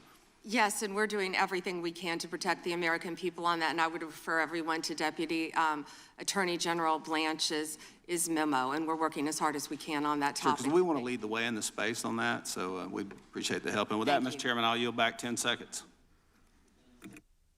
Gentleman yields back. We'll recognize the gentleman from Arizona for unanimous consent. Thank you, Mr. Chairman. I have a number of UCs. Gentleman can proceed. Thank you. Bombshell new docs show Trump called police about Epstein in 2006. Without objection. Kamala Harris defends Biden administration decision not to release Epstein files. Without objection. Why weren't they released during the Biden administration? Without objection. House Democrat Stacey Plaskett exchanged texts with Epstein during 2019 congressional hearing. Without objection. New York judge allows Epstein victims' claims against Plaskett to proceed. Without objection. Hakeem Jeffries solicited funding from Epstein in 2013 after financier was convicted child sex offender. Without objection. Jeffrey Epstein was invited to dim fundraising dinner and to get to know Hakeem Jeffries by firm working with Brooklyn's Barack. Without objection. An email from Leslie Groff to Jeffrey Epstein concerning Hakeem Jeffries fundraising. Epstein file says Biden was replaced in 2019, question mark? Without objection. Thank you. The gentleman yields back. The gentleman from California is recognized. Mr. Correa. Thank you, Mr. Chairman, and welcome, Ms. A.G. Bondi. I agree with you. Our top priority should be protecting Americans. In my past life in the California State Legislature, I did a lot of work on solving sex crimes, passing legislation to update our codes. And I found that the biggest challenge to solving sex crimes is reporting them. Victims have to have the guts to stand up to report those sex crimes. But it's not easy. It's the most unreported sex crime there is. Crime there is sex crimes. It's painful, humiliating. A lot of time the victims don't think anything's gonna come out of their reporting these crimes. Then we have adults who as children were molested, boys and girls who will live in silence for the rest of their life. I believe the Epstein files are just one of many sex rings, sex crimes taking place in our society today. I hear 1,200 Epstein victims, some additional victims as young as 9 to 10 years old.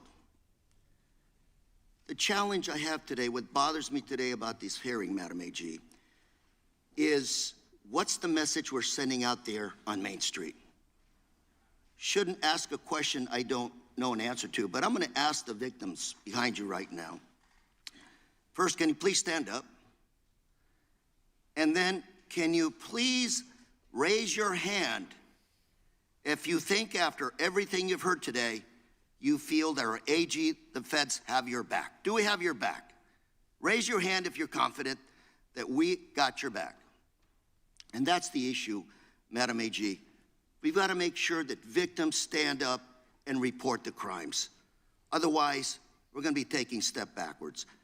Today, AI, cyber, social media, the new realm for people to be hurt, attacked sexually. These are the areas I'd welcome the opportunity to work with you on. It's not your problem, it's not my problem, it's our problem.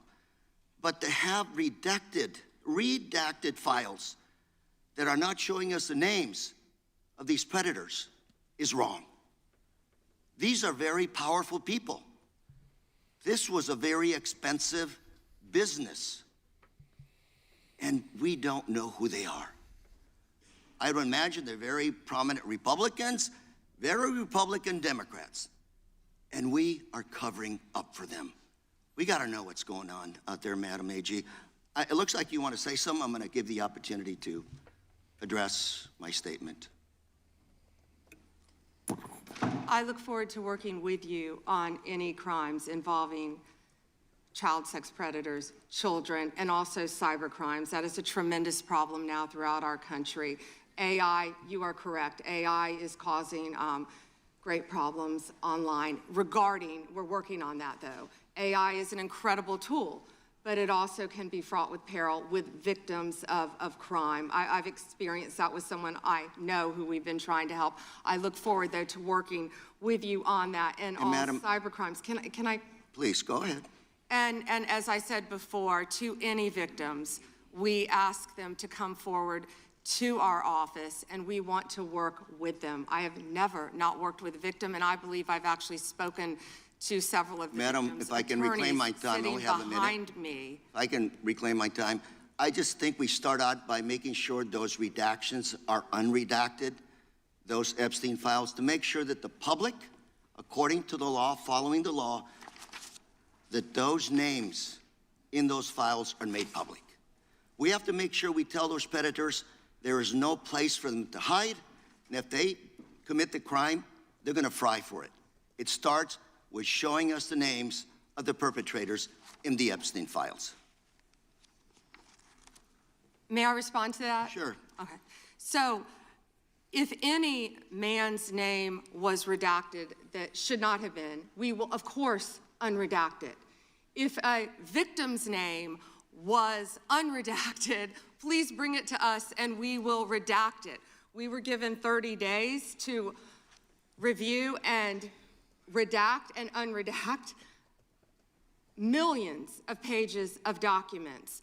Our error rate is very low, but there are victims are always right going to behind be you. We've errors got to convince them on both sides, that we're doing a and good we're job doing everything of we can to help protecting the them. victims. We will Thank do you, everything Mr. we can. Chair, I'm out of time. Gentleman yields back. The gentleman from California, Mr. Kiley, is recognized. Thank you, Mr. Chair. Good morning, Madam Attorney General. I wanted to return to a point that the chairman raised at the beginning of this hearing, which is these jurisdictions that refuse to honor detainer requests from Immigration and Customs Enforcement, often called sanctuary jurisdictions. Now, I know that you are not involved directly in immigration operations per se, but you do deal with the legal issues surrounding these jurisdictions. So let's say we have someone who's here illegally, who has committed a crime that, like the thousands of people you mentioned in California, murderers, sexual predators, drug traffickers. If that individual is in detention in a jurisdiction that has a sanctuary policy where they do not honor ICE detainers versus in any other jurisdiction where they do, how does the nature of apprehending that person, how does the nature of ICE's involvement in that operation differ in those two circumstances? Well, I believe you've seen that in Minnesota, where people were not cooperating with us. I believe there a lot of local law enforcement did want to cooperate, but we are doing everything in our power to arrest and deport illegal criminal aliens, and that is not going to stop under Donald Trump's administration. You know, why sanctuary cities are so dangerous, what we've seen in Minneapolis. Where do all the criminals go? The gangs, TDA, MS-13, where are they gonna go? They're gonna go to a sanctuary jurisdiction because they believe they're protected, and that's not fair to the citizens of those cities. Yeah, and this is a point that there at least used to be a lot of consensus on. The idea that, you know, it's better to do a handoff to the immigration authorities in a custodial setting rather than releasing them where they have to be apprehended in the community. This is Alejandro Mayorkas when he was before this committee, not exactly a paragon of border security, but he said, "I do not consider it in the service of public safety to release an individual into the community when that individual can be released to Immigration and Customs Enforcement for prompt removal." Now, his words are one thing, his actions are another. But when you have jurisdictions across the country, including my state of California, doing systematically precisely the thing that even Alejandro Mayorkas said threatens public safety, I mean, what does that say to you? It's a danger to the citizens of your community, and thank you for fighting to protect them. Absolutely. And you know, we're having this conversation right now in relation to Homeland Security funding. And I believe there are some common sense reforms that have been proposed that folks on both sides would agree make sense. But those reforms have to go hand in hand with reforming this reckless practice of refusing to cooperate, refusing to honor detainers, and declaring oneself to be a sanctuary. So I'm hoping that we can find bipartisan support for what has long been a bipartisan principle. I want to go to a second topic, which is the school board memo, which I know that you have rescinded. And it was initially promulgated by Attorney General Garland when he came into office with President Biden, essentially opening an investigation into parents who were showing up at school board meetings and expressing their views on COVID policies, masks, various other issues. And using the full apparatus of federal law enforcement and counterterrorism to go after these parents. Now, he said this was because there was an increase of threats, but when even his own FBI director, Christopher Wray, was before this committee, he said there was no evidence of an increase in threats. Yet nevertheless, when I asked him if he regretted the memo, Attorney General Garland said there was absolutely nothing wrong with the memo. Now, I take it you disagree with that, having now rescinded it? Absolutely. That was one of the main focuses of President Trump and this administration. We will protect parents at school boards. We will protect children in schools. We will protect parents' rights for their children's education in our school system in this country. We will protect Christians. We will protect everyone who wants to freely protest. If Christians want to protest in front of an abortion clinic without being arrested, they will do so. Thank you very much. And finally, I thank you for your efforts to step up the detection and rooting out of fraud. My home state is California. Any idea if there might be any fraud going on in California? Well, we are establishing, as you have heard, a fraud unit, and I'm sorry you're having to deal with that in your state, but the cavalry's coming. And we have Colin McDonald, who is hopefully will be confirmed soon. We're working on Minneapolis. I don't know if you were sitting here when I said that, but California was was right up there. I'm sorry to say for both sides of the aisle that California is right up there with fraud. It's out of control, but we are coming to your rescue. Donald Trump is coming to the rescue. Well, thank you very much. And unfortunately, I think you'll find that what's happening in California pales in comparison to what's been going on in Minnesota. Thank you. I yield back. Gentleman yields back. The gentleman from Maryland is recognized. Actually, I think the gentlelady from Pennsylvania. Gentleman from Pennsylvania is recognized. Thank you, Mr. Chairman. Ms. Bondi, I'm here. On September 25th, President Trump signed a memorandum known as NSPM 7, purporting to address domestic terrorism. But Americans across the political spectrum were immediately alarmed by the memo's blurring of the line between unlawful conduct and constitutionally protected speech and activity, as well as its call to investigate, prosecute, and dismantle groups that the president and Stephen Miller described without evidence as, quote, an organized campaign of radical left terrorism. Now, counterterrorism experts were further alarmed by the administration's singular focus on left-wing extremism, combined with the sudden deletion from the DOJ website of decades of research and law enforcement analysis, which had concluded that right-wing extremism poses the greatest terrorism threat to Americans. The president's memo broadly and vaguely links violent conduct to ideologies, and it targeted specifically anti-American, anti-Christian, and anti-capitalist beliefs, as well as, quote, hostility to so-called traditional American views on family, religion, and morality, end quote. President Trump has repeatedly and openly, however falsely, tried to brand his political opponents with these sentiments listed in his memo. But as you know, as a lawyer, holding beliefs that the White House disagrees with is not a crime. And the statute defining domestic terrorism requires criminal acts, not just thoughts and ideas. That's why legal experts, nonprofit leaders, religious freedom, and civil rights advocates immediately raised the alarm that the new presidential directive was a politically motivated attack on civil society designed to silence those who disagree with the administration. So, Ms. Bondi, Section 3 of that memo directed you, as Attorney General, to submit to the President and Stephen Miller a list of groups or entities whose members are engaged in acts that meet the definition of domestic terrorism.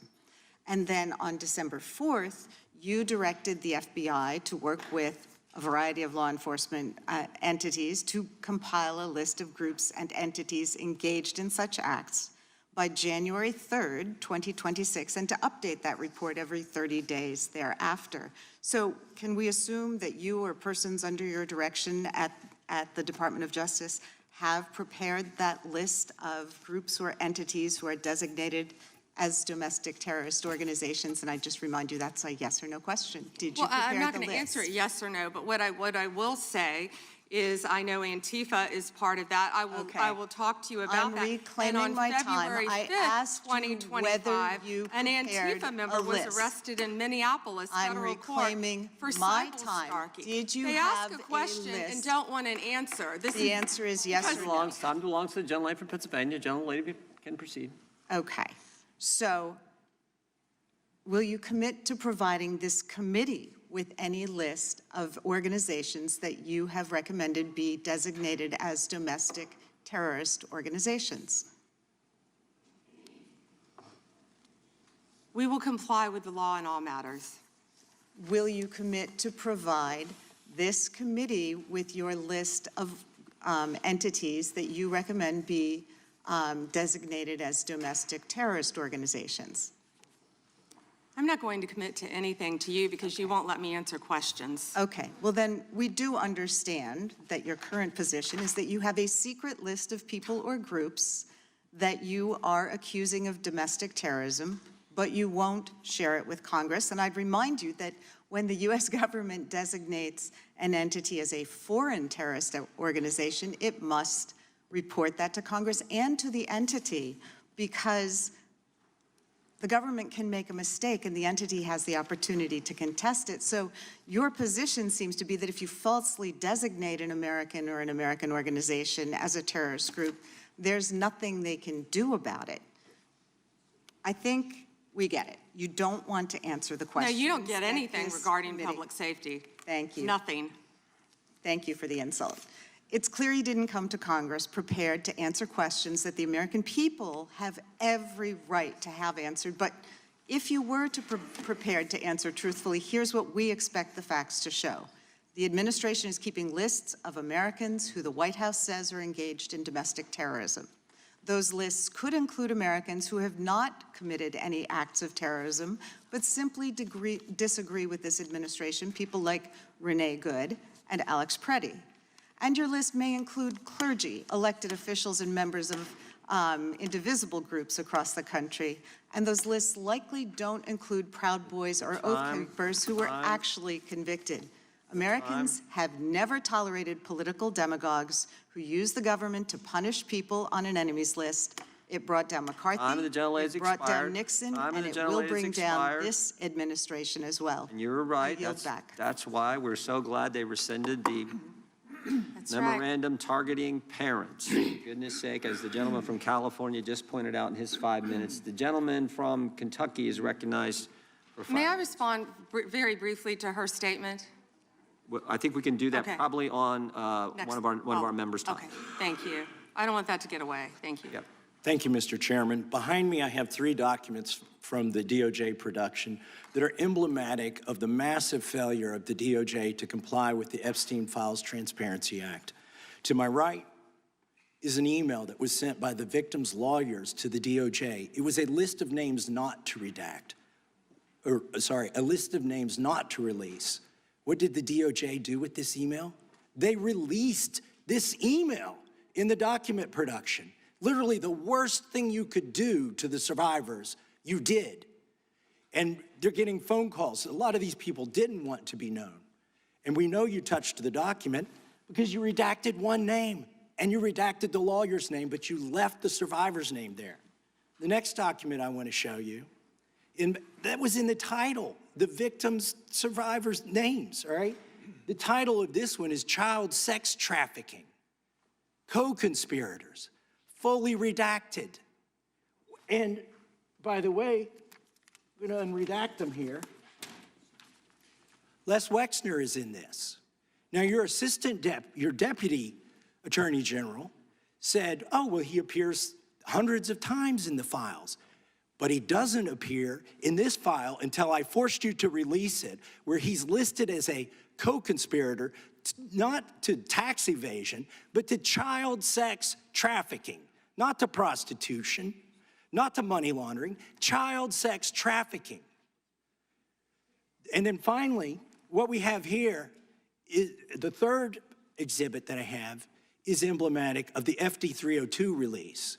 These are the documents that we need that you're holding on to and over-redacting because they have the names of the men who are implicated. How do we know? Because the survivors gave testimony to the FBI, and it's in there. And what happens when you go to the portal at the DOJ to look at what's behind this redaction? Another redaction. So we can't even see them. And then there's some of these files you've pulled down from the website that we will never see because we can't search the redactions. So I have several questions for you.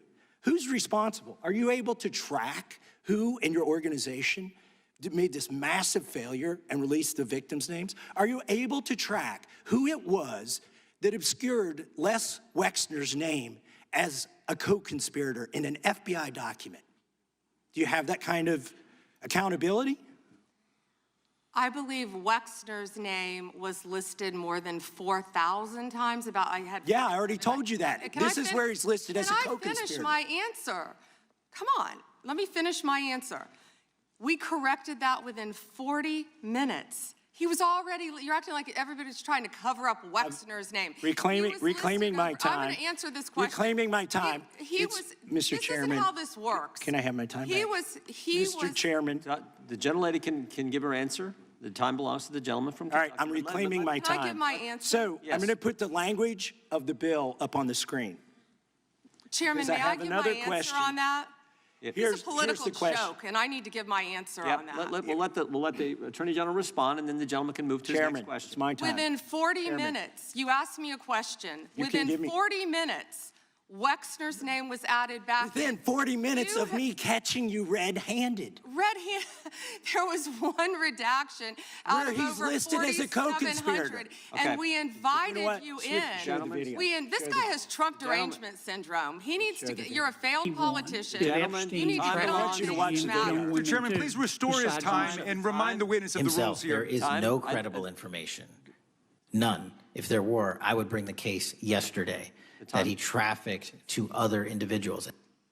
Is that your position as well? My position is any victim who comes forward, of course, we would love to hear from them. 1-800-CALL-FBI.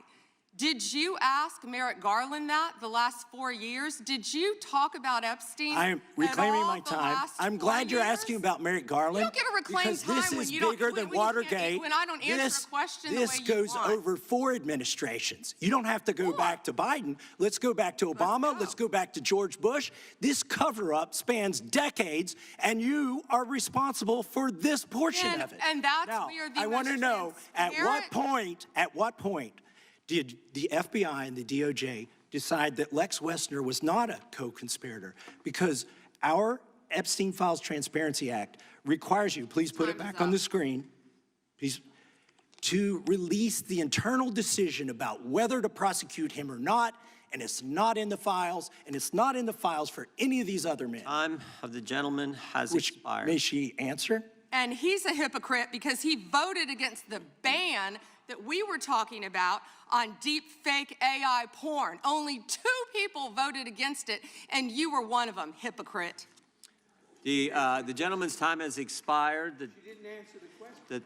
Mr. Chairman, Mr. Chairman, could she answer the question? Chairman, I was wondering, The gentlelady's allowed, the Attorney General's allowed to respond the way she wants to respond to any member's questions, Republican, Democrat. All right, I have unanimous consent request. Gentleman's recognized for a UC. All right. This is an example. I'm submitting these 302 forms that are entirely redacted, even when you go to look at them. Without objection. I'm submitting a witness statement that implicates Les Wexner. Without objection. I'm submitting an article from the New York Times that the DOJ released nude photos and identifiable pictures of the victims. I'm submitting a letter from AG Bondi to Kash Patel, imploring him to quit keeping the files when you found out that they were keeping files from you, because they're still redacting files that you... Chairman, are we going to recess for votes? Yes, we are. I'm submitting for unanimous consent a document of 17 individuals who've resigned because of the Epstein files. Without objection.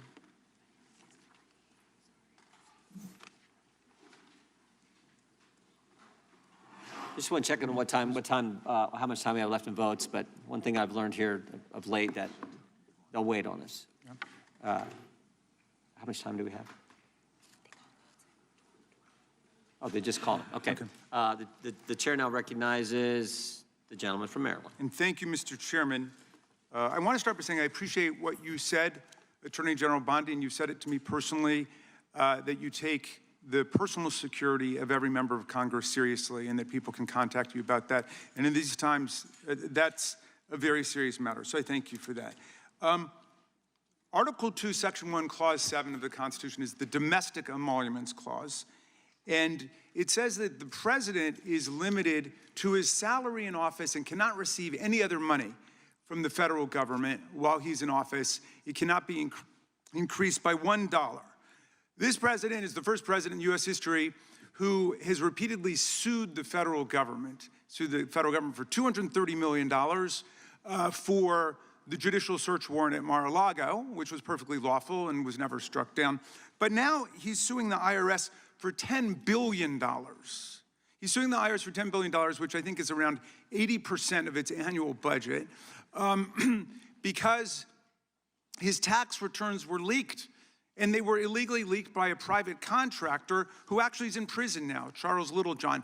But he wants $10 billion. Now, I want to ask you the question of whether you think it would violate the Domestic Emoluments Clause for you to settle that $10 billion case or any of the other claims that the president has made against the government. He himself has remarked it's interesting because I'm the one that makes the deal, right? And he says, I kind of have to work it out with myself.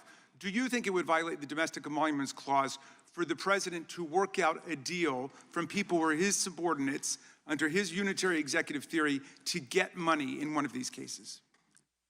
I'm not going to discuss pending litigation. Okay, so theoretically you're saying because his privacy rights were violated in that tax case, and they were. I'm with the president on that. I mean, his Mar-a-Lago thing is ridiculous, but there's no doubt that his tax returns, despite the fact that he promised to release them, despite the fact that every other president released the tax returns, he suffered embarrassment when it showed that he hadn't paid taxes for several years, and he had a right for that not to happen. Now, I want to turn back to the Epstein survivors, because President Trump may have been a little bit embarrassed by the release of those tax returns. How much do you think the claims of these survivors are worth?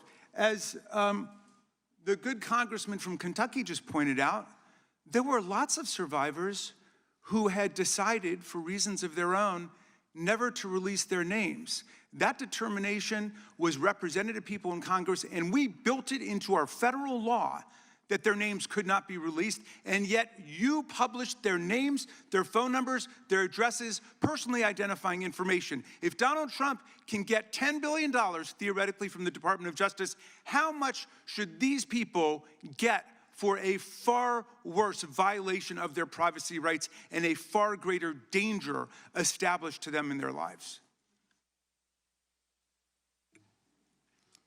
Do you even know who Chase Mulligan is? You're so obsessed with, you don't, do you? I'm going to teach you the rules again. You're the Attorney General of the United States. We have rules here. You're obsessed with him. You're the Attorney General of the United States. With obsessed with Donald Trump. You have Trump derangement syndrome. Mr. Chairman, I'd like my time Mulligan will be restored. I'd like my time restored. In your district. In your district, and you don't even know about it, about keeping children safe from online predators. Time belongs to the gentleman from Maryland. The gentleman can proceed. Yeah, and I want the whole country to look at this. Because this is the Attorney General of the United States, whose job is law enforcement. We've never had a witness who has misunderstood our rules and been unable to conform his or her conduct to our rules before. We have only 5 minutes, and so we use our time to ask you specific questions. How long are you giving me to answer? Excuse me, I'm not yielding to you right now. I'd like that second restored too.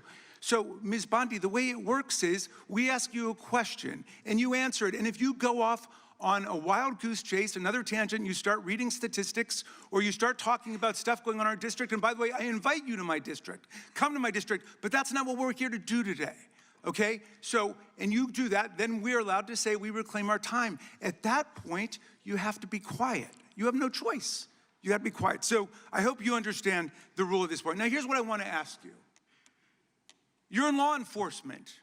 We've seen all kinds of evidence of crimes. And when we go over to the Department of Justice for the 4 computers for every member of Congress, we see more evidence of crimes.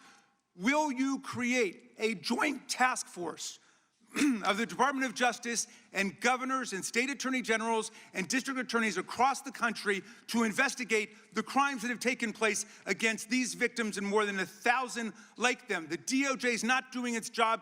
Will you create a task force with state and local law enforcement to make that happen? Gentlelady can respond if she wants to. Thank you, Chairman. He called Chase Mulligan a wild goose chase and didn't even know who he was. He is a defendant in your own district who preyed on girls. Mr. Chairman. Well, you know what? If he were part of the Epstein investigation, you wouldn't do anything about it. Online chat rooms and committed sextortion.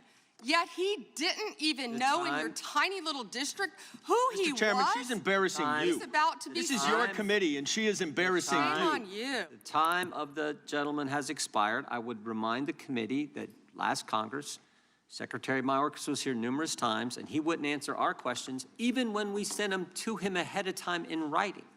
So that's what we've had to deal with. I think the Attorney General is doing just fine. We have votes shortly. I will go to the gentleman from Virginia, and then we will take a break to head to the floor.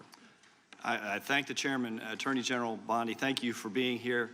and I wanted to thank you for your work at DOJ in restoring the rule of law, encouraging transparency surrounding Jack Smith's partisan investigations into President Trump, declassifying information about the Russia collusion hoax, cracking down on sanctuary jurisdictions, and establishing the National Fraud Enforcement Division.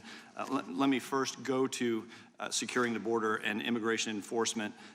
Our new governor has recently rescinded 287G cooperation between the state and ICE.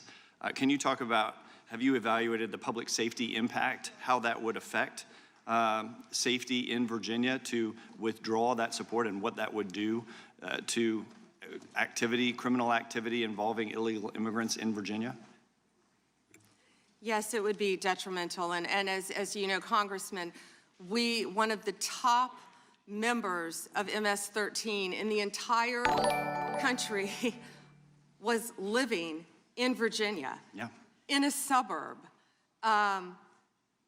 among all of us, living not even probably half an hour away from where we are now. And the cooperation previously with the governor, with the members of the state of Virginia, helped catch him and take him off our streets. An illegal MS-13, one of the heads for the entire country, was living in Virginia, and it's a shame that that's happening now, and thank you for talking about it, because we're going to keep America safe. And when people feel like they can flee to these cities and states and be safe, they can't, because Donald Trump is going to protect Americans. We're going to protect the citizens there, whether or not the governors, the mayors are going to do it or not. But President Trump is. We're going to keep Americans safe from violent gang members like he's been doing this last year. We appreciate that. We appreciate your work to make that happen in Virginia and keep Virginia safe. I want to move on to the Fraud Enforcement Division that you've established. My understanding is that this initiative is intended to centralize, coordinate enforcement of fraud laws related to government programs. You've talked about Minnesota, you've talked about California. Would this affect Virginia as well? Because we have fraud in Virginia as well. Absolutely, and we look forward to working with you. Would this affect things like long-term care accountability, senior living facilities engaged in Medicaid fraud, including systemic overbilling practices and the misappropriation of taxpayer-funded benefits? That is exactly what it's set up to help. Okay. I know that whether it was related to fraud specifically or another subject, that under the Biden administration, there was a sitting member of the Virginia General Assembly under investigation. Is that investigation still ongoing? Can you speak to that? I can't discuss that. Okay. I'm going to move on to the Second Amendment rights of law-abiding Americans. Last year, President Trump signed the One Big Beautiful Bill into law, which included the Hearing Protection Act, part of it that was sponsored by myself and Congressman Clyde. It reduced the national firearms tax, $200 tax on suppressors and short-barreled firearms, to zero. And while the tax has been eliminated, the NFA's registration and paperwork requirements remain in effect, and your DOJ has said that that would, even though the tax was reduced to zero, that the registration requirement is still somehow necessary, even though with regard to Obamacare and the Affordable Care Act, when that mandate was, when that tax penalty was reduced to zero, you decided that the mandate was no longer necessary. How are you justifying the existence of this registry? Congressman, that's pending litigation right now. It is, and I would hope Yes, you would reconsider that. I yield back. The gentleman yield? The gentleman I yield to the chairman. I think that Attorney General Bondi, why did Jack Smith have to pay some secret source $20,000 of taxpayer money? Do you know the answer to that? I can't discuss anything on that matter, but that's a good question, Chairman Jordan. Well said, it's a good question, because he subpoenaed just about every Republican in this town, got half the Congress's phone numbers if you were a Republican. But he has to pay some secret source a bunch of taxpayer money. We'd like to know, the committee would like to know, how many other sources he paid? Was it more than $20,000? Why he had to do those things? We'd like to know, when you can, if you could get that information to the committee. I think when you think about the guy who was trying to put the President of the United States in prison, ridiculous as that whole thing was, we'd kind of like to know the answer to that if you could. And with that, we're going to stand in recess. We will go as quickly as we can and vote. We have 2 quick votes on the floor, and we will be back. There is actually some lunch if you all need it. We have for our members, and since you're back here, you can have some. We normally have plenty. Mr. Chairman. We'll take a recess. Before you gavel out, can I ask for unanimous consent to enter to a record the article entitled Inside Trump's DOJ dated October 16, 2020? Without objection, we stand in recess.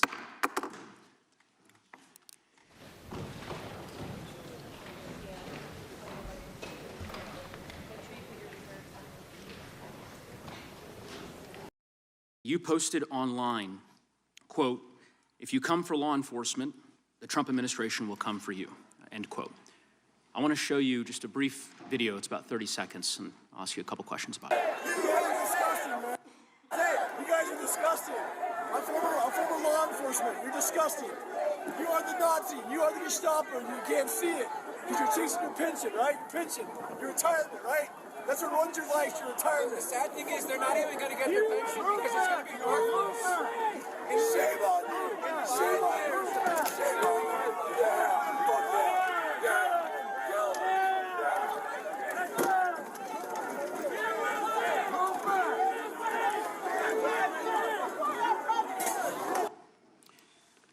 Attorney General Bondi, that man works for you now, right?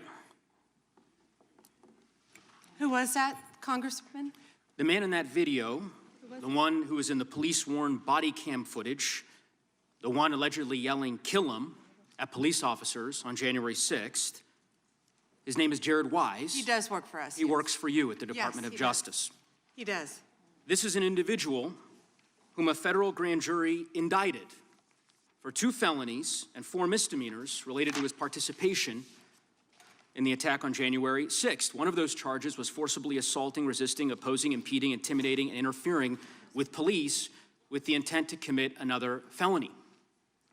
This is who you choose as the Chief Law Enforcement Officer of the United States of America to hire at the Department of Justice. Someone on video yelling, "Kill him," at police officers, right? I believe he was pardoned by President Trump. Oh, he was pardoned. You're right. You're right. Pardoned by President Trump for his offense. Pardoned for yelling, "Kill him," at police officers. And yet you expect hardworking police officers across the country to believe that you take law enforcement seriously. You could imagine the reaction of so many folks across the country hearing the Chief Law Enforcement Officer of the United States refuse to even condemn what that individual whom you've now hired did. But in any event, let's talk a little bit about some of the other divisions within the Department of Justice and what's happened over the last year. You're familiar with the Public Integrity section of the DOJ's criminal division. I think it's referred to as PIN. Is that right? Yes. Okay. Do you know which presidential administration under which the PIN was first created? I can tell you what administration that the weaponization was ended under. I'll reclaim my time. This wasn't a trick question. You don't get to Madam Attorney reclaim General. your time. Madam Attorney General, because I don't like. Mr. Chairman, will you explain to the witness that he does reclaim his time? Because I don't answer a question to your satisfaction. Mr. Chairman. Madam Attorney General, the time belongs to the gentleman from Colorado. The president under which PIN was created was Gerald Ford. It was created after Watergate. I'm not asking a question, Madam Attorney General. The administration under which it was created was Gerald Ford. When you first started as the Attorney General of the United States, there were 35 people working in that office. There are now 2 people working in that office because you have gutted it. How many people work for the National Cryptocurrency Enforcement Team in the criminal division today? Can I answer the question about PIN? I've asked you a question. How many You've people asked me a question, but you don't How want many the answer. people work I'm not for the gonna answer your National questions the way you Cryptocurrency want. Enforcement Team? You won't answer how many I'll people? answer PIN. You. PIN will not be you know what? weaponized. You know what? What's Madam funny Attorney about General, this? I'll say to the chairman. What's funny about Mr. Chairman, this? you know what the answer is? And I think I What's understand funny why the about Attorney General this? does not want to answer the question. Because you eliminated the National Cryptocurrency Enforcement Team last year. So I understand why you don't want to tell the American people who works there. Yeah, I no one understand works why there you don't want to anymore, talk about Madam Mohammed Attorney Solomon General. in So, your district. In any event, who I would murdered people. Mr. Chairman, will you stop the clock so his time is not wasted by I've the been witness? very generous with allowing extra time when we have these little disputes. I understand. You got the time, Mr. Magoo. I might as well ask the chairman these questions. I'd be happy because to answer some of your questions. What's profound, the questions I've asked, the crime in your I've district. asked, Mr. Chairman, are not trick questions.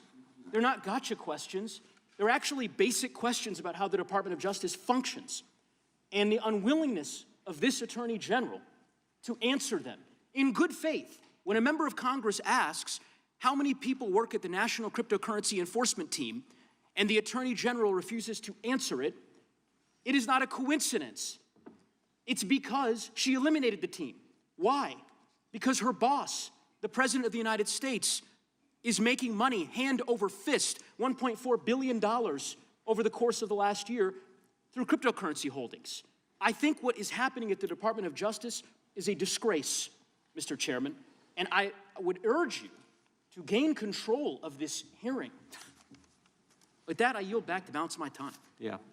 I would ask the gentleman, does he agree with the standing up of the Deputy Attorney General for dealing with fraud? That's something that's happened in this administration. First time. You talked about Penn.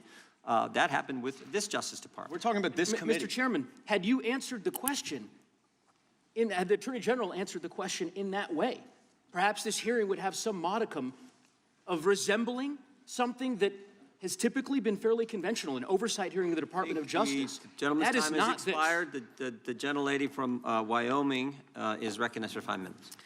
Attorney General Bondi, I want to express my gratitude to the President, you and your team for your continued efforts against extreme anti-energy policies taken by states and cities that serve only to increase costs on the American people.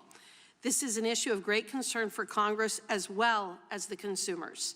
At the behest of networks of non-governmental organizations and anti-growth activists, Democratic-controlled states and cities are enacting laws and pursuing coordinated lawsuits that would impose retroactive liability on energy producers for past global emissions based on speculative future climate change harms. The proponents of these plans call them climate superfund laws, but in reality, that is simply window dressing for taxes and fees imposed on consumers and businesses that don't even have a presence in these states or communities. But if you look at the billions of dollars they hope to gain from these efforts, the real goal here is to increase their already mismanaged state budgets by imposing fees on consumers and businesses in energy-producing states such as the state of Wyoming. I would describe this as the tobacco litigation on steroids. Vermont has enacted such a law, and another has recently gone into effect in New York. Similar laws are under consideration in a number of other states. Clearly, this problem is spreading. Would you agree that Congress has not authorized states to impose retroactive liability against energy producers and lawful carbon emissions? Yes. And would you also agree that protecting consumers is a core part of the DOJ's mission? Absolutely. Would you further agree that combating state policies that seek to hide and shift the true cost of programs like these onto consumers fits within your mission? Yes.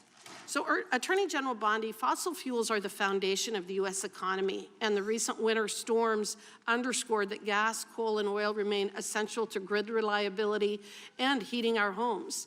Can you confirm that the DOJ is fully committed to using all available legal tools to stop these state and local level attacks on domestic energy production? Congresswoman, we are committed to that, and so is the entire administration. We talk about that a lot. Thank you. Thank you. The President's April 2025 executive order directed the DOJ to identify and act against state laws that burden U.S. energy production. What concrete actions has the DOJ and the administration more broadly taken to carry out this directive? Well, we filed 4 lawsuits. We're filing multiple lawsuits. Many things are pending within this office to carry that out. Okay. States continue to invent new causes of action to pursue state climate lawfare, as is evidenced by Michigan's recent novel claim related to antitrust violations. The city of Boulder, Colorado, has also filed such a lawsuit, despite refusing my challenge that they actually forego the use of fossil fuels if they disagree with them so much. Does the Department of Justice agree that these novel approaches require a federal response, and will the department pursue such an approach? Yes, Congresswoman, and we'd be happy to talk to you more about that. Wonderful, Yes. thank you. Multiple climate lawsuits Multiple climate lawsuits are now advancing toward trial, even in states that rely on those energy forms to provide heat and electricity for their citizens. In fact, in any community, they all rely upon fossil fuels in some fashion. Is the department actively considering intervention to protect federal supremacy over interstate emissions and energy policy? Yes, would be happy to discuss that with you. Thank you. And clearly this is an area in which Congress has a role to play. To that end, I'm working with my colleagues in both the House and Senate to craft legislation tackling both these state laws and the lawsuits that could destroy energy affordability for consumers. To that end, are there any authorities or tools that DOJ and the administration don't currently have at their disposal that would be helpful in that effort that Congress could adopt? Well, we work with multiple agencies throughout the administration, but I'd be happy to talk to you about that more. Wonderful, Yes. Thank you. I appreciate your effort in this regard. And may I have 20 seconds of your time Please. to address something? Yes. Thank you. Your colleague, Senator Neguse, didn't want to talk about crypto because he said I was a disgrace talking about crypto because he didn't want to talk about the tremendous crime in his jurisdiction. He voted no on preventing violence against women by illegal aliens. Yet, on June 1st, 2025, Mohammed Solomon attacked members of the group Run for Their Lives in Boulder, Colorado, where an 82-year-old woman sustained burns on over half of her body and eventually died from her injuries. I believe that she was a Holocaust survivor. She was. The time the gentlelady has expired, back. the gentlelady yields back, and the gentlelady from Georgia is recognized. Thank you, Mr. Chair. Ms. Bondi, as the Florida Attorney General, attorneys from your office handled the appeal of my son, Jordan Davis's murder, which was denied. As a result of the efforts of those attorneys under your watch, the court actually upheld the life sentence for a man who used prejudice as his defense for murdering my son and scarring his friends for life. Attorneys from your office, under your management, worked hard to remove a dangerous man from the community who terrorized innocent people like my son and his friends.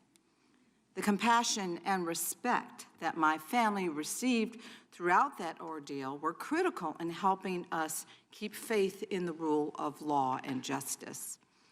Based on my experiences, I have seen how strong victim services, sustained investigations, and well-supported prosecutors can make a meaningful difference in the lives of families who are grieving and suffering.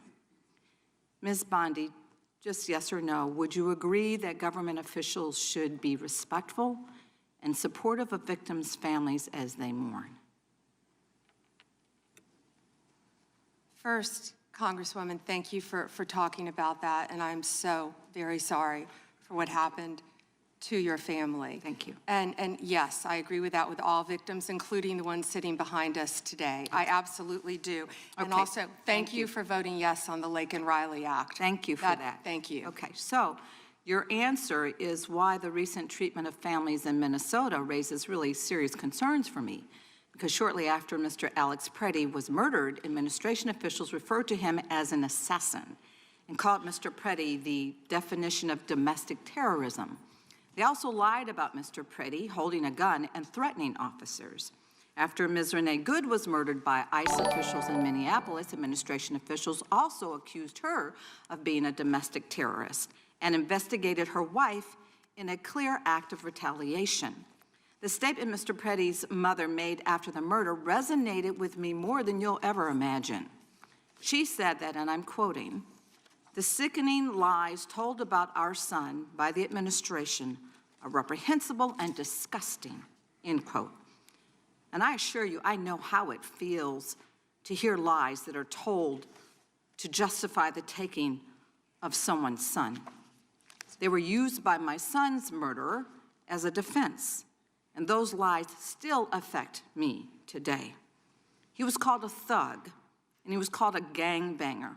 And the attorneys from your office actually defended my son's name, his memory, and defended his honor. I'm certain that Mr. Petty's mother watched videos of her son, Alex, an ICU nurse at the VA hospital, using his phone to record federal agents. She also watched him getting pepper sprayed, kicked, hit in the head, and surrounded by at least 7 agents before having his gun removed from his waistband, which he legally carried.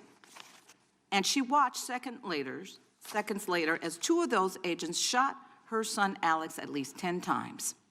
The administration was quick to spew an incorrect narrative and call him so many things that they wanted us to ignore the truth that we actually saw with our own eyes. Ms. Bondi, will you denounce the statements that were made to tarnish the names of Alex Petty and Renee Good, and will you protect their names like those attorneys back in Florida under your watch protected my son's name? What I will say is we are looking at everything to shed light on what happened that day, and it is an ongoing and active investigation. Both of those cases, and I assure you they will be investigated. Investigating, we understand that, but will you do everything in your power, as you have done for my case, as you are asked to do, as you've sworn an oath to do? It is your responsibility to make sure that you are following the rule of law. Those families in Minnesota, they deserve the same respect. They deserve a full investigation, which you have not even begun to do yet. So what are you saying, is that they don't deserve any respect for a full investigation into their murders? Well, that that's is not incompetence on your behalf. Well, that the is not American accurate. people do deserve better. Non-commitment to defending the rule of law is what we see from you. I will told you always we were stand up for investigating. survivors, and I heard you say earlier when you told us that you will fight for them as well. And based on the information before us, these families have not received the same commitment to investigate what happened to their loved ones, nor have they received the respect that I would expect from the nation's top law enforcement officer. Investigations have been slow-walked, they've been canceled, and the special agent assigned to Renee Good's investigation resigned following pressure from your officials to reclassify Ms. Good's case. Time of the For gentlelady. families seeking answers and accountability, the withdrawal of investigative resources is simply unacceptable. Has expired. The gentlelady yields back. The gentleman from California is recognized. Thank you, Mr. Chairman. Madam Attorney General, I get the sense that we've lost a little perspective here. The most fundamental responsibility of government is to protect the lives and property of its citizens. Now, you cited some crime figures in your opening statement, and I wonder if you could repeat them, because I think it's one of the most extraordinary achievements of the Department of Justice in our history. And I don't think some of my colleagues heard you clearly. Thank you, Congressman. And would you mind if I address something that Go right ahead. Congresswoman McBath wouldn't let me address first? Go right ahead. The reason that she wants to continue to talk about Minnesota, which we will all day long, is she doesn't want to talk about her own jurisdiction in Atlanta, because she doesn't want to talk about Christopher Welcher, who traveled across state lines to try to meet, and nothing's funny about this, to meet and molest a 14-year-old girl in Georgia. That's why they're watching the clock, the American people should know, for the second it runs out, because they don't want to address anything in their jurisdiction. They're elected to represent people in their jurisdiction. We prosecuted illegal aliens who ran a large-scale meth operation in the Atlanta metro area. You understand we don't prosecute, right, Ms. Bondi? Madam Attorney General. On the law, I'm sorry, thank Mr. you. McClintock. So yes, the statistics I spoke of earlier, Congressman, under the leadership of the FBI, historic work has been done. A drop 20% in the nationwide murder rate in 2025. Least murders in our country since 1900, and that is to the work because of the credit of Donald It's not just Trump. homicides, is it? It's also other violent crimes, robbery. Could you go through that list real quick? Yes, Congressman. 100% increase in violent crime arrests in 2025 compared to 2024. What's that done to the violent crime rate in the country? It's plummeting. 1,800 gangs. Wait a second. Do you mean to honestly tell us, and you're under oath, that if we take violent criminals off the streets, we end up with less crime? I certainly hope so, Congressman, and that's our goal, and that's an President Trump's extraordinary concept, and I'm afraid it may be lost on some of our Democratic colleagues. I look at these numbers and they're absolutely staggering. It didn't happen by accident. It happened because of specific policies that you've implemented this year. And you mentioned a few of them. Would you continue?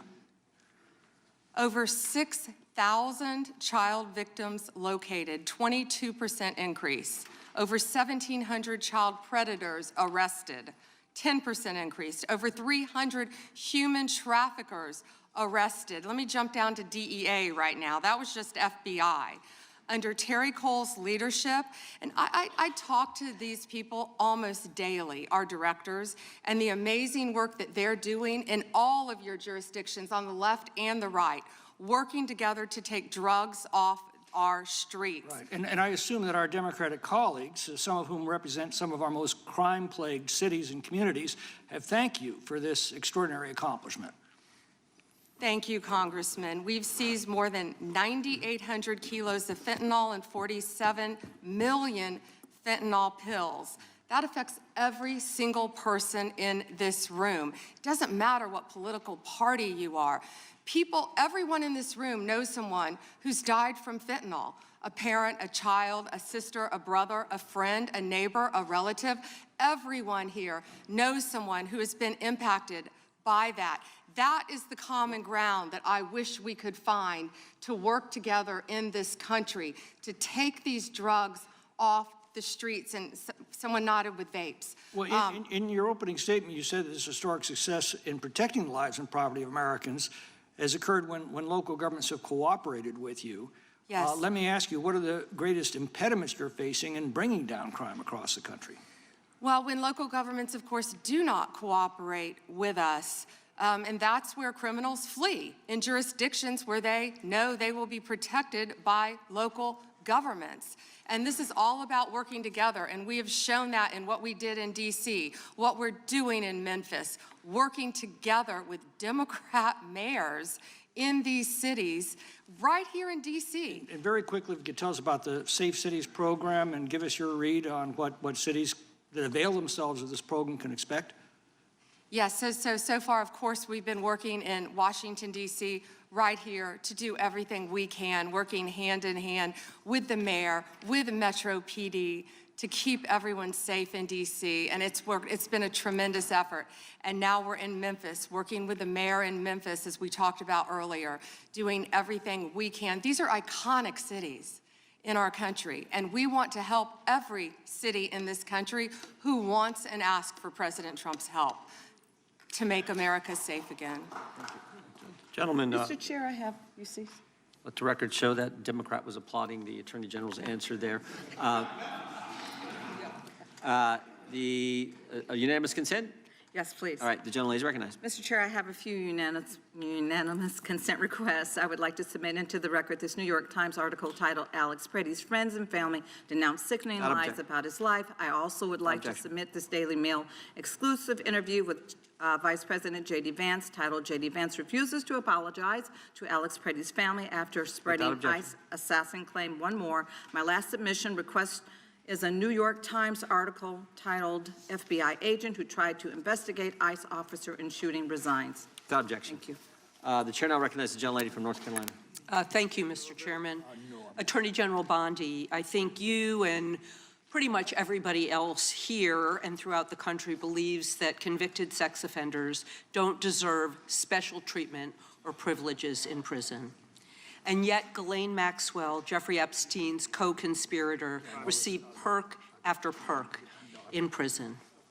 In July, she had a 2-day interview with your deputy and President Trump's former defense attorney, Todd Blanche. Just days after that, Maxwell was transferred from a federal correctional institution in Florida to a minimum security camp in Texas, which she, as a sex offender, would normally be ineligible for. At this new facility, as the ranking member talked about, and by the way, it's nicknamed Club Fed, we've heard reports that she's been afforded special privileges: puppy time, private workouts, personal mail, secretarial services. Attorney General Bondi, does a convicted sex offender like Ghislaine Maxwell deserve special treatment and privileges in prison? Yes or no? Let me be crystal clear on this. No. And Thank you. let me keep going. No, let me keep going. Perfect. Well, I did not know she was being transferred. I asked you yes or no. She was and not I'm reclaiming my transferred to a time. lower Mr. Chairman, level. please stop the clock and remind the witness of the rules. One rule she needs to And understand I'm here. glad that we're agreeing. So when we're agreeing, we can move on to some other things.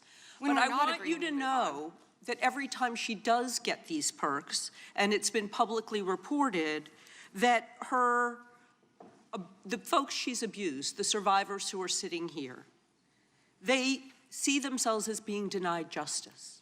They feel re-traumatized. And I'm glad that we agree on that. But she should not be in that prison. And she needs to be moved back to a maximum security prison as soon as possible. But what she has told another committee here is that she won't cooperate with them unless she gets clemency from Donald Trump. It's just crazy to consider that she can be wielding this kind of influence within the administration. But that begs the question, who ordered her to be transferred to the minimum security prison that she was ineligible for? Who signed off on the special privileges? Was it Mr. Blanche? Was it one of your other subordinates? So please, can you tell us who sent her there, since you don't agree she should be there? I said I do not agree she should receive special treatment.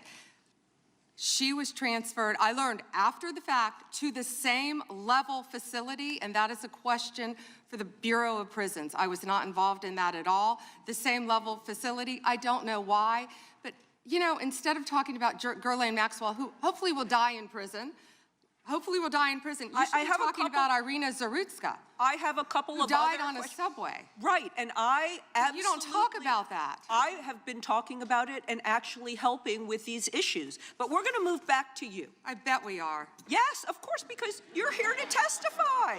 That's what the whole point of this endeavor is. So of course we're moving back to you. It is all about you.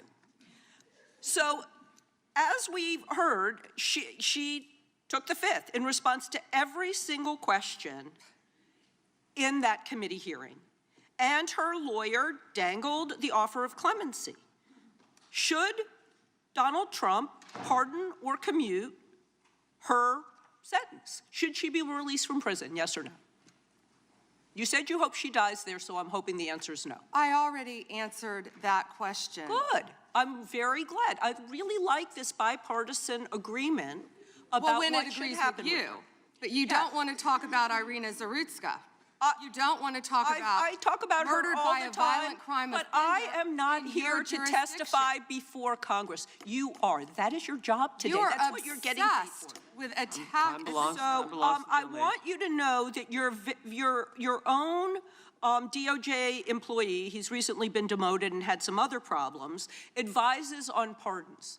Do you think he will be advising Mr. Trump on any kind of clemency or pardon for Ghislaine Maxwell? I'm not going to speculate, and you couldn't even identify properly. That's why you don't want to talk about Irina Zarutska. You couldn't properly identify her relative.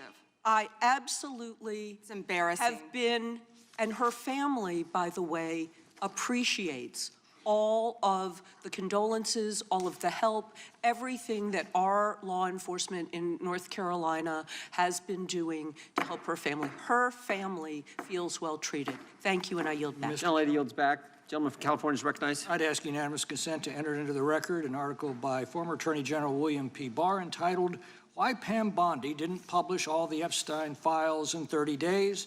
The answer is simple. It was not possible," from the Wall Street Journal. Well said. Without objection, the gentlelady from Florida is recognized. Thank you, Mr. Chairman. I'm sorry. May I respond 20 seconds to something that Congresswoman Ross said? Go right ahead. Thank you. She also opposed a sex offender registry as head of North Carolina ACLU. Thank you. Thank you, Madam Attorney General. And I'd like to pick up where you left off a moment ago, because we convene here today as a committee for the stated purpose of conducting oversight of the Department of Justice. And so it's critical for us to focus first on the mission of the department and assess your success in discharging it. So the mission of the department is to enforce federal law, defend the rule of law, and protect the American people from violent crime, terrorism, drug trafficking, fraud, and exploitation, to promote public safety. And what we have heard today unequivocally is that President Trump's Department of Justice, under your leadership, Attorney General Bondi, is doing exactly that. Just a moment ago, you shared with us some incredible statistics that the United States, under your leadership, has achieved the lowest murder rate in 125 years. That in the first year of this administration, murder is down 21%, robbery is down 23%, carjacking down 43%, and gun assault down 22%. That is what public safety looks like. Under your leadership and that of President Trump, you've located more than 6,000 child victims of trafficking and exploitation, arrested 1,700 child predators, and apprehended more than 300 human traffickers. Significant increases, and those aren't just statistics, those are precious lives that your department and the men and women of federal law enforcement have saved. Madam Attorney General, you've mentioned a couple of specific criminal trends during this hearing that I'd like to discuss with you further, because one of our important roles in Congress is making sure that our laws and our law enforcement stay ahead of predators as technology evolves.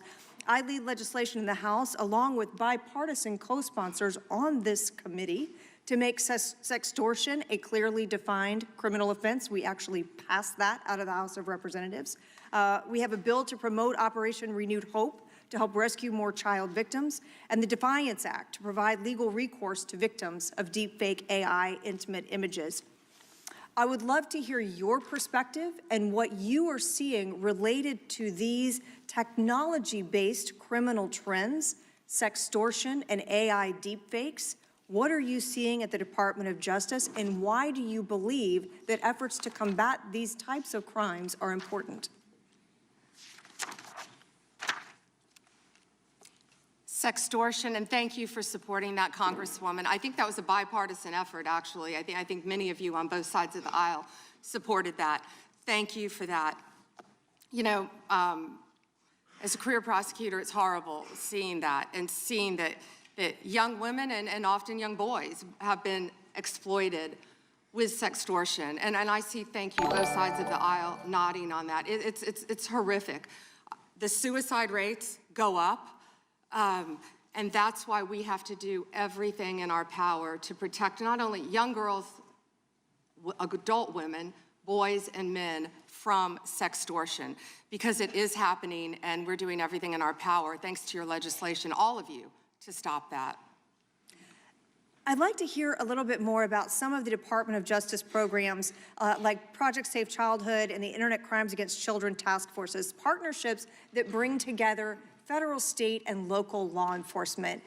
Sometimes the work between those law enforcement groups together really creates some incredibly powerful outcomes and some great success stories. I know you, as Florida's Attorney General, had a tremendous amount of leadership in our state, trying to make sure we were taking care of children, also the elderly, protecting them from fraud, ending drug trafficking. Tell us a little bit about some of those departments within DOJ. Yeah, when you talked about Project Safe Neighborhoods, we've done a lot of that in Florida when I was state AG, and actually back when I was a state prosecutor prior to being Attorney General. That is so important. I feel like what we've been doing in DC too, with the Take Back DC and Make DC Safe Again, is similar to that. Going into the neighborhoods, working with the community, seeing law enforcement officers out there playing basketball with kids who live in the neighborhood. It's pretty remarkable what we've seen firsthand. Citizens in Memphis saying that they can walk outdoors now and they feel safe. People coming up thanking law enforcement and working hand in hand with them. We will continue all of these programs and working jointly with both sides of the aisle to keep our families safe. Thank you for that, Madam Attorney General. Mr. Chairman, I yield back. Gentlelady yields back. Gentleman from Tennessee is recognized. Thank you. I'd like to introduce for the record a letter to Director Gabbard from Mr. Warner and Mr. Himes, and a letter of response from her to them about who invited her to Atlanta, and a copy of the search warrant. And I'd also like to just make clear for the record, the reason people in Memphis weren't going out was because the ice was on the ground, and we were afraid we'd fall. But other than that, we go out all the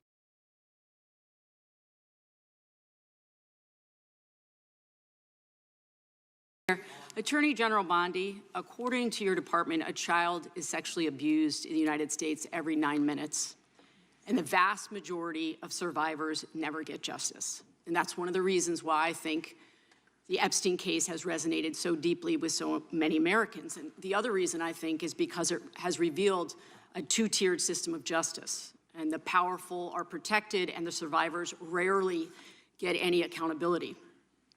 And the Epstein files contain evidence of a multi-decade international criminal conspiracy involving some of the wealthiest and the most powerful people in the world. There's evidence of financial crimes, political corruption, sex trafficking, and of course, horrible sexual abuse. And I want to remind everybody, this isn't a game. These are real people, people who have suffered, who are sitting here with us today, and they deserve answers, and they deserve accountability. And I'm here to try to get some for them.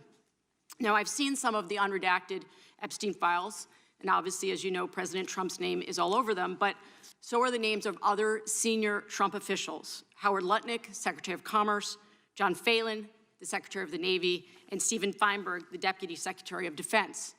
These men were appointed by President Trump to senior positions in his administration. All of them have clear and confirmed ties to Jeffrey Epstein.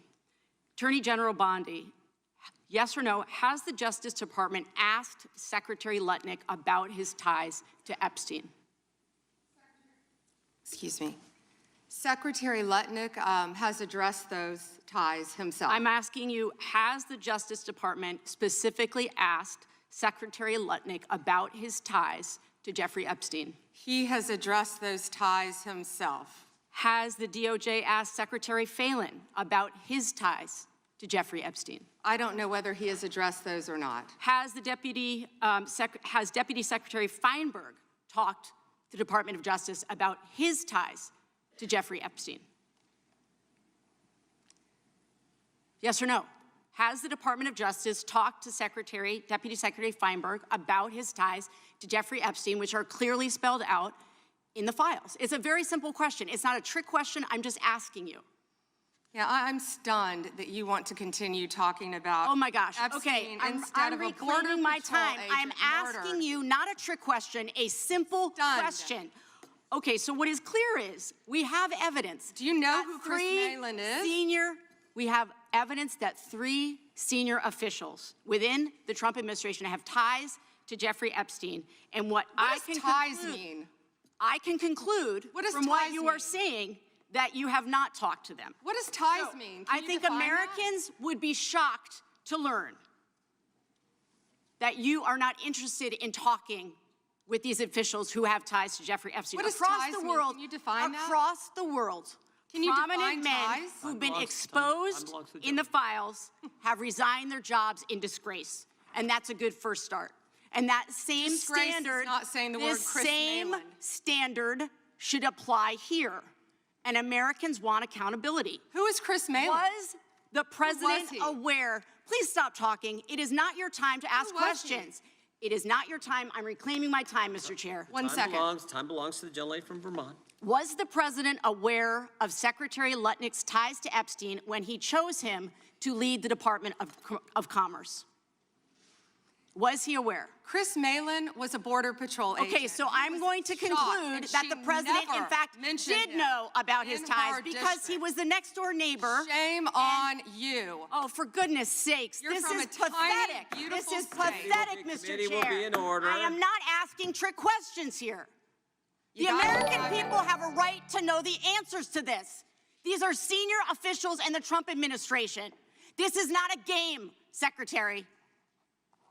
I'm Attorney General. My apologies, I couldn't tell. By 2008, we knew that Epstein was a convicted sexual abuser. And we now know that Lutnick went to Epstein's Island in 2012. How was that not a deal breaker for the president? And why aren't you asking questions of the Commerce Secretary about what he saw when he was at the island, which he lied about not ever going to? Why are you not asking these questions? And I see that my time is almost expired, so I will say this. Do the right thing, Attorney General. Meet with the survivors. They have been asking for a year. Meet with the survivors. Do the right thing. I yield back.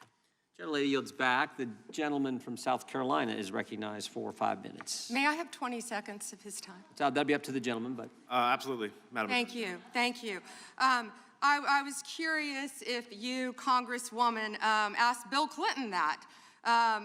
Didn't see one tweet, not one. I didn't see one tweet when Joe Biden was in office about Bill Clinton. Didn't ask Merrick Garland anything about Epstein, not once when he was Weak sauce. And also, I want the record to reflect that, you know, with this anti-Semitic culture right now, she voted against a resolution condemning. Oh, He is Jewish. I just want to be clear. Do you want to go there, Attorney General? Or do you want to go there? Are you serious? Talking about anti-Semitism to a woman who lost her grandfather in the Holocaust? Really? The committee will be in order. Talk to Jared Wise about anti-Semitism. The ranking member knows that. Can I get like 30 seconds back, you know? Yeah, I've been, Ballant took I think 30 the whole of mine. committee knows I've been very generous thank in you. making sure everyone gets their 5 minutes in the same. Attorney General, reply I'm going the to talk about gentleman from South sanctuary Carolina. cities for a second, which limit the federal government's ability to enforce immigration law. They're kind of a new thing that Democrat jurisdictions are doing. They're in violation of federal law. During President Trump's first term, he rightly targeted sanctuary jurisdictions to try to force them to cooperate with federal immigration law. Federal immigration law, mind you, that was voted on in 1996, most recently, in a bipartisan Congress, signed by a Democrat president. But they are in violation of that law. These states and jurisdictions feel entitled to certain grants, of course. Y'all are combating that. Do sanctuary policies limit the federal government's ability to accurately estimate how many criminal illegals are in the country? Yes. Thank you. This means that the number of illegals could be higher, probably higher. Does this hurt the federal government's ability to carry out immigration laws designed by Congress? Yes, Congressman. In your opinion, do you believe that the Biden-Harris administration and Democrat pro-sanctuary policies make our communities safer and for the American taxpayer? Do sanctuary policies make our communities safer? No, Congressman. I want to do a brief video to highlight sanctuary cities.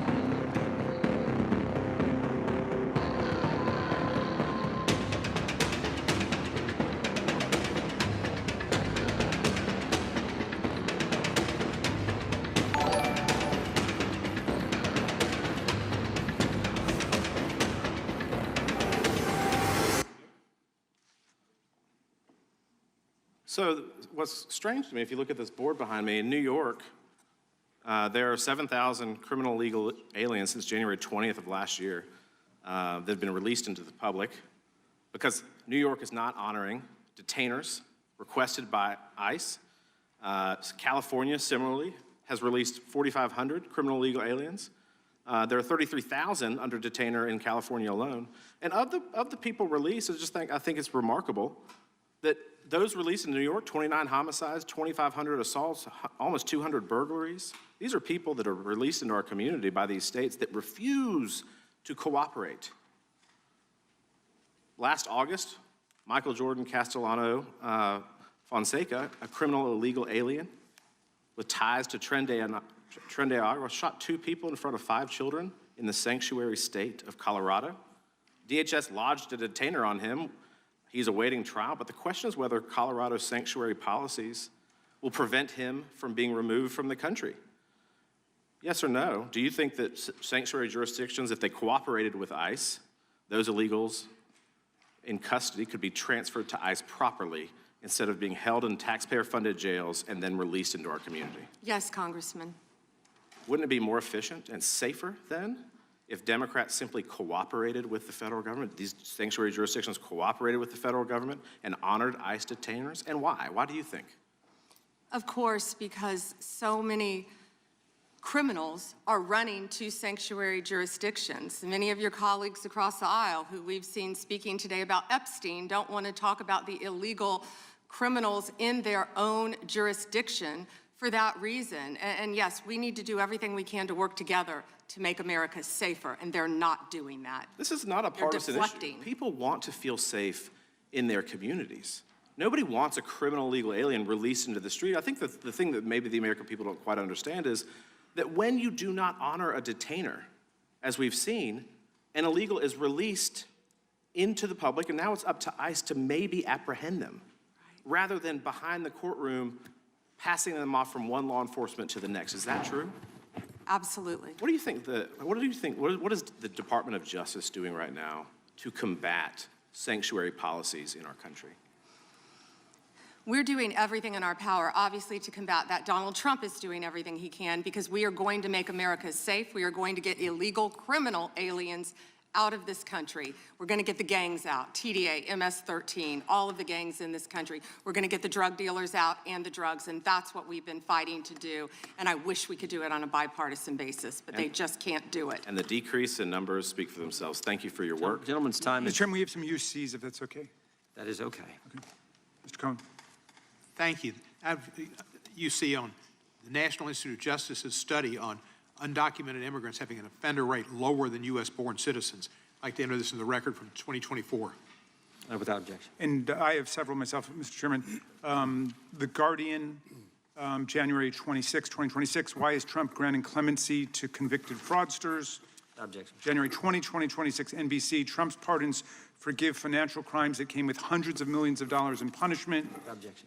Washington Post, December 19, 2025, Trump's pardons wipe out payments to defrauded victims. Without objection. And finally, May 30th, 2024, Trump found guilty by Manhattan jury on 34 felony counts of fraud. Without objection. The gentleman from Illinois is recognized. Thank you, Chairman. Attorney General Bondi, glad you finally made it here after hiding for 4 months from this committee. I understand why you're hiding from us. Chairman? You're one of the worst attorney generals in our history and an instrument of Donald Trump's lawless authoritarian agenda, and I'm glad the American people are seeing who you are, how you act, and the lack of good values. You weaponize the Department of Justice to target immigrants, working families, and anyone that Trump deems an enemy of the state, all to protect real powerful criminals, including in your administration. My Democratic colleagues have focused on your cover-up of the Epstein files and your passion for protecting pedophiles and child traffickers. That alone is grounds for impeachment. But there's so much more to your corrupt tenure as Attorney General. You directed prosecutors to investigate elected officials in welcoming jurisdictions, and you got thrown out of court when you sued Chicago, Cook County, and Illinois. You directed prosecutors to prioritize low-level immigration cases while gutting enforcement against corporate criminals and public corruption. You revived draconian You're law talking of about public corruption to 1798, me? Whoa. which should be repealed to illegally send people to a torture prison in El Salvador.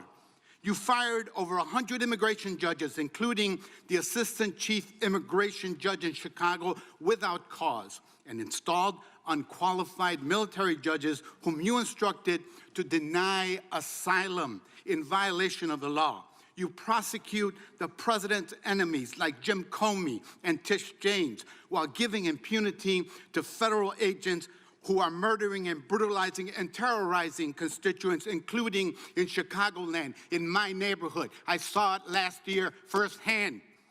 You and Kash Patel covered up the murder of Silverio Villegas Gonzalez in my district by ICE agents. You tried to investigate Renee Good instead of the ICE agent who murdered her, and you tried to cover up the murder of Alex Peretti by CBP agents.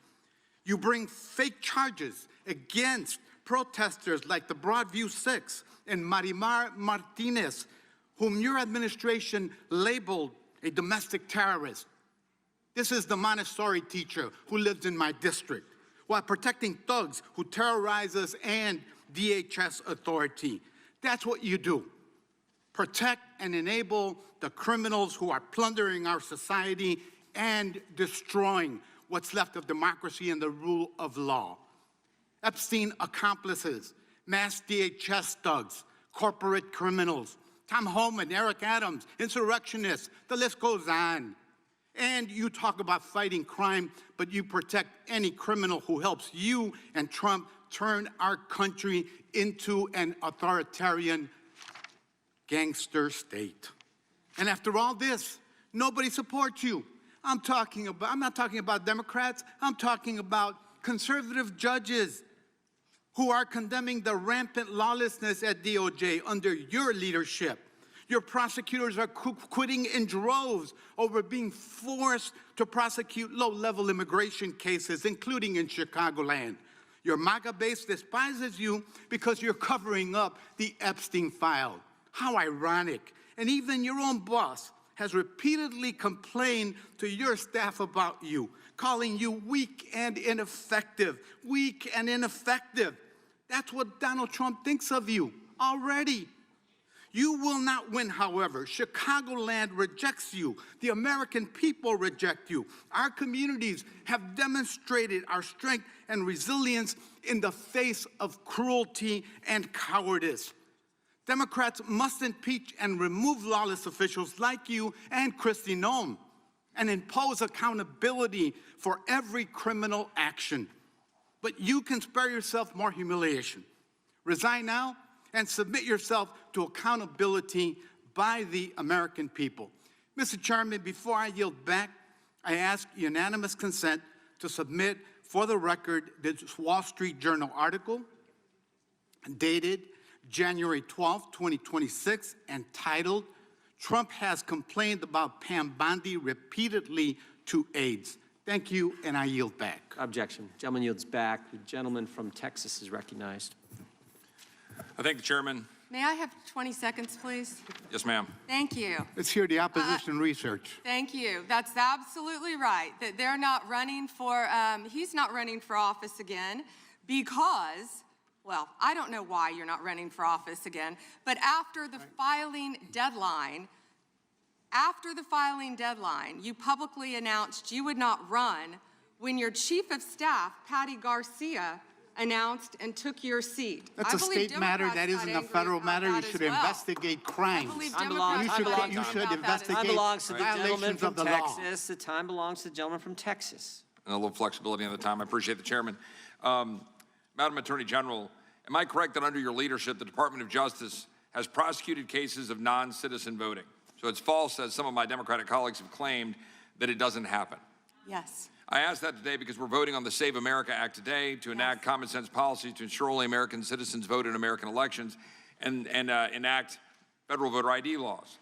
But it's true, for example, that in just this month, a federal grand jury in Newark indicted 2 men with illegally voting in federal election and making false statements. Mohammed Mazammel and Mohammed Shakil were non-citizens at the time they registered to vote. This happens, it happens regularly, and you're prosecuting those crimes, correct? Yes.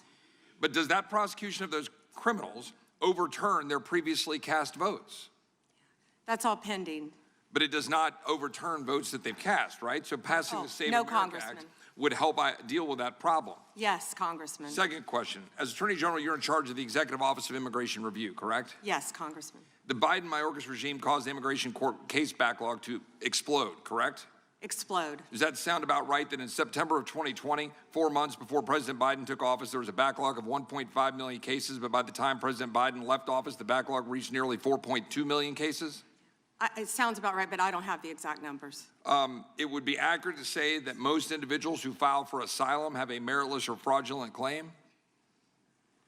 Most. I don't have the numbers. Oh, so does it sound correct that of the asylum cases adjudicated in FY 2023 under the Biden regime, that only 14% resulted in an asylum grant and only 12% in fiscal year 2024? Does that sound correct? It sounds correct. I'm sorry, I don't have the numbers. Could you get that information to us to Yes, verify that data? I'll get all that information to you.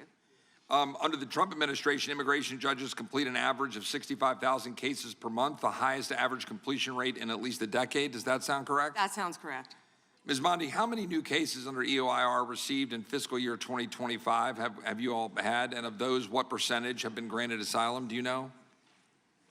I can try to get you those numbers. I thought I had those. That'd be great, because my question is whether President Trump's decision to pause asylum in the wake of the shooting of a National Guardsman by an Afghani here in Washington, D.C., in the nation's capital, helped to stop the backlog in your office. Does that sound correct? Yes, Congressman. My point being that the leadership of this administration is ending the backlog, reducing the backlog, making sure that we don't have fraudulent asylum claims clogging it, and keeping Americans safe. Is that correct? Yes, Congressman. So a couple other quick questions on another important topic that has been raised by colleagues on both sides of the aisle with respect to the Epstein case. A few questions. One, Jeffrey Epstein was charged in July 2019 for sex trafficking under the Trump administration in his first term. Is that correct? Yes, Congressman. And that Ghislaine Maxwell was charged in 2020 also under the Trump administration, correct? Yes, Congressman. So it is safe to say that the administration led on that issue and that there was silence in the previous administration. Is that correct? Yes, Congressman. Almost complete silence from everyone who's been trying to still talk about Epstein. They didn't say a word under the Biden administration. Nothing. And I want to make one other point and then another question, though, that is important.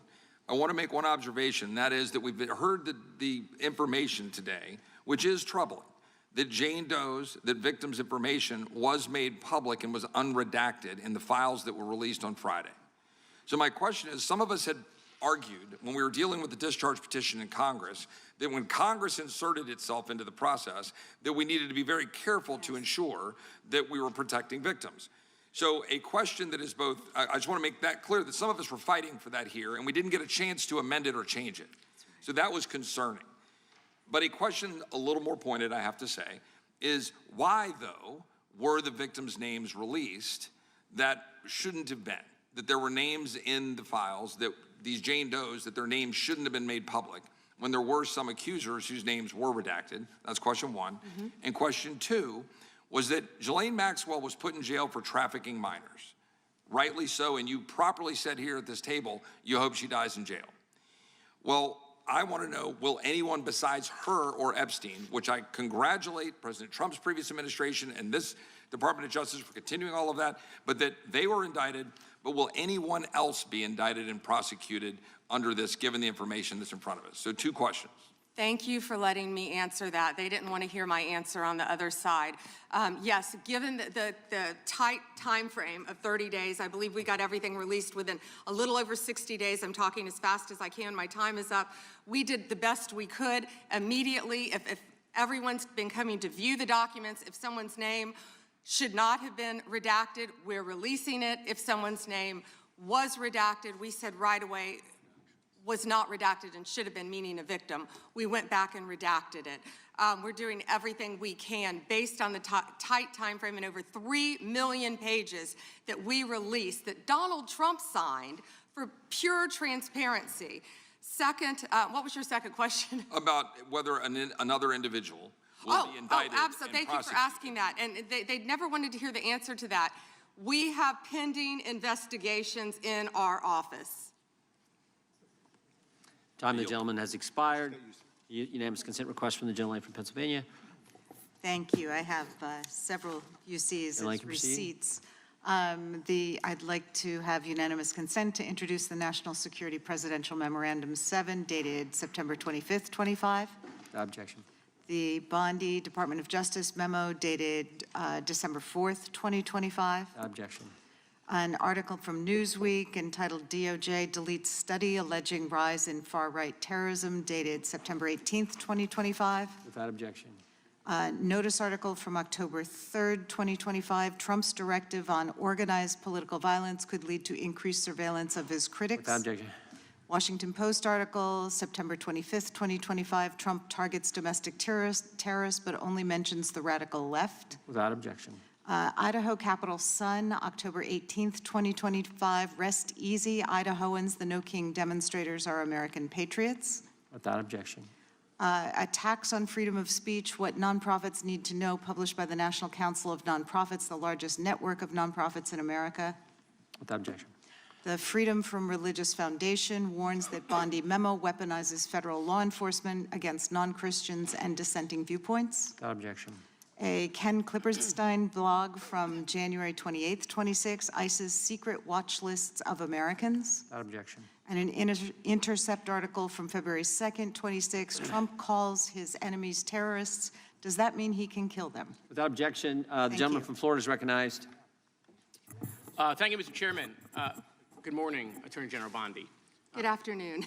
Oh, you're right. Good afternoon. It's been a long day. I wrote this morning.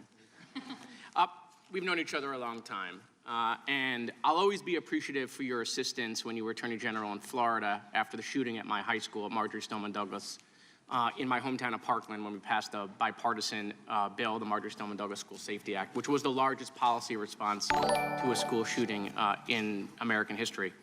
Your department also prosecuted to the fullest extent of the law a constituent of mine and former felon that had plans to kill me when he was picked up by law enforcement after he was target practicing in his backyard with 2 rifles, a scope, a silencer, 3,000 rounds of ammunition, an anti-Semitic manifesto.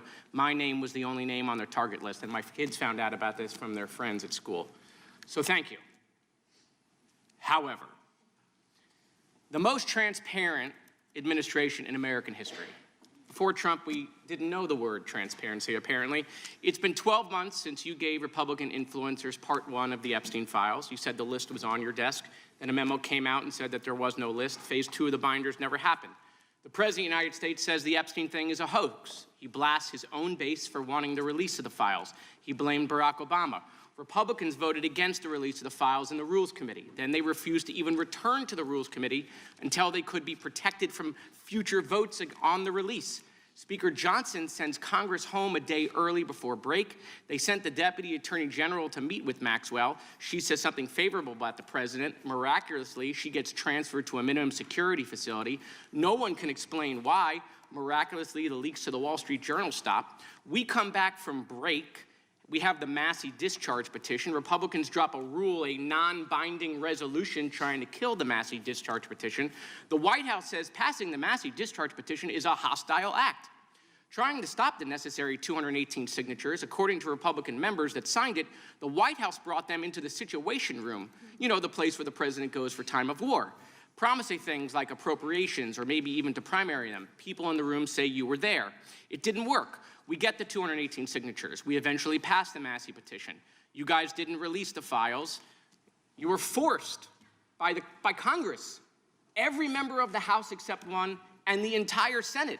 The reason the president signed it is because it was a veto-proof majority. We can't agree on anything, and yet the entire House but one member and the whole Senate forced the administration to release the files.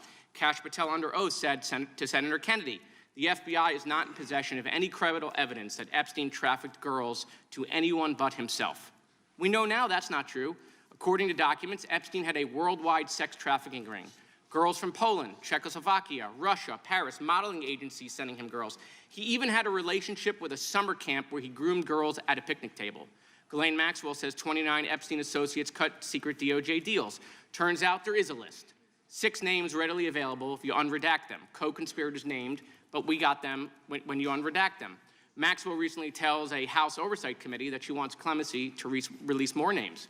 Kash Patel under oath said Trump's name appears less than 100 times in the files. We now know that's not true. Trump's name appears more times in the Epstein files than God's name appears in the book about God. Okay, by the way, this is the Trump Bible. Move over, King James. Trump's name also appears more times in the Epstein file than Harry Potter's name appears in the 7 books about Harry Potter. Lutnick says that in 2008, he went to Epstein's home, says he had a massage table in the living room, that Epstein said he got one every day, that it was the right type of massage. He and his wife decide to leave and say they'll never be in a room with him again. Howard then says, I'm sure the Epstein stuff is all on video. He was the greatest blackmailer of all time. Well, how would Howard know that? But now the files are public, and in 2012, we found out that he and his family are on Epstein Island after Epstein pled guilty to state charges. I'm from Florida. I take my family to Disney World, not to Epstein Island. There are documents in the files that dispute the president's claim that he kicked Epstein out of his club. Allegedly, the president said that he asked Epstein to leave. Supported now, that's disputed, though, statements from the manager of the club. Now, Madam Attorney General, I have like 25 seconds left. So because I'm curious, And I'd like to see you flip to the Jared Moskowitz section of the binder. I'm interested to see what staff provided on the oppo on me, and because we're in the Olympics, I'm going to give it a grade. I just want to see how good it is. So give me your best one. So first of all, nothing is funny about mocking the Bible and holding up a Trump Bible. That's what you did. You made a joke, and I find offense to that. That's all I have to say. I want it from the burn book. Shame. I want it from the burn book, which is the best one. What you got? Has expired. The gentleman from Wisconsin is recognized. Thank you. First of all, I'd like to clear something up that was said earlier and is frequently said and is manifestly not true. And that is the supposed small number of crimes committed by immigrants or illegal immigrants in the country. That has been based on a poorly done study by the Cato Institute, and I believe the Cato Institute itself has even updated that study. The reason that we know that study is not true is that those statistics are not out there.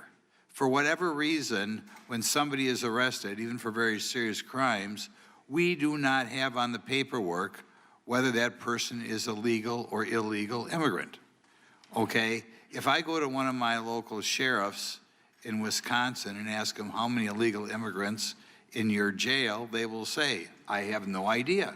We don't keep track of that. When I tour the federal prison right outside of my district, and I ask them, in this federal prison, how many of your inmates are illegal aliens, they will tell me, we have no idea. We don't keep track of that.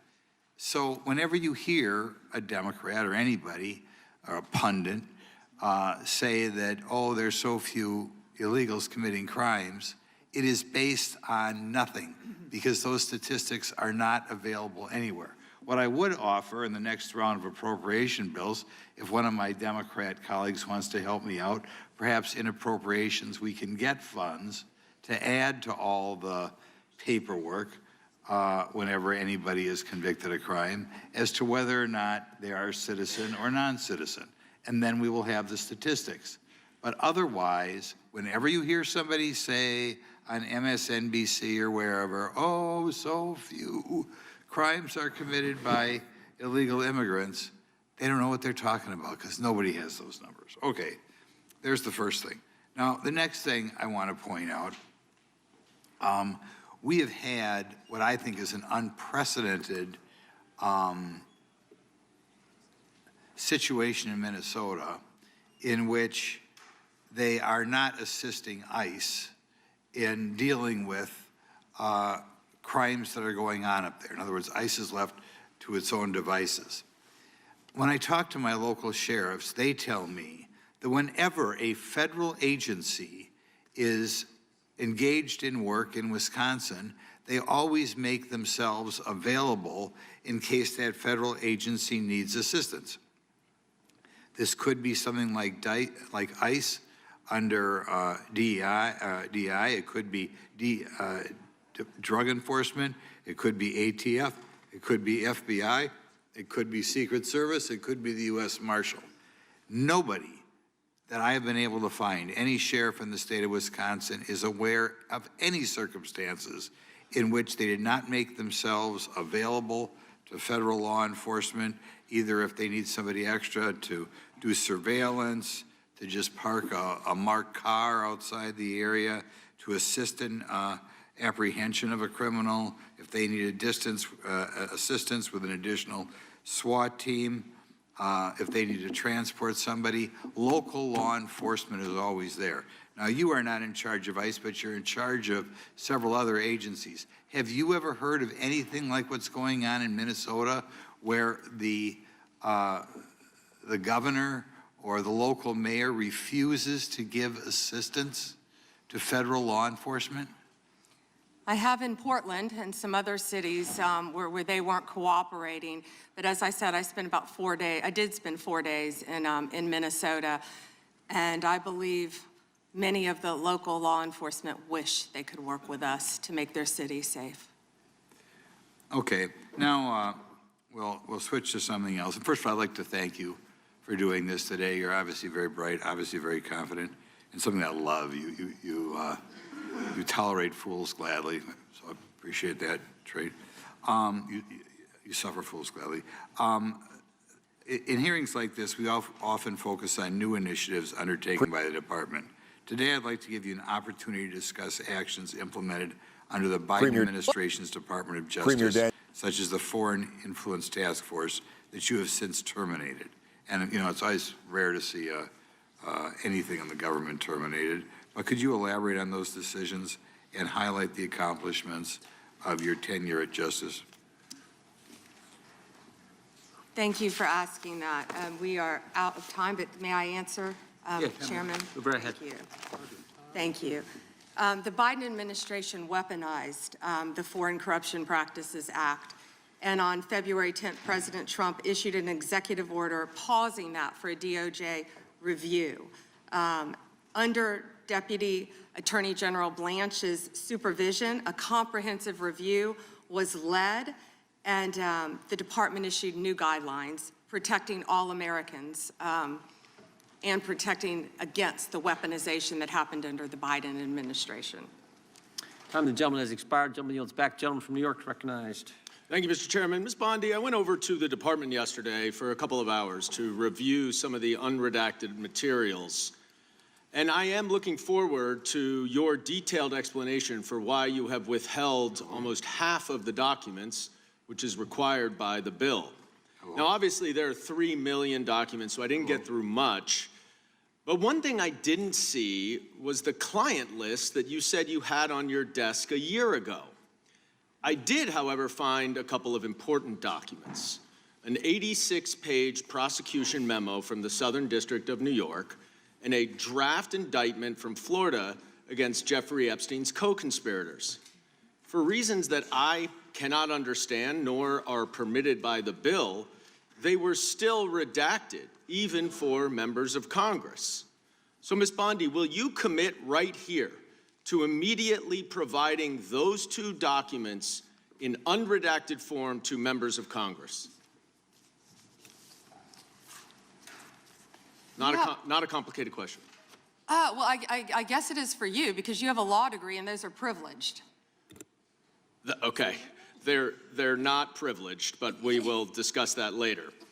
I also found an email that I have right here from Jeffrey Epstein to Ghislaine Maxwell that was unredacted, and it included notes of statements that Donald Trump made about his prior relationship with Jeffrey Epstein. Now, there is no reason for this to be hidden from the American people. There is no privilege, there is no attorney-client privilege, and I see you're checking with your staff, and I can assure you, staff, this is not under attorney-client privilege because it was sent from Jeffrey Epstein to Ghislaine Maxwell. Will you commit to publicly providing the unredacted version of this so that the American people can understand the extent of Donald Trump's lies about his relationship with Jeffrey Epstein? You're about as good of a lawyer today as you were when you tried to impeach President Trump in 2016. Have you apologized for that in 2019? So will you unredact this? Will you were unredact lead this? counsel on that. Privileged. I'm asking you, will you unredact this? Privileged. Privileged, of course. I look forward to discussing this more. Now, these are obviously improper redactions. And let me stop for a minute. I'm talking. If they're not privileged, quiet. Don't yell at me. If they're not Mr. Chairman, would you stop the clock? This is on your time. It's not on Mr. Goldman. They're not Even though privileged. you used your improper redactions. You'll like my answer. To if we continue review them to and they're not protect privileged, Time belongs we to the will member. be happy to release them. Yeah, we'll stop the clock. We'll stop the clock. Time belongs to the member. Go ahead. Even though you used improper redactions to protect Donald Trump and other predators associated with Jeffrey Epstein, you did the exact opposite thing with the survivors and victims of this scheme. So their identification information was really the only thing required to be redacted, and it was not. And it's clear this was not a mistake. This was not by accident. This was not because you only had 30 days when you really used 75, and that doesn't even include all the hours last March that you were redacting it. But I'll tell you why it's clear it wasn't a mistake. There is an email entitled Epstein Victim List. There are 32 names. One is redacted, 31 are not. So someone looked at it and decided to redact something. And I will tell you, that is clearly intentional to intimidate these survivors and victims. Now, in an interview last week, How will you tell me that's intentional? in an interview last week, Deputy Attorney General Todd Blanche You can't go off script. said that any victim that wants to speak with the department has done so, hopefully. Well, thanks to the incredibly brave people sitting here behind you, we can actually ask them if that's true. Now, would the survivors and victims who are here please stand up one more time? Just by show of hands, how many of you or your loved ones actually have met with the Department of Justice and provided testimony and evidence? None. And of those of you who have not met, which is everyone, how many of you have reached out either individually or through a lawyer or representative to offer to provide testimony and evidence? All of them. And of those of you, all of you, who have reached out, how many of you were denied or ignored by the Department of Justice? All of them. And despite the shameful and despicable efforts by Ms. Bondi and her department to intimidate you, how many of you are still willing to speak to the Department of Justice? All of them. Well, Ms. Bondi, it looks like you have some more witnesses to talk to. Gentleman's time has expired. And I yield back. We will go to the good gentleman from North Carolina, Congressman Knott. May I have a moment, Congressman? Yes, ma'am. Thank you. Here we go. Here's the photograph. This is why he wanted to repeat everything that had been said previously on Epstein. This is his state, New York. You probably don't even know who this is. Wahid Mohammed from Afghanistan. Yes, because I'm no longer a prosecutor. Convicted of assault. Wow, he represents New York. Wow, yet he doesn't care about the illegal aliens convicted of crimes. Assault and homicide. No longer a prosecutor, so he doesn't care about his constituents. Here we go. Arson, El Salvador, Miguel Palacios. Fermin Flores Ramales, Mexico, rape. Let's talk about the 70% of immigrants who are detained without a criminal conviction or arrest. Stop the clock. Stop the clock. Time belongs to Congressman Knott. Thank you, Mr. Chair.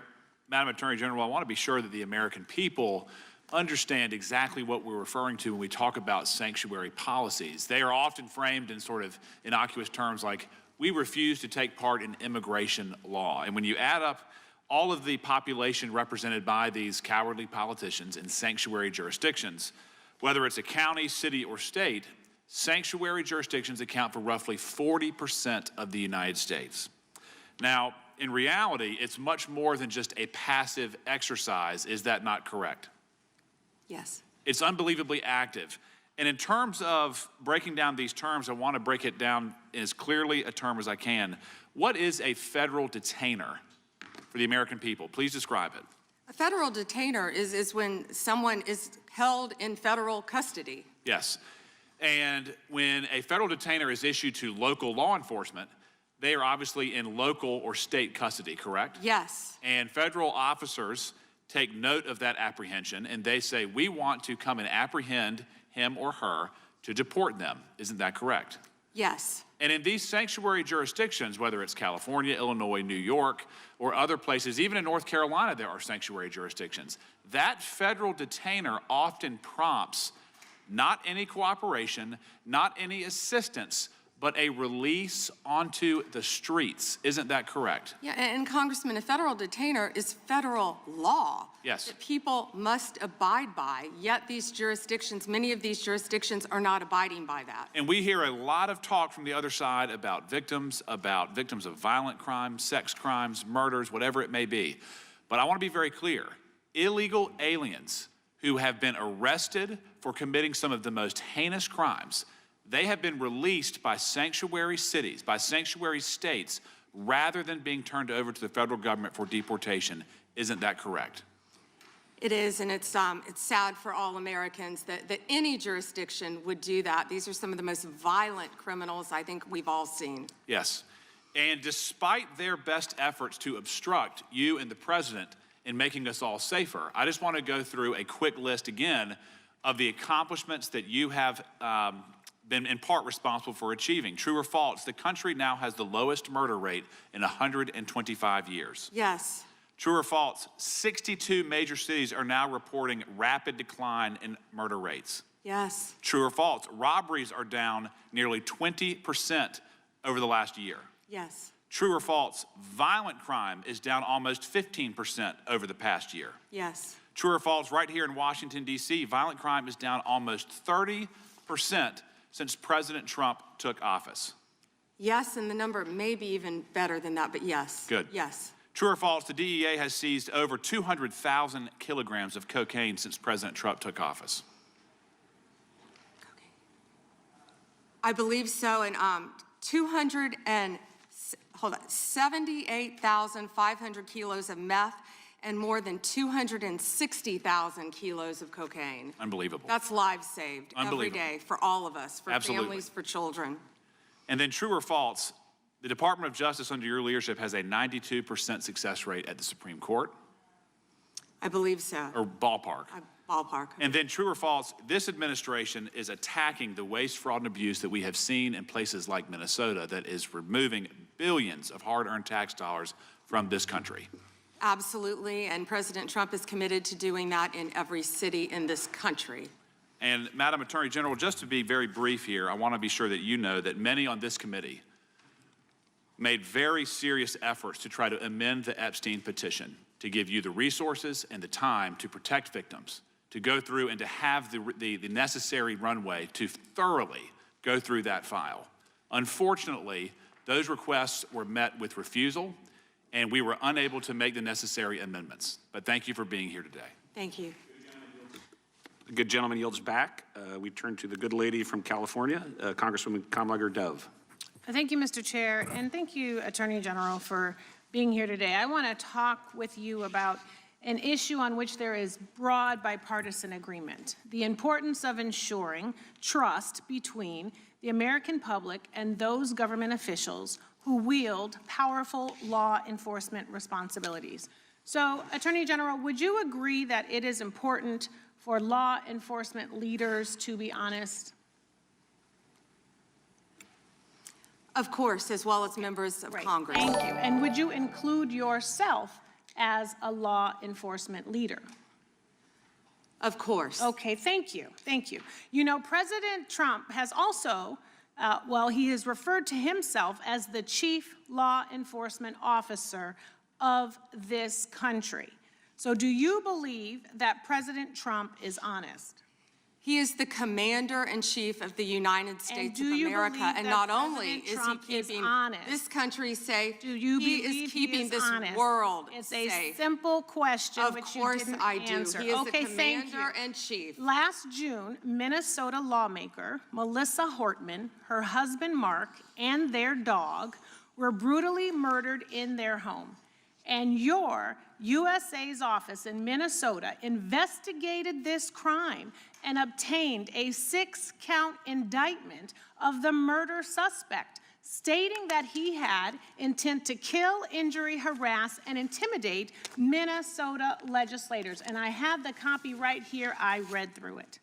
Yet a few weeks ago, President Trump suggested publicly that Minnesota Governor Tim Walz was behind these murders, posting on his Truth Social account a video raising this conspiracy theory. And it wasn't true. And you know it wasn't true, or else you would not have brought an indictment against the subject.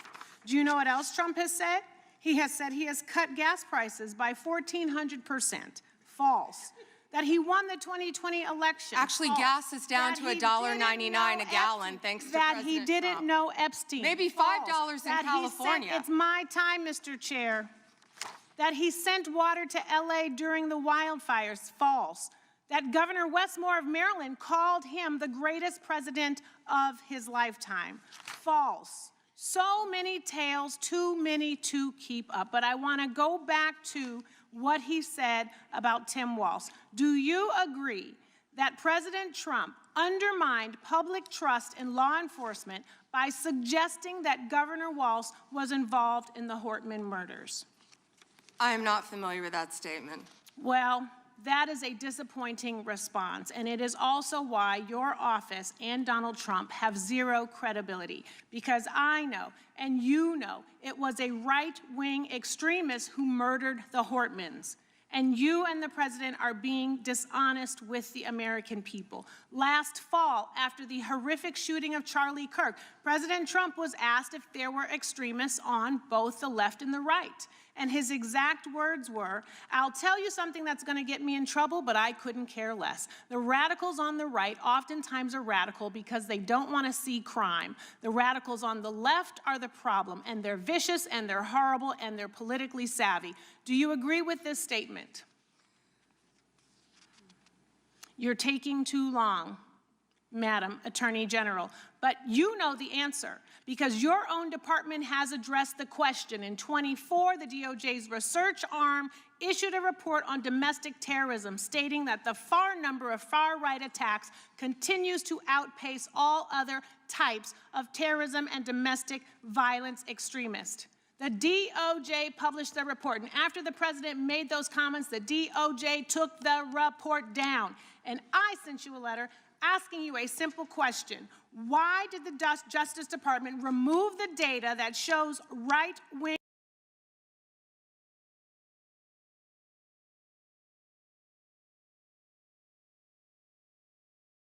about partisanship, and that's why I applaud Thomas Massie, because he's the only person on the Republican side that has a backbone and knows how to stand up to corruption. But nevertheless, let me keep going. My Democratic colleagues have been attacked this entire committee hearing. They have been lied on, and frankly,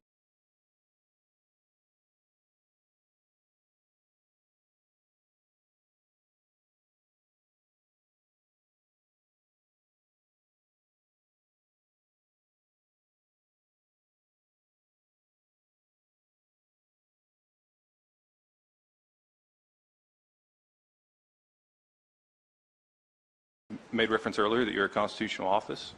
My colleague made reference that there are constitutional divisions amongst responsibilities between us and you. What branch of government do you operate under? Mecklenburg County.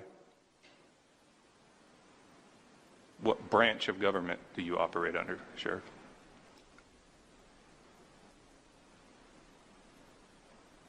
Constitution of the United States. Correct. That is what establishes the branches of government. I'm asking which branch you fall under.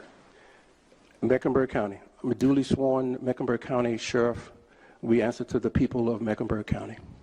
This was not where I was anticipating getting stuck. I am playing this to make a point about DEI hiring. And people don't want to understand this, but I must say this to finish up with Pam Bondi. One of the reasons why she can't just say yes or no to the questions that they're asking of her is because you have to understand something. If I tell you, hey, here's a yes or no, is this red? The answer is yes or no. Obviously, this is yes. But if I say, is this red or black or blue, yes or no? What the hell are you going to answer? Well, if you're talking about the flag that has the black and the white stripes, then yes, that's black and white, though. It's not just yes, black or red. You see what I'm saying? There has to be an explanation. That's probably the stupidest example that I can show you, but I try to dumb it down as much as I can. See, the one thing that I hate, and it's not just the Democrats right now. Right now, it happens to be the Democrats, but I don't like this in hearings. Number one, they are not a court, okay? And they're not prosecutors, and yet they like to prosecute. They like to act like they are these attorneys, that they're putting somebody to jail, and then they want to go ahead and just wipe themselves off the menu and say, "Oh wait, I'm not an attorney. I don't see that." Shut the hell up. That's what I want to tell these guys. But if you don't understand why people can't just say yes or no, it's because the answer is not yes or no.